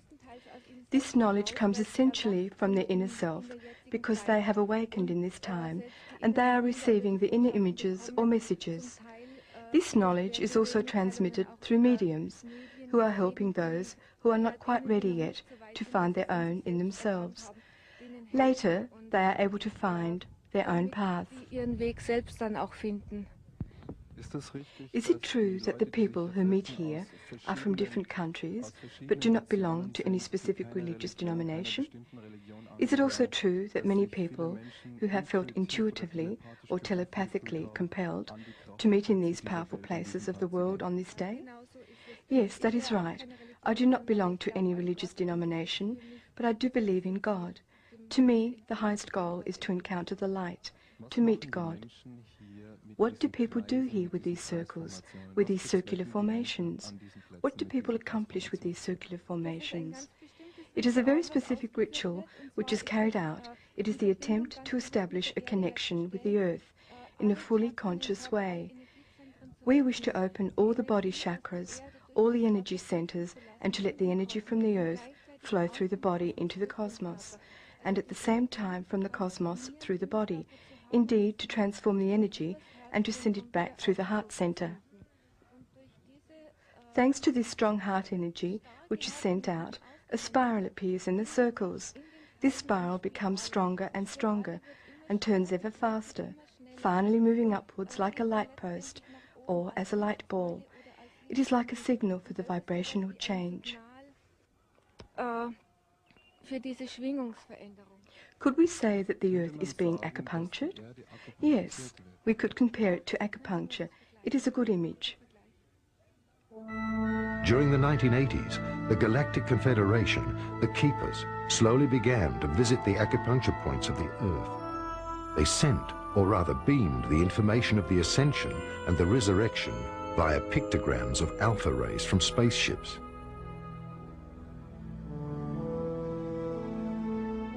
The Keepers send holistic codes into the human subconscious to activate the frequency of the light bodies. The cells of this organism have to adapt to the quickly increasing vibrations or look for another playground in the universe where they can still play with the concept of separation. Therefore, not only will East and West unite within the living planet Earth as two halves of the brain, but also the two parts of the human brain will join. At last, all opposites will combine their efforts, and light and darkness will complement each other on a higher level. In welchem Zusammenhang stehen die telepathischen Botschaften? What is the relation between the telepathic messages that people should meditate and perform magical rituals in power locations and the telepathic messages of the return of the extraterrestrials or the gods of Eden? Well, to a certain extent, the extraterrestrials are sending these messages.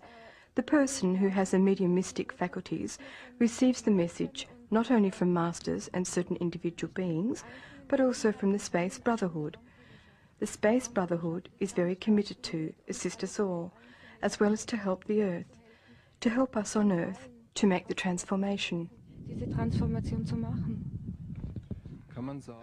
Could one say that the extraterrestrials, or the Eden gods, as they are always described, bear a relation with our archetypal god figures? Yes, absolutely, because at times, when we did not know that they were travelling extraterrestrials, they were simply considered to be the entities coming from the sky, and thus they were gods to the inhabitants of the Earth.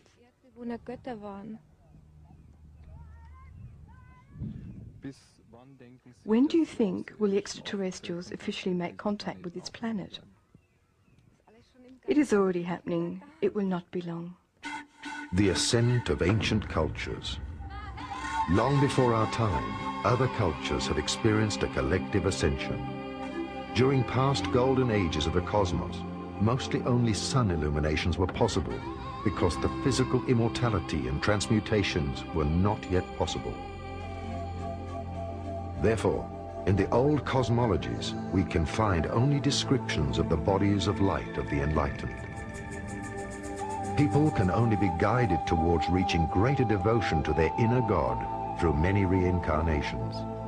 That way, they increase the vibration of their chakras. That reincarnation is the path of slowly opening up to a new consciousness. Advanced souls, like the masters, were so transparent that one could see a glow around their bodies. This was shown as a halo in old paintings. Opening up to the inner cosmos and increasing frequency was the first step on the way home.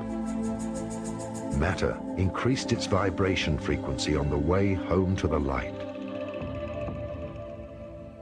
The heart chakra is actually what I feel is the gateway between the lower and the higher bodies, but we actually have energies that connect us through all the dimensions back to source energies, and these can be experienced by simply aligning them. We have the physical manifestation, which we see as our molecular structure of our body, which is quite dense, but we also exist on many higher, finer frequencies through to source energy. That energy exists within, and the chakras, those energy centers, connect us all the way through to that highest source energy and frequency of being. The heart center is the center through which that divine love flows from the higher dimensions through into the lower bodies. All of our thoughts influence not only the outside world via the morphogenetic resonance field, otherwise described as our united, universal superbeing, but also our inner microcosmos. Our thoughts, depending on the origin of their level of consciousness, activate the chakras. These in turn determine our density or physical frequency, which in the end plays a vital role in the hormonal balance and metabolism, as well as in other bodily functions.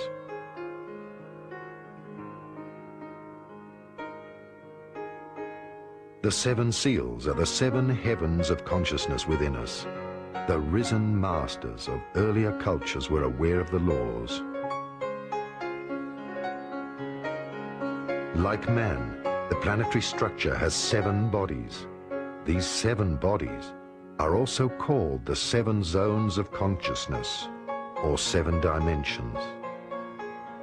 Within man, there are 7 physical chakras, or 7 doors of energy which attract spiritual energies from the inner cosmos. These doors of energy move together with the psyche and the entire human consciousness. Every opening within the human consciousness increases the speed of the chakras. This opening up of the cosmic flower grails permits the body to acquire a higher electromagnetic frequency and take up more etheric energy. Thus, the human body has 2 sources of energy supply: the combustion engine and the cosmic motor of resonance.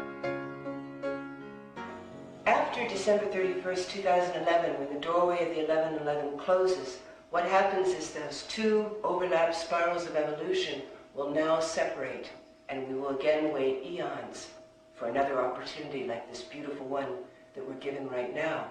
For those of us who did choose to live in oneness, we will find that we are now aligned with a greater central sun system.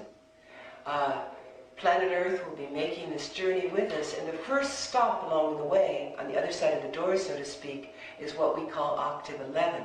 And Octave 11 is when they'll be very active, building on the new, great creativity, totally new forms of everything. There will be some beings, when they reach Octave 7, who will say, well, I'm not really so interested in this, I'd like to still yet go further. So a small group of beings will join together in the middle of Octave 7 and unify into an even deeper oneness and continue on the homeward journey to a level of consciousness which we call Octave 11. Over the years, as we've been awakening, there's been a great deal of discussion about our light bodies. And we finally realized that somewhere we have these elusive light bodies. And of course, we've been reading books how to find our light body and doing special practices and exercises and eating certain foods so we can find these elusive parts of our beings. And the big joke, of course, is that we've been wearing our light bodies all along. We have them here. For so long we thought we had this physical body with this little tiny flame of spirit here in our heart. And then as we awaken and remember and become vaster and vaster, you see that all along we've been wearing these vast bodies of light, and inside of them is this little tiny physical body. So we're going to be stepping more and more into what we call the invisible. The invisible, the unseen, is going to be seen by us, and that means living our lives more consciously in our bodies of light, bringing it all down all the way through the physical. The masters of ascended cultures knew that the ascension was a gradual widening of consciousness. The higher self helps us with the process of completion. If man keeps on communicating with his cosmic monad and listening to his inner voice or intuition, the person will be reborn in the spirit.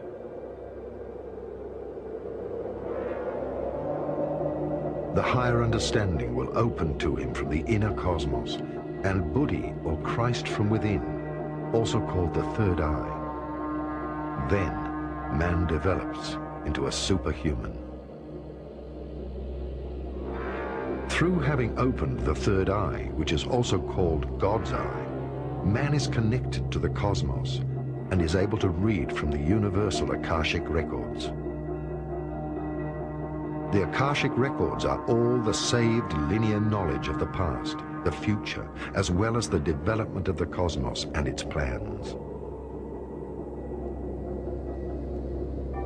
Humans who have reached this state were called the Enlightened Ones. These people have dedicated their lives to the universal serving of mankind.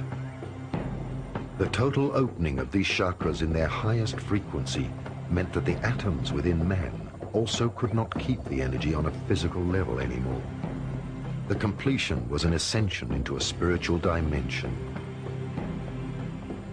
Some masters have been taken on board light spaceships by extraterrestrials.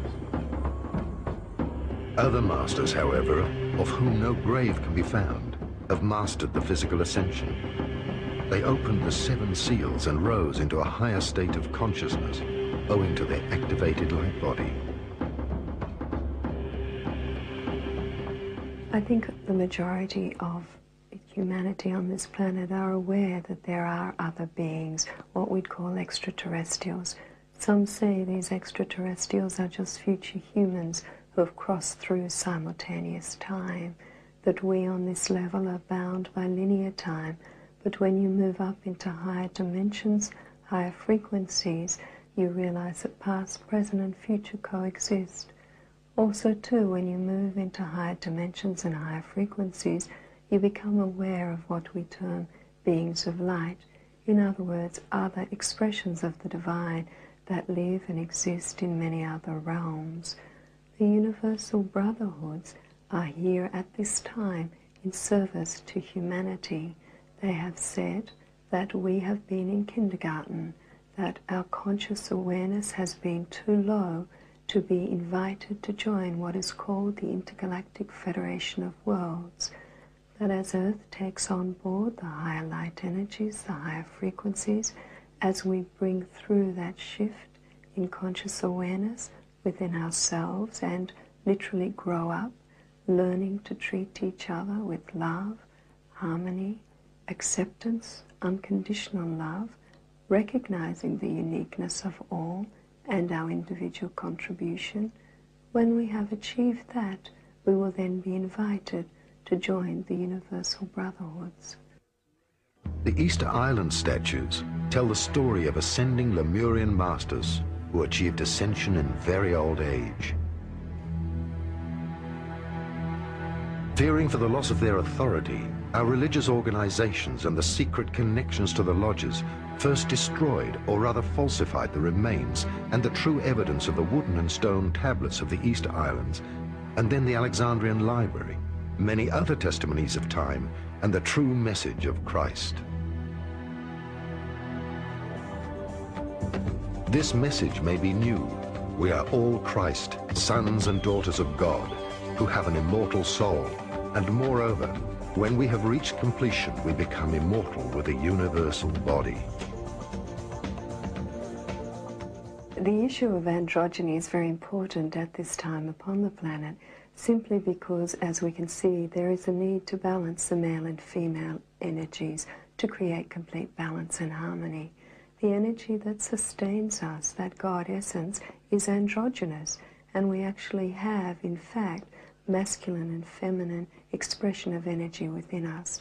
A lot of people now are being guided to balance those energies within so that they are more whole, more complete in their expression, instead of just being particularly female or playing a role as society has dictated. In other words, there's nothing a woman can't do, there's nothing a man can't do. That we come from a point when we relate to each other of complete balance and wholeness. How does immortality function in the new millennia? Immortality can be looked at many different ways. Most people are familiar with the immortality of the soul. However, as we tune to the higher frequencies, the higher octaves of light, many of us are now becoming aware that we're also physically immortal, that we can control cellular regeneration and degeneration, and that there is absolutely no requirement for the physical body to either age or die. We, the light workers, have very specific roles to play at this point in Earth's history, and I myself would rather finish the work that I have to do here than take my physical body up into light, or just leave it when I'm ready. To allow the physical body to age and decay, for me, is simply poor time management, when there are many tools and techniques and a natural state of beingness that can occur as we tune to the light energies and allow that God essence, the Christ consciousness within, to step forward. After the chakras of a person have opened up, this person overcomes all physical laws and thus becomes one with the universe and a lawmaker himself.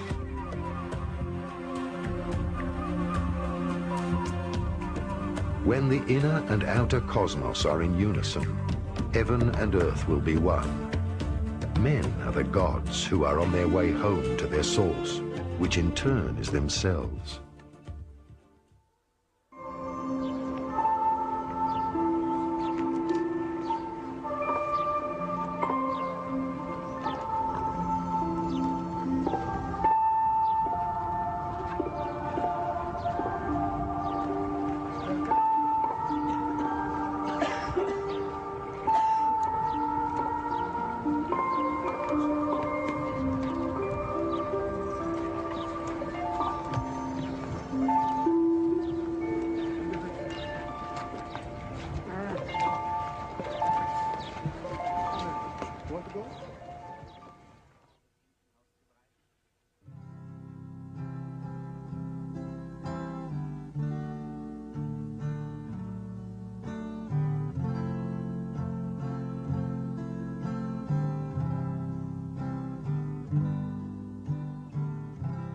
The continent of Atlantis was an island which lay before the great flood in the area we now call the Atlantic Ocean.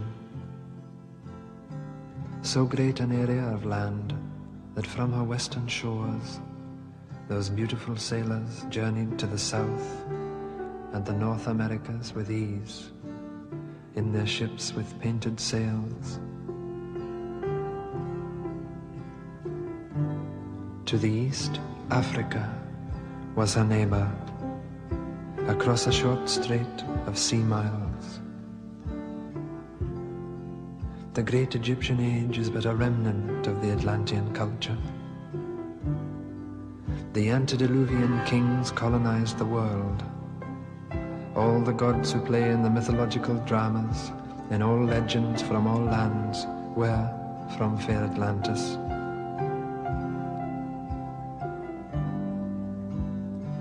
Knowing her fate, Atlantis sent out ships to all corners of the earth. On board were the 12. The poet, the physician, the farmer, the scientist, the magician, and the other so-called gods of our legends, though gods they were. And as the elders of our time choose to remain blind, let us rejoice and let us sing and dance and ring in the new. Hail Atlantis!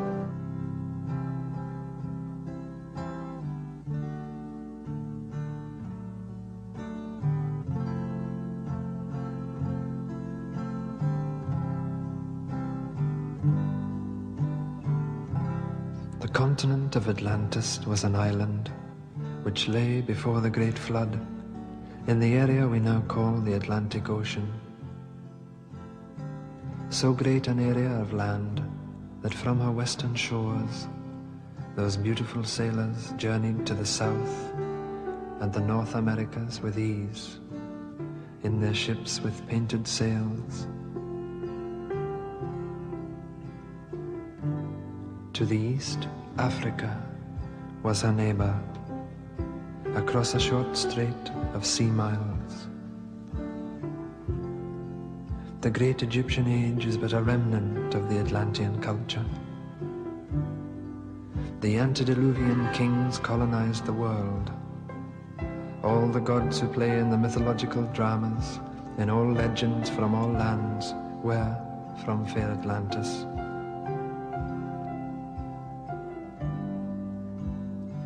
Knowing her fate, Atlantis sent out ships to all corners of the earth. On board were the 12.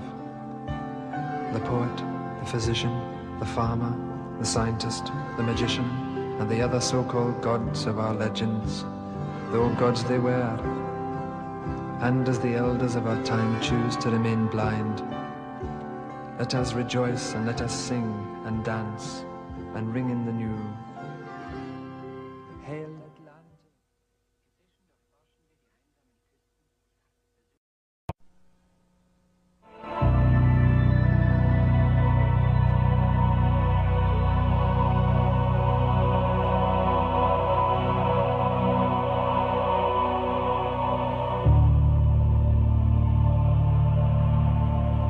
The secret of the inner earth.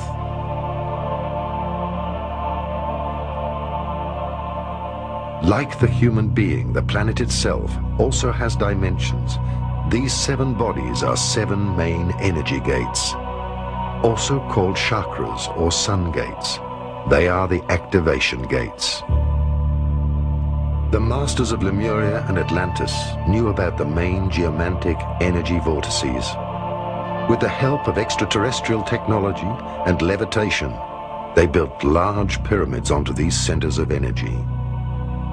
Therefore, pyramids around the world stand on these gates of energy in order to mark the power centers.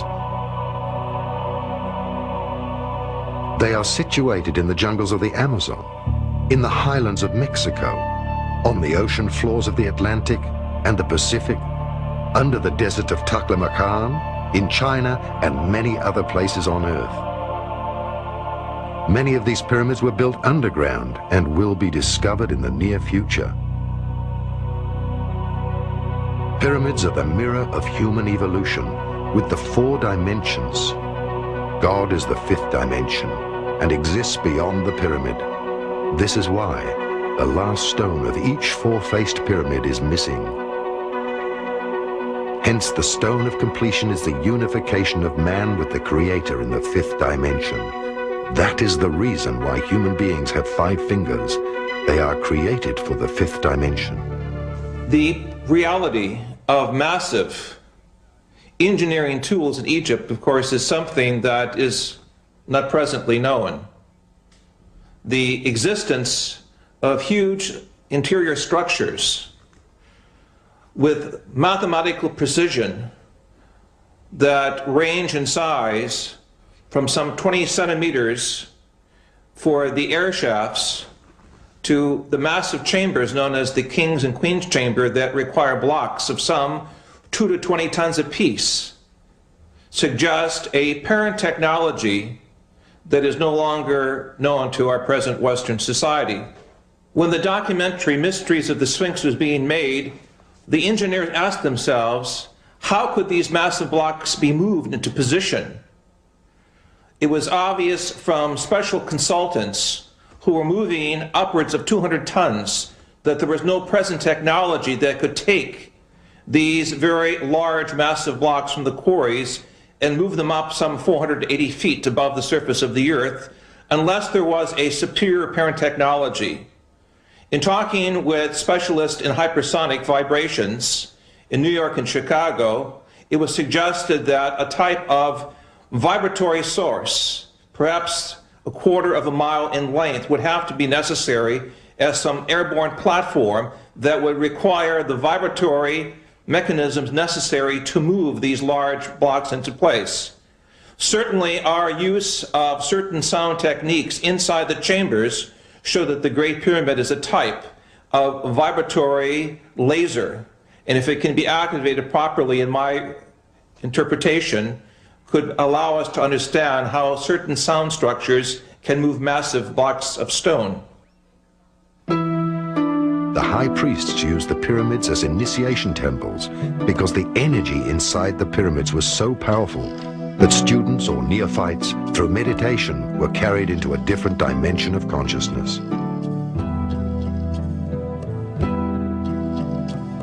The student, with his physical body and senses, was moved into a higher world.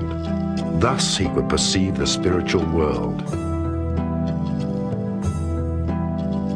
Until this very day, another great secret remains.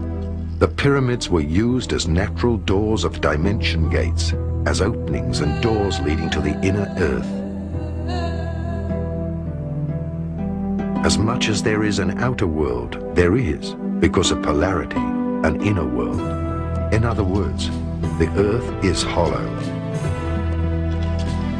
As things are on a small scale, so they are on a large scale. Hermes Trismegistos taught that everything in the universe is set up according to the same organizational plan. One could say that the Earth is like a huge atom, hollow inside, with a nucleus at the center which represents the inner sun. Just as we humans do not see the outer curve of the globe, one is not able to perceive the inner curve when entering Hypereia, the legendary lost crystal cities of Agartha.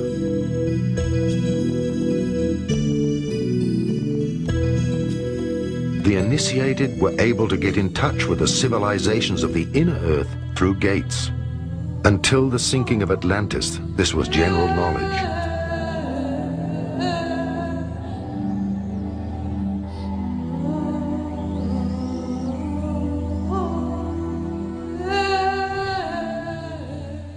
Plato in his book, the Timaeus, speaks about an earlier civilization, a race of godlike beings, at least 9,000 years before the time of the peoples of Athens.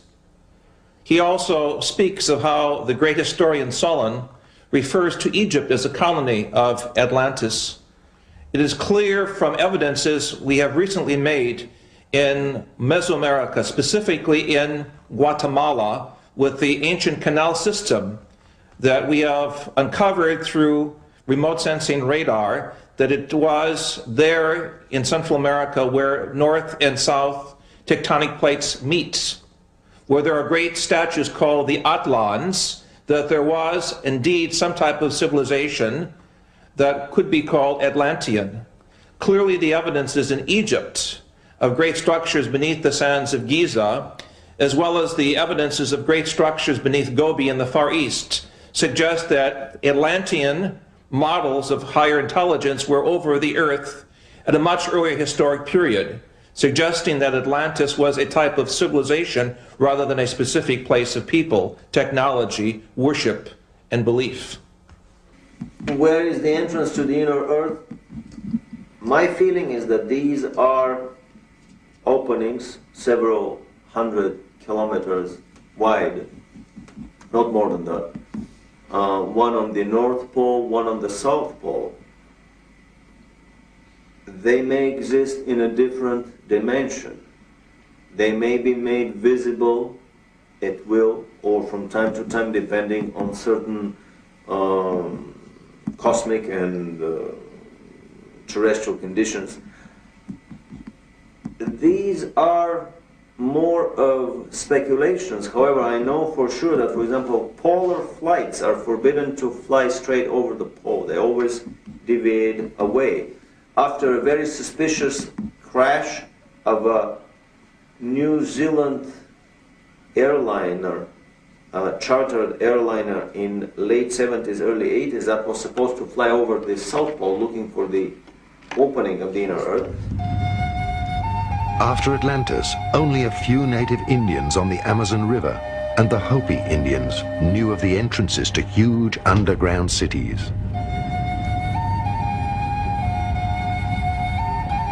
They reported that shortly before the cyclical end of humankind, the seed for the next humankind was brought to safety in the inner earth by beings, human beings with white and bluish skin and golden angelic hair, who traveled in flying saucers from the inner earth. Last century, various scientists searched for the pole openings. Accordingly, the South Pole is supposed to be the head chakra of the Earth and have an enormous pole opening. The North Pole would be the root chakra. During this century, two great efforts were made to find these pole openings and to make contact with the extraterrestrial races who built the underground cities within the Earth. The first expedition was led by Admiral Byrd before the Second World War. The second was carried out by the secret Tula organization, which pulled the strings behind the Nazis. Both expeditions were successful.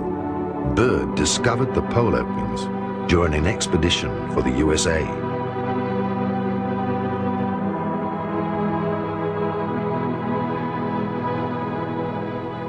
What do we know about Operation High Jump, about Admiral Byrd's expedition in the autumn of 46, the early spring of 47, to the South Pole? This is an expedition that has been almost forgotten, and it's very hard to come up with any information about it.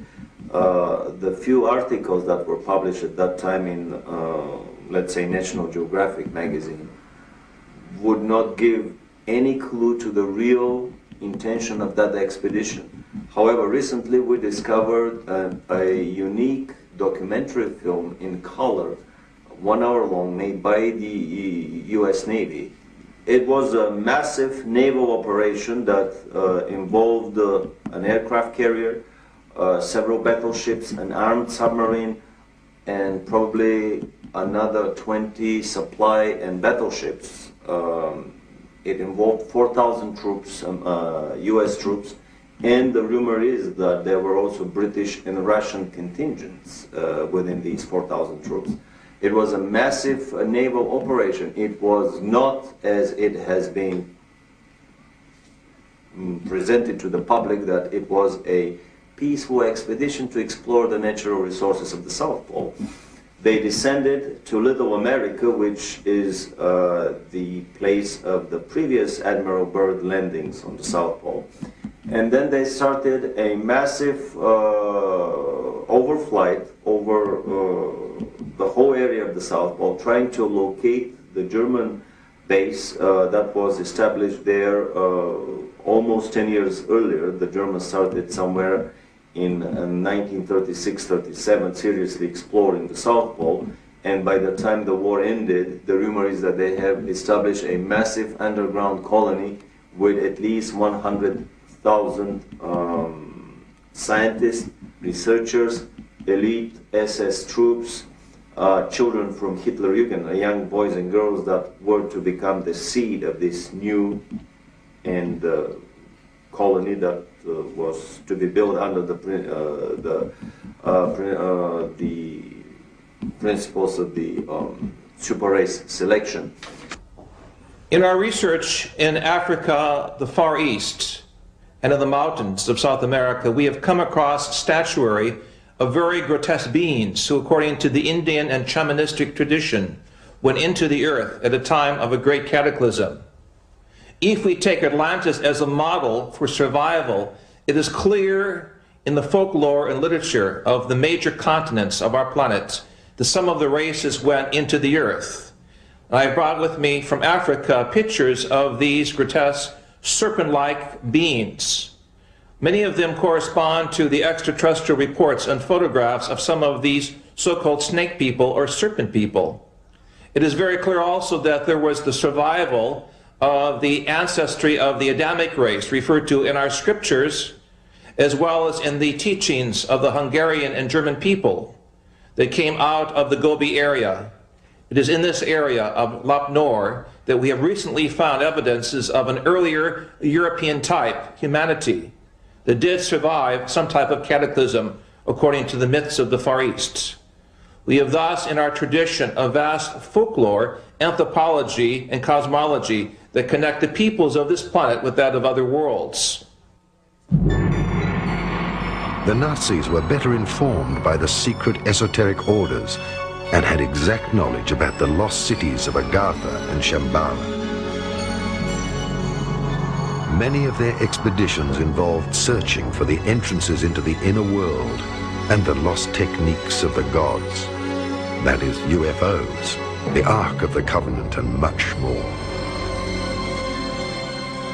Thus, films like Indiana Jones are not mere fiction. German expedition in search of Agartha. Some esoteric correlations of the 19th century and of the Third Reich are hidden nowadays under a veil of the past. Thus, only some isolated relationships can be uncovered.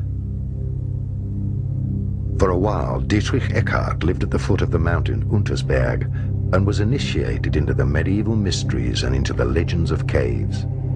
Adolf Hitler spent many hours with Dietrich Eckart at the Obersalzberg mountain, and both were followers of the hollow earth theory of Hans Erbinger. The Untersberg was already considered by the Templars to be a volcano with an access to the inner earth and to the legendary Hollow World. Thus, there are stories of the disappearances of people in the Untersberg and how, 60 years later, the same people surfaced without having aged. Other German legends deal with the myth of the end of the world. In the legends, King Barbarossa is asleep in the mountain, and after hundreds of years he rises up with his knights for the last battle at the end of time, in order to help good triumph. I'm speaking now as a scientist. I do not want to confuse subsurface temples and grottos and structures of civilizations that go down approximately a mile or two from the surface of the earth with the so-called inner earth theory. In my work in Ecuador, Peru, and Bolivia, it is clear that there are vast tunnel systems that go hundreds of kilometers under the mountains, allowing the Indian peoples to connect between national borders. We know also between Mexico and New Mexico in North America that the Indians have a subterranean system of corridors that allow the tribal federations from North America to meet, even privately, without notifying the American or Mexican authorities. Clearly, these structures are there as a result of some type of volcanic activity or catastrophic event some 28 million years ago, as we have measured in areas of North Mexico, where the surface of the earth changed, allowing volcanic openings and porous materials to construct, as it were, underground cavities. Into these cavities, members of the human society found shelter from the noxious poisons and gases and orders of destruction that took place rather suddenly. If we look at our planetary system, there is an obvious grid of underground cavities, from the areas of the Gobi areas of Central Asia to the areas of Malta in the Mediterranean to areas even of the mountains of Untersberg in Central Europe, Mont Blanc, Jungfrau, to areas we have specifically worked with seismology in central North Mexico, and also areas of the Andes. Peru, Ecuador, and Bolivia in particular have underground structures that run for hundreds of kilometers. In Southeast Asia, we know that these structures also exist in the areas of Sumatra, Borneo, and Indonesia. Clearly, throughout the world, there are major areas which seem to be contact points with parallel evolution. Dietrich Eckart shaped Hitler's thinking more than we can imagine today. He also directed him towards a mediumistic education and showed him how to make contact with the spiritual world, in particular with the Germanic gods and the ancient Hyperia people from Agartha. Thus, the leader became a guided one who communicated with the spiritual world and the masters of Agartha. Only when he had developed these mediumistic attributes to the full did Dietrich Eckart propagate the idea of a leader, Führer, in the Tula Society and in the popular esoteric circles.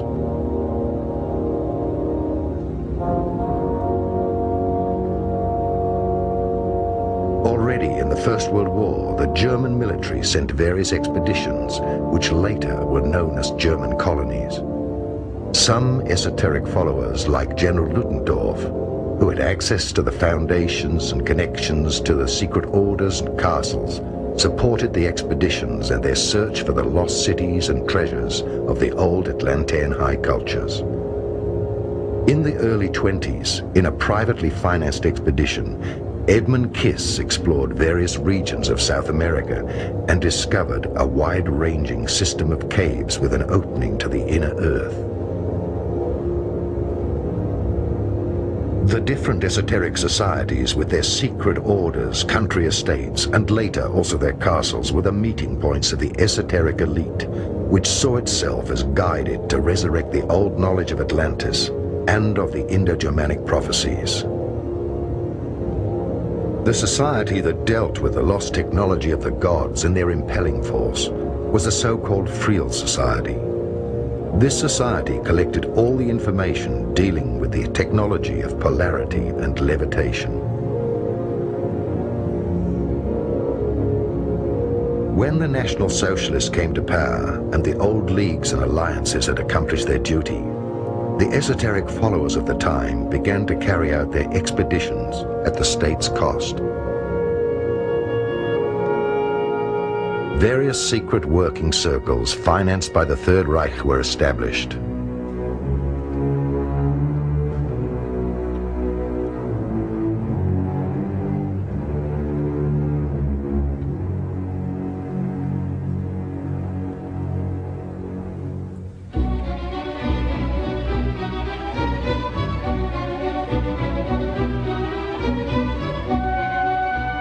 The committee of the group, Heirs of the Ancestors, was concerned with the study of races, and some high esoteric followers were contracted to investigate the past of the Aryan race with ordinary archaeologists and scientists.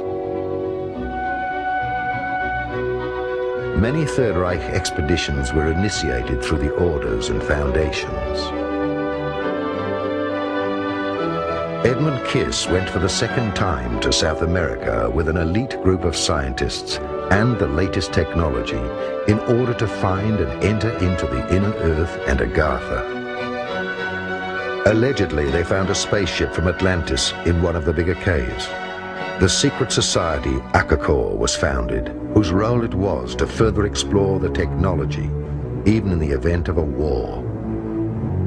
In the 80s, was ARD television correspondent Karl Brugger killed because he had published a book which alleged an active role of this same society up to the present day?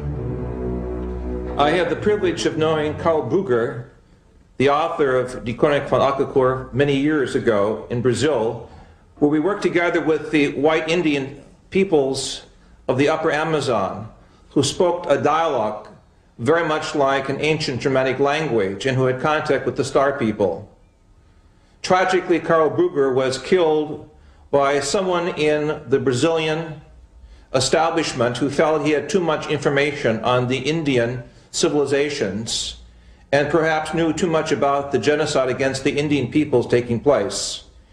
I dedicated my book, The Sphinx on Mars, to Karl Brugger, and in this book I show for the first time the historic pictures that NASA has of the pyramid structures on Mars, as well as pictures of the pyramids in Brazil and South American places, suggesting that there was a historic connection between the planetary grid of energy places marked by pyramids and temples and those of other planetary bodies.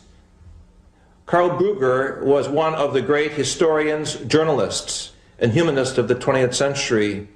It is very important for each of us to try to get in contact with his teaching, his legacy, because it forms the connecting link between the Indian peoples, the earlier Atlantean-type peoples, or what is called in Central America the Atlans, the great giants who are blonde, and the European peoples, to show a connecting bridge between civilizations and centuries.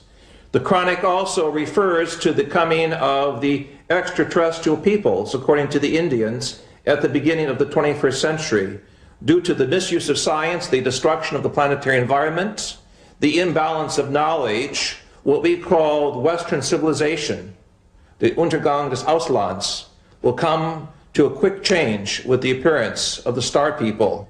And for this reason, we must keep our eyes and ears open to the signs from space of a new communication system, connected also with the teachings of the Indian peoples. The South American Indians of the Andes recognize UFOs as brothers from the sky who have always been there, who are there today. They are not any more unique than an airplane, an airliner flying overhead with passengers aboard. To them, the brothers from the sky have always been there. They do make contact with the Indians, and they do treat people in remote areas where they cannot get to doctors. They heal them, they treat them medically, they interact with the Indians and with primitive people, both in the high plains and the mountaintops and in the deep jungles. So when we began asking about these brothers from the sky, we discovered stories about such contacts everywhere. And in the course of one of these stories, we were introduced to an Indian from the upper Amazon. I think his name was Akunta, but I am not sure at the present time, who offered to take us back into a civilization that he came from that was primarily based on a European culture that was transported there or transposed there sometime about the end of World War II, and they had taken scientists and scientific research underground in an area in the upper Amazon where they had succeeded in developing disc-shaped aerial vehicles that they could use to go all over the world with. The society was, this Indian called the society Akakor. He said that he had guided a German researcher by the name of Brugger, and I think his name was Martin Brugger, B-R-U-G-G-E-R, who was actually taken to the city and was afforded an opportunity to meet with some of the Europeans there. That Indian tribe in that area has many blue-eyed, blonde-haired Indians, and they appear to be descendants of a Germanic a group of people that were taken there sometime in the middle 1940s, and now they have produced children and they are young adults, and a society is flourishing there that is advanced over the contemporary societies around them by a substantial degree. We can take you back there. There is a man who lives in that area. His name is A.J. Gaviard, who will be willing to introduce us to either the Indian that guided Martin Brugger or other Indians from the same tribe who may be willing to take us back far enough to meet some of the members of that society. It's operated as a closed society. They do not come out down the river and enter Western civilizations. When they come out in their spacecraft and pick up what they need and take it back into the society, and they live in a closed environment, pretty much protected by the wilderness of the jungle itself. So it's possible to go back and further investigate the evidence of the existence of Akakor at any time. We can produce people who can do this. We can look at Mr. Brugger's evidence that he published, which was the result of his own research. But I personally am convinced that this society exists, that they have circular disc-shaped craft, that they fly and operate them there, and perhaps some of the disc-shaped craft that we are discovering in the reports of the Indian aboriginals of the highlands of the upper plateau there may be some of the vehicles from Akakor. We also know that many of the vehicles that they describe are not from Akakor, that they come from elsewhere. Some of them are extraplanetary. They come from beyond this planet, and they have unique technologies, and they have human beings aboard who are quite different and quite advanced over the contemporary humanity of Earth today. These humans are interacting with the natives down there also, and there is substantial evidence that these extraterrestrial races are directly connected with the earlier civilizations of Tiwanaku, of the Olmecs, of a number of the other earlier civilizations in South America at a time before the last cataclysmic disturbances that changed all the society and reduced it to savagery once more. A further expedition was sent to the South Pole, Expedition Schwabenland, in order to find the land with no ice and to explore the access to the inner Earth.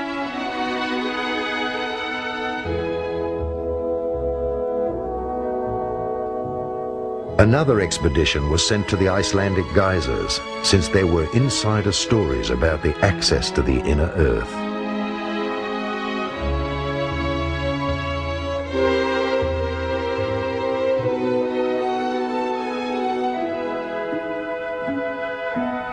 And another expedition was organized by Sven Hedin to the Taklamakan Desert in Tibet in order to find traces of the old culture of Urd.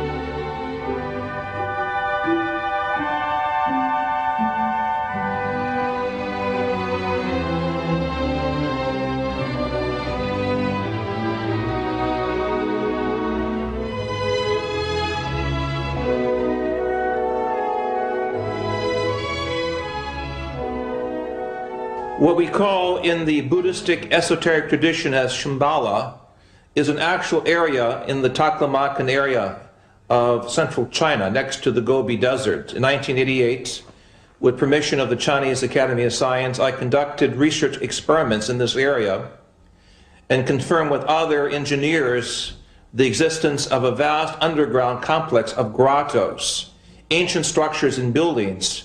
And in these structures we find statues of the avatars or beings later celebrated in Buddhism as the bodhisattvas, the beings that came from space, in the Vimana and the Tathagata. These are ancient Sanskrit terms for the vehicles of higher intelligence.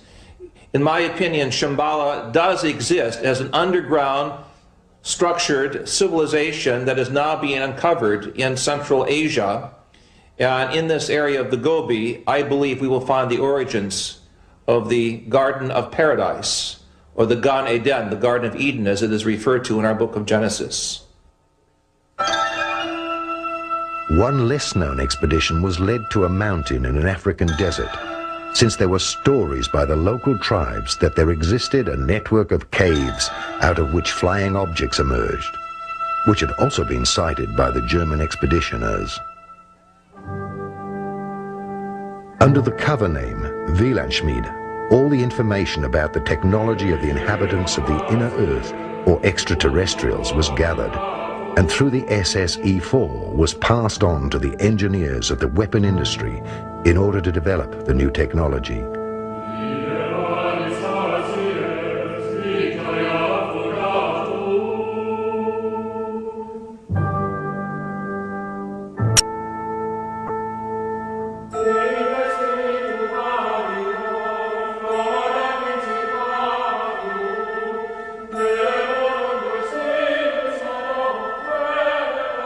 The flying saucers from Agartha were the result of this scientific research.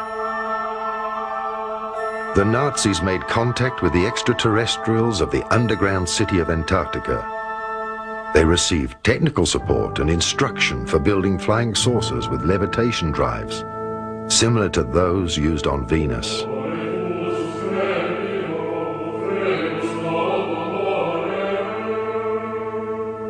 At the end of the Second World War, the extraterrestrials ensured that the technology was returned from Earth back to these cities. They understood that the Dark Age had not yet reached its peak. The technology was returned by 30 submarines through a large commando action.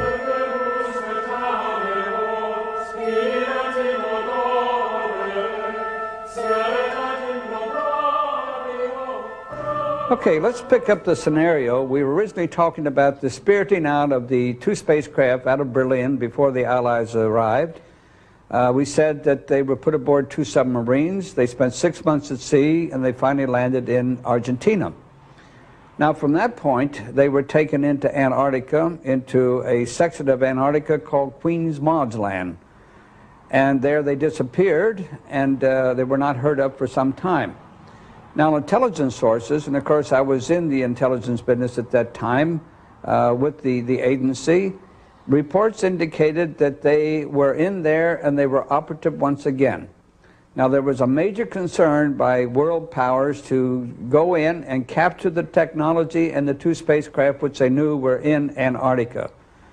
And the intelligence reports indicated that one known as Admiral Byrd was to be recommissioned, and he was to be sent in there to retrieve the two saucers and also the technology and personnel associated with it.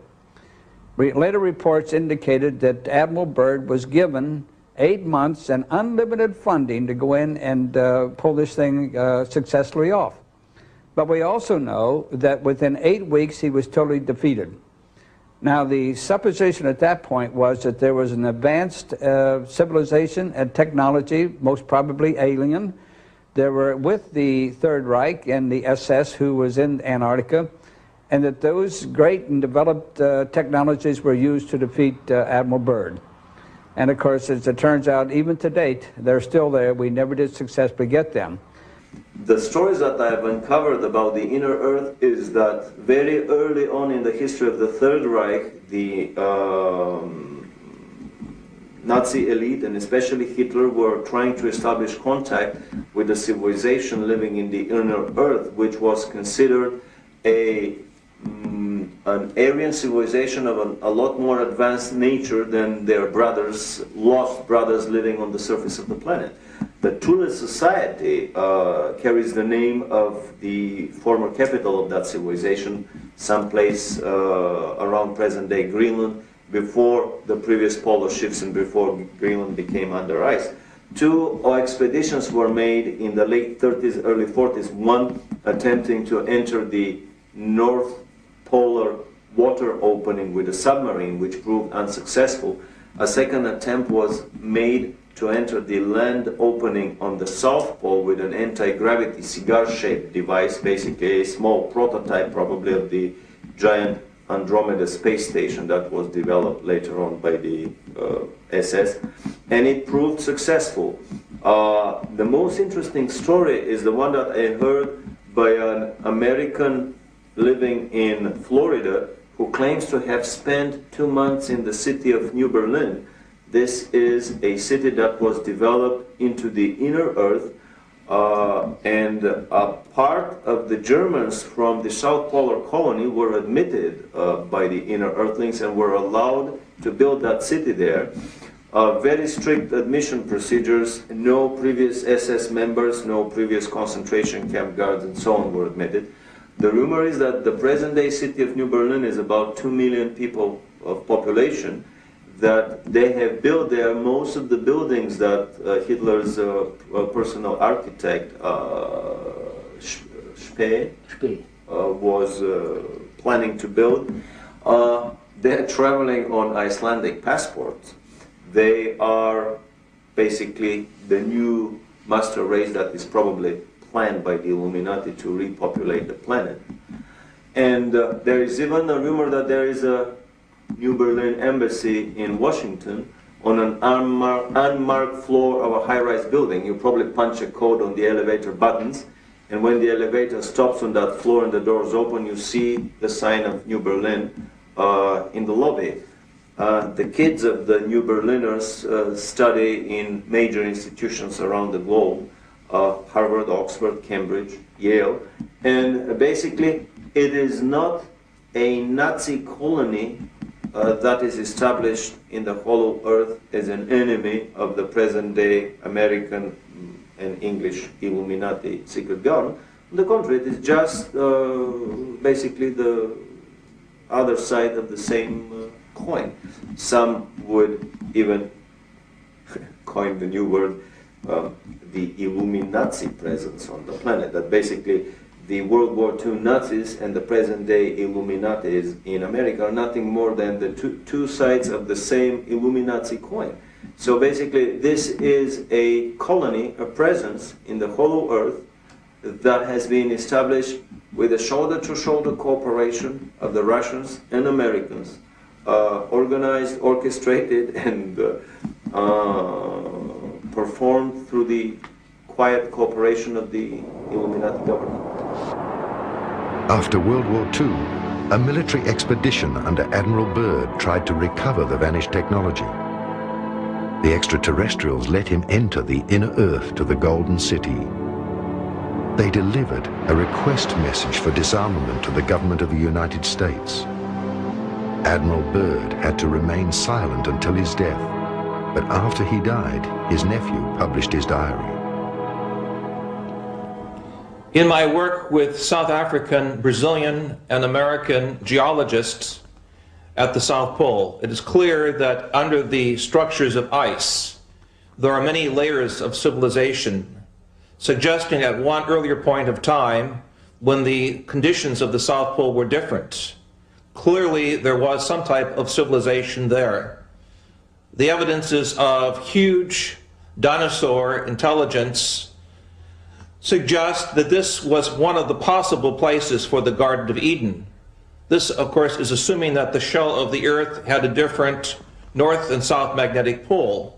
And with the shifting of the pole, this region became suddenly very, very frigid. And thus, we do not see any evidences on the surface of these so-called earlier conditions of intelligence. However, I believe with the further exploration of the documents that both Admiral Byrd brought to the attention of the world after World War II, and the Brazilian Navy uncovered in 1961 with its subpole expedition, that extraterrestrial intelligence is also operated out of the area of the South Pole. And in that sense, the South Pole is a connecting point with other civilizations, possible extrasolar. What was it that Admiral Byrd found on the South Pole? Incredibly enough, in an official American Navy documentary film, we found footage of what Admiral Byrd found on the South Pole. He found giant freshwater, never freezing lakes with areas around them that were free of any snow. And in that film we show footage of the Navy planes landing in these lakes. But even more so, he found, to his amazement, that his planes were disappearing very quickly. A lot of his planes were attacked by anti-gravity devices that were operated by the Germans there, by anti-gravity saucers. A lot of them crashed into invisible barriers and disintegrated in mid-flight. This is an indication that the Germans had already perfected the force field shields, and they were up and operational around the German colony at Neuschwabenland. When he was retreating, basically the whole operation lasted for 1 week. They started at the end of February 47, and by the first week of March they were through with the whole operation, and much earlier than scheduled, and they departed. And in an interview at Buenos Aires on his way back, Admiral Byrd made the incredible statement that the Third World War would probably be with an adversary coming from the polar regions of our planet, an adversary that has the ability to fly unobstructed from pole to pole. He was referring to the Germans at their South Polar colony at Neuschwabenland that were operating their anti-gravity craft with impunity and could fly circles around the globe, and of course would shoot out of the sky any of the attacking American planes. The inner terrestrials surrounded the entrance gates with an electromagnetic protective dome, which no being or weapon can penetrate. After all this happened, it became the greatest secret of mankind. It started ufology as we know it today. Indeed, there is a second humanity, an inner terrestrial race who had already built cities in the inner earth before the sinking of Atlantis. These extra and inner terrestrial races built time gates and anchored these cities on a higher subatomic frequency. After the great purification, these time gates will fall, and at different places there will be once again access to the underground cities.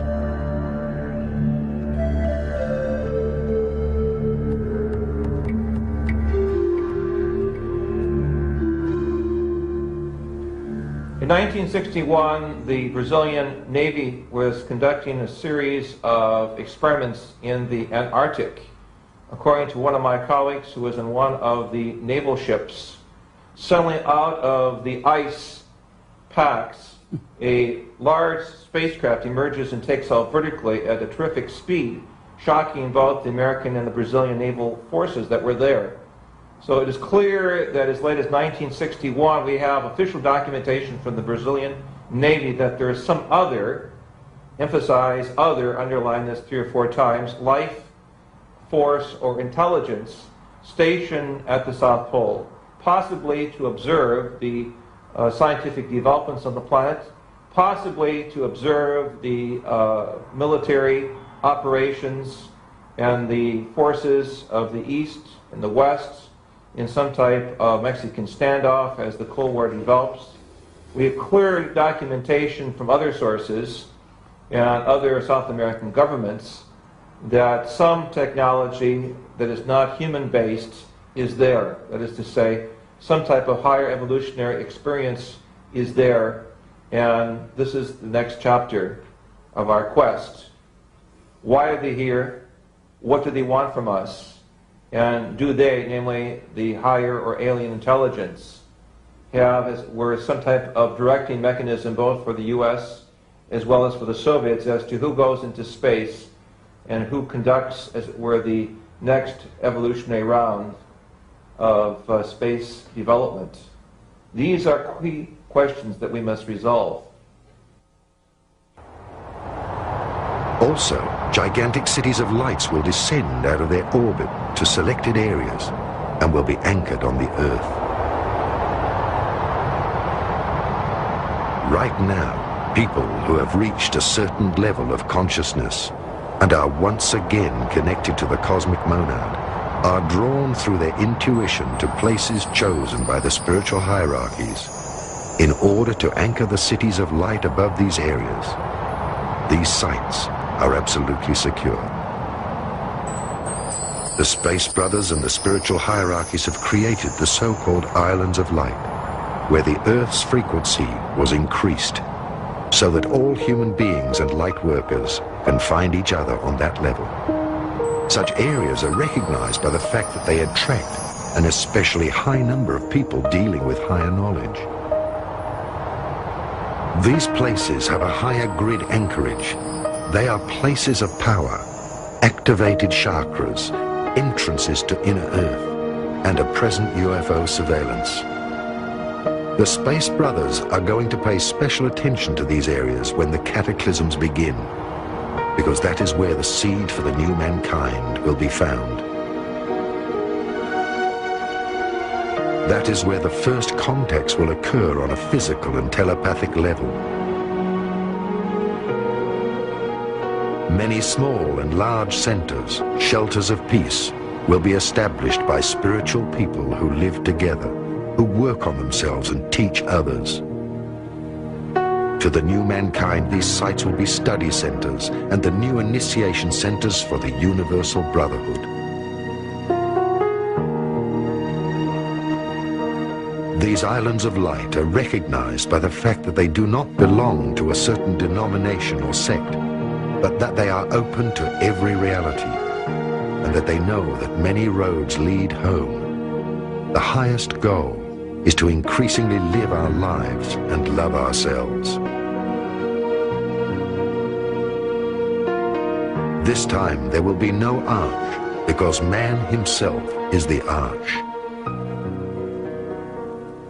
Again, as we raise the consciousness and we transform our body from a state of corporeality, which means this type of substance, you see, and as our atoms and as our molecules and as our energies speed up, the DNA system is totally transformed into a higher octave and a higher frequency, so that there is a whole new strain coming in as a result of this. When we're passing through, for instance, the photon belt, there will be no darkness. It's all light. Everything in the body, then, of importance will be etheric in nature as opposed to corporeal or dense or density or whatever you see. Realities that we accept today will be no more. And so as a result of that, the DNA system and everything which constructs humanness will be changed, because we will now reach for a light body and will be of the light as opposed to darkness and corporeality. So any change that's signified today scientifically or biologically and what have you in the DNA is because of this infusion of new consciousness and new light, which of course is coming in at this point in time. Many of us are, many people already are largely light, although they keep the body of corporeality to do what they have to do here on earth, you see. Many people are already in the fourth dimension. Some are aware and some are not. But that's where we all have to go. And of course by 2011, as we pointed out, all of us have the option and the privilege, if we choose to do so, of being in the fifth dimension. The photon belt is an intense field of photon radiation, light radiation, which, both according to several modern astronomers, astrologers, as well as Mayan tradition, emanates from the center of our galaxy, bisects the Pleiades star system and our star system at the same time. And the current period, we are moving in and out of this photon belt, spending several months in it every year. That the frequency that we spend in the photon belt is increasing by approximately 2 weeks every year. And according to the calculations of the Mayan calendar, around the year 2011, 2012 AD, we will be fully within the photon belt, and we will remain within the photon belt until around 4000 AD, according to the current calculations. And some of the work of both Jose Arguelles, other researchers, seems to suggest that the Mayans knew about this cycle, that every so often, many thousand years, we go in and out of the photon belt, that there seem to have been cultural as well as different climactic and earth changes that perhaps were sort of stimulated or affected by the entering and going out of that photon belt in the past history of the Earth. We are changing both DNA and RNA, many of us. Many stones, many vehicles here are changing our chakra systems also. There are no longer 7 chakras in most of us. We are opening up new chakra systems. You'll see much more about this in the next 5 or 10 years also. You'll begin to activate many more of them, and also your DNA and your RNA will not be replicating in the same fashions. There are children who are being born who are conscious when they are born. And this will change also a lot. The Dark Ages. During the rule of a dark age of separation, all knowledge that is passed on and all instructions are tainted. Every religion, for instance, is a sect, a separation from the real divine inner truth of life. Religion is something that happens in God's holiest temple. Man himself in the depth of his heart and in communication with his divine inner self.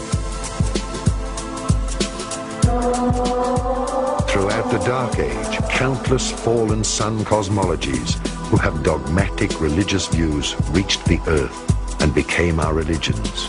They represented the climax of separation from oneself.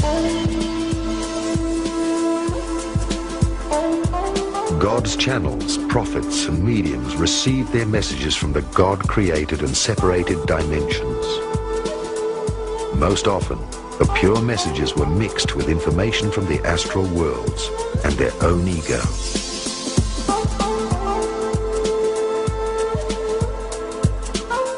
There are as many truths and religions as there are worlds and heavens of polarities and levels of development in the cosmos in their different dimensions.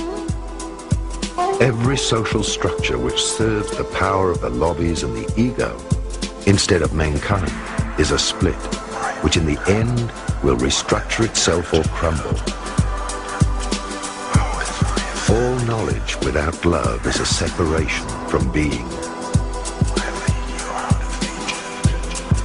Whilst the old program of the Dark Age runs out with the old light workers, the Illuminati, and their plans of a world dictatorship controlling the world of finance, it will disintegrate with the changes on Earth. The new incarnated light workers of the Galactic Confederation are already leading mankind into the new golden age.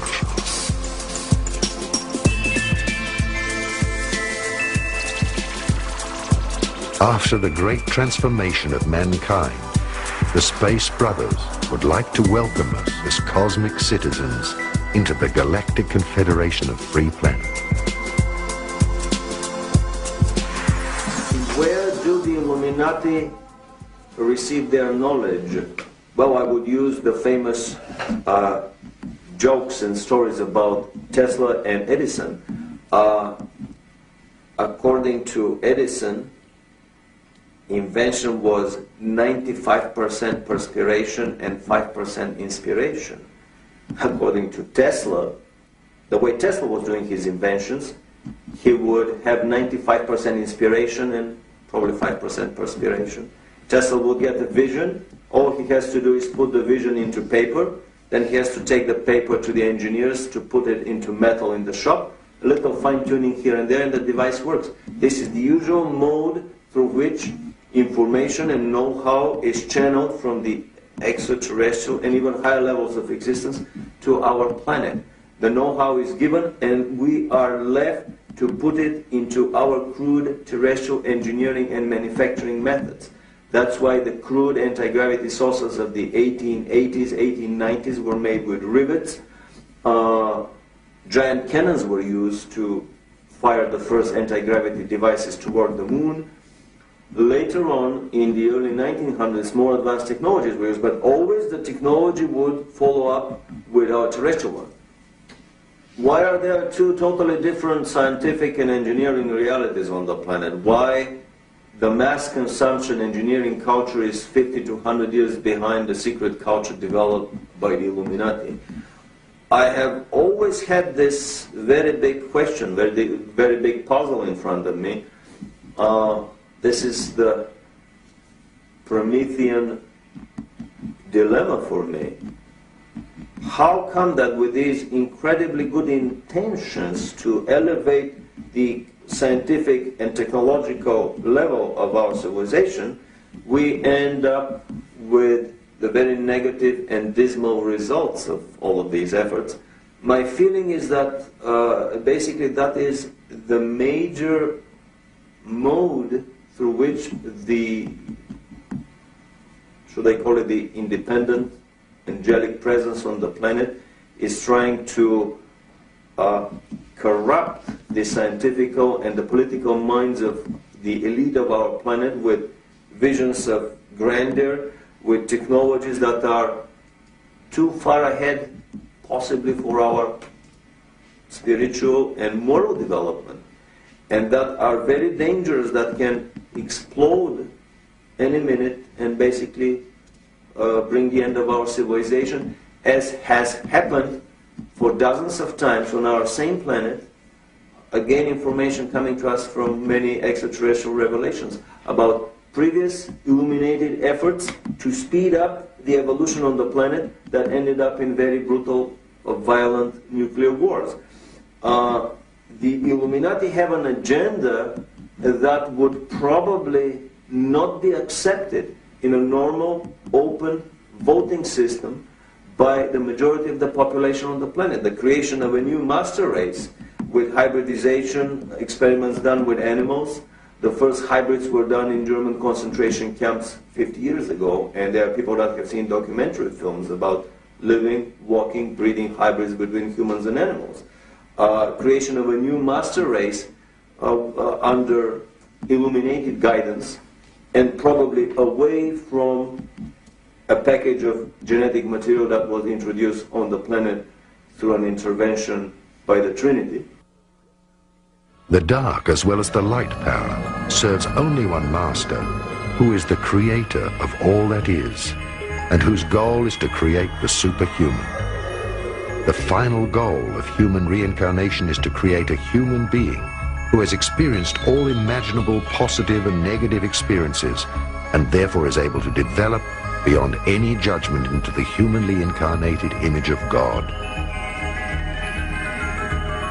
A human being who has become God has lived through the completed range of the cosmic keyboard from the lowest to the highest note. God does not judge. He shines on his creations like a sun, on the flowers or the weeds, or on his being. The experiment of duality has come to an end, and the planet Earth is an ascending planet, onto which the Creator himself incarnates in the shape of human beings. The return of the ascended brotherhood from Lemuria and Atlantis is the return of the 144,000 masters of light, the cosmic monads. They are incarnated as human beings, united, and together they will represent the white pyramid, God's eye, who sees everything, the presence of the Almighty on earth. They are the open witnesses who have all described from a different perspective the process of ascension, since they have already lived through it before. We're moving from the little heart into a whole new state of beingness called the one heart.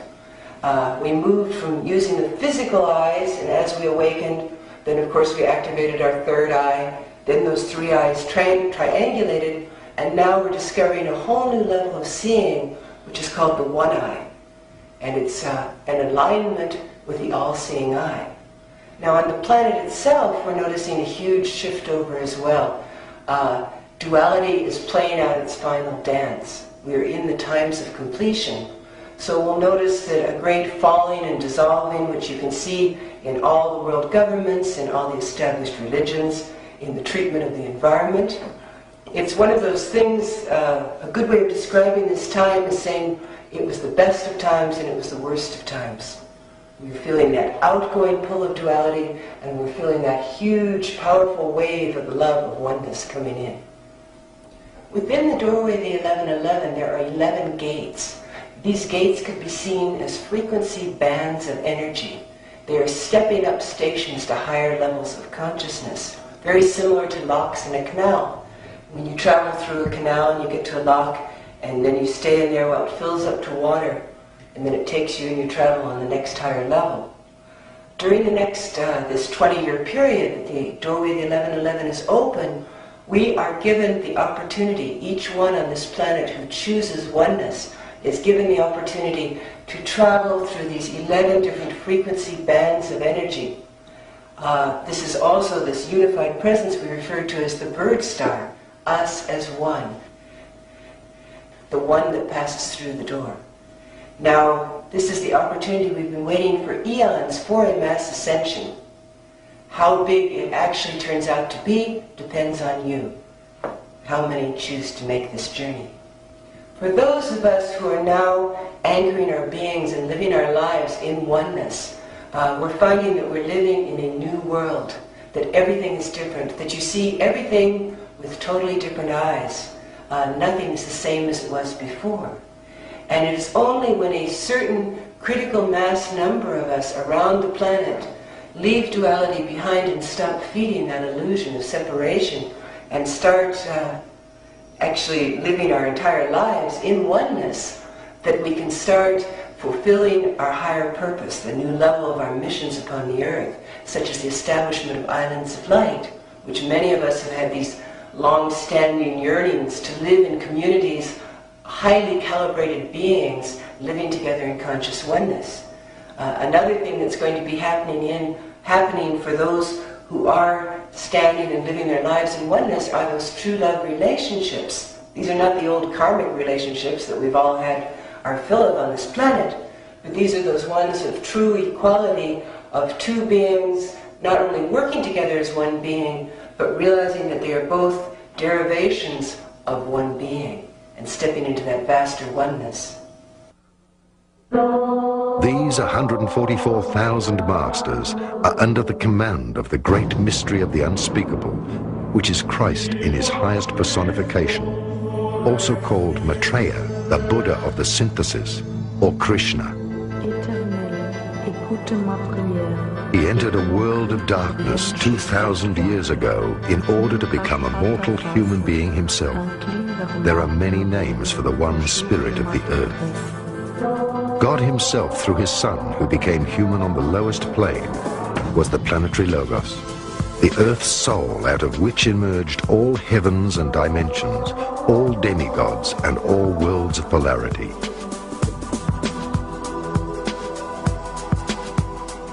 After the worlds of polarity in all their dimensions had further separated from him, he incarnated as a human being in order to overcome the separation.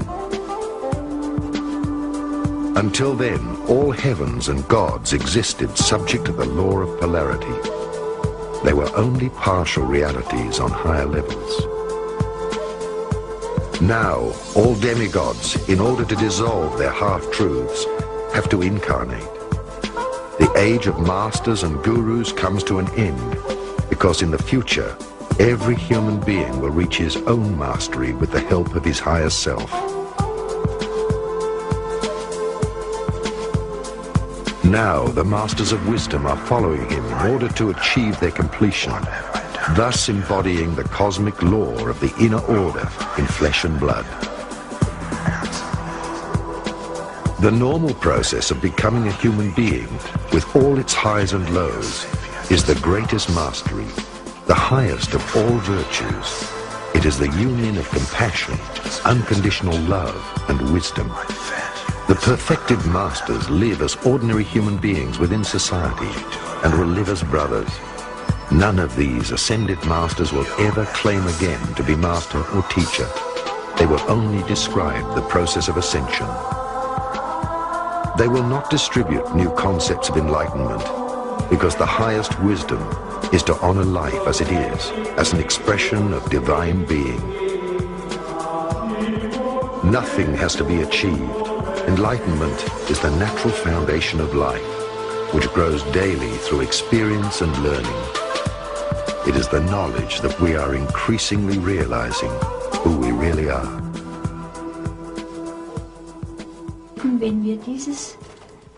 When we have resolved this duality of being, for better or for worse, things will be seen differently. Every challenge on this earth, which I personally, along with every human being, must endure, is seen as an opportunity. We should indeed love it unconditionally and even be thankful. This also applies to pain, illness and other chaotic situations on this earth. There is a purpose, and that is all important. We need to look at things differently. It is man who makes judgment. In time and space, or in this unity of all living things, all is God-given. Everything has a purpose. A purpose. If we listen carefully, we will hear it again. It is His purpose. It is His life. In Zeit und Raum geschehen oder in dieser Einheit mit allem Leben ist alles Gott gewollt, hat alles seinen Sinn, wenn wir genau hin. In the knowledge of the unity of life, or I could refer to it again as grace, there is no positive or negative. We judge the value ourselves, that is, it doesn't exist at a particular level, but our consciousness must develop beyond that. We must no longer look for the good or the not so good. All the darkness, the shadow and light will be arranged in a God consciousness. Everything good and not so good, everything will be arranged. God is the principle, and through Him it is possible. We should no longer look at a person to see if he is good or not so good. I see the perfection of God in every person, in all life. Of course, the terminology, the development from God, varies. We do not have a right to direct, not even a right to raise it. Our duty is to glorify God. This unity, this principle of life, which offers perfection, which glorifies, and which sees Him in everything. This is the bridge. I would say in the dimension of light, in a new world or in a new house of the Father. This is the only possible way. We must develop beyond ourselves. Verpflichtung ist es, Gott zu verherrlichen, diese Einheit, dieses Lebensprinzip der Vollkommenheit anzubeten, zu verherrlichen und in allem zu sehen. Das ist die. My personal experience of Christ consciousness is that on this earth, man receives the light from the Father through Christ, His only begotten Son. He then surrenders himself to God in humility and servitude. This is unlike Buddhism, which says that there is no need to reason, not to come into contact with shadows, because karma will gather there again. I do not see it this way. I must embrace all life which I encounter, and I must serve my neighbour in a state of consciousness. This is once again what is referred to as the washing of the feet. We must sacrifice ourselves for our neighbours, and should it be his or her wish, or should we say his or her circumstance, then also elevate him or her to the throne. This is serving in the vineyard of the Father, and this is how I see it. Schatten, weil sich da wieder Karma aufbaut, so sehe ich das nicht, also das betrifft jetzt nur mich selber. Ich muss alles Leben annehmen, was auf mich zukommt, und nach dem Bewusstseinszustand des Nächsten dienen.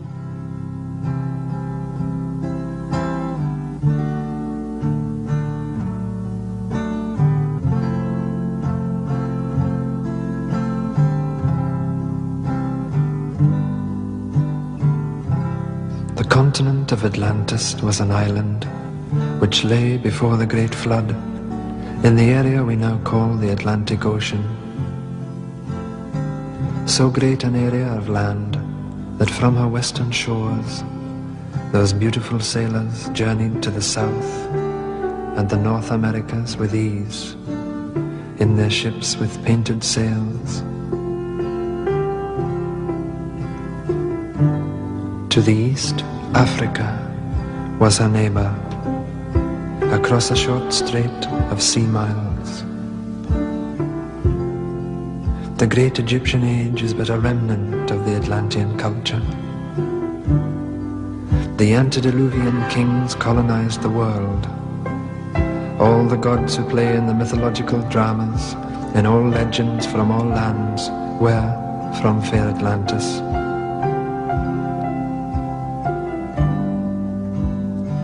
Knowing her fate, Atlantis sent out ships to all corners of the earth. On board were the 12. The poet, the physician, the farmer, the scientist, the magician, and the other so-called gods of our legends, though gods they were. And as the elders of our time choose to remain blind, let us rejoice and let us sing and dance and ring in the new. Hail Atlantis!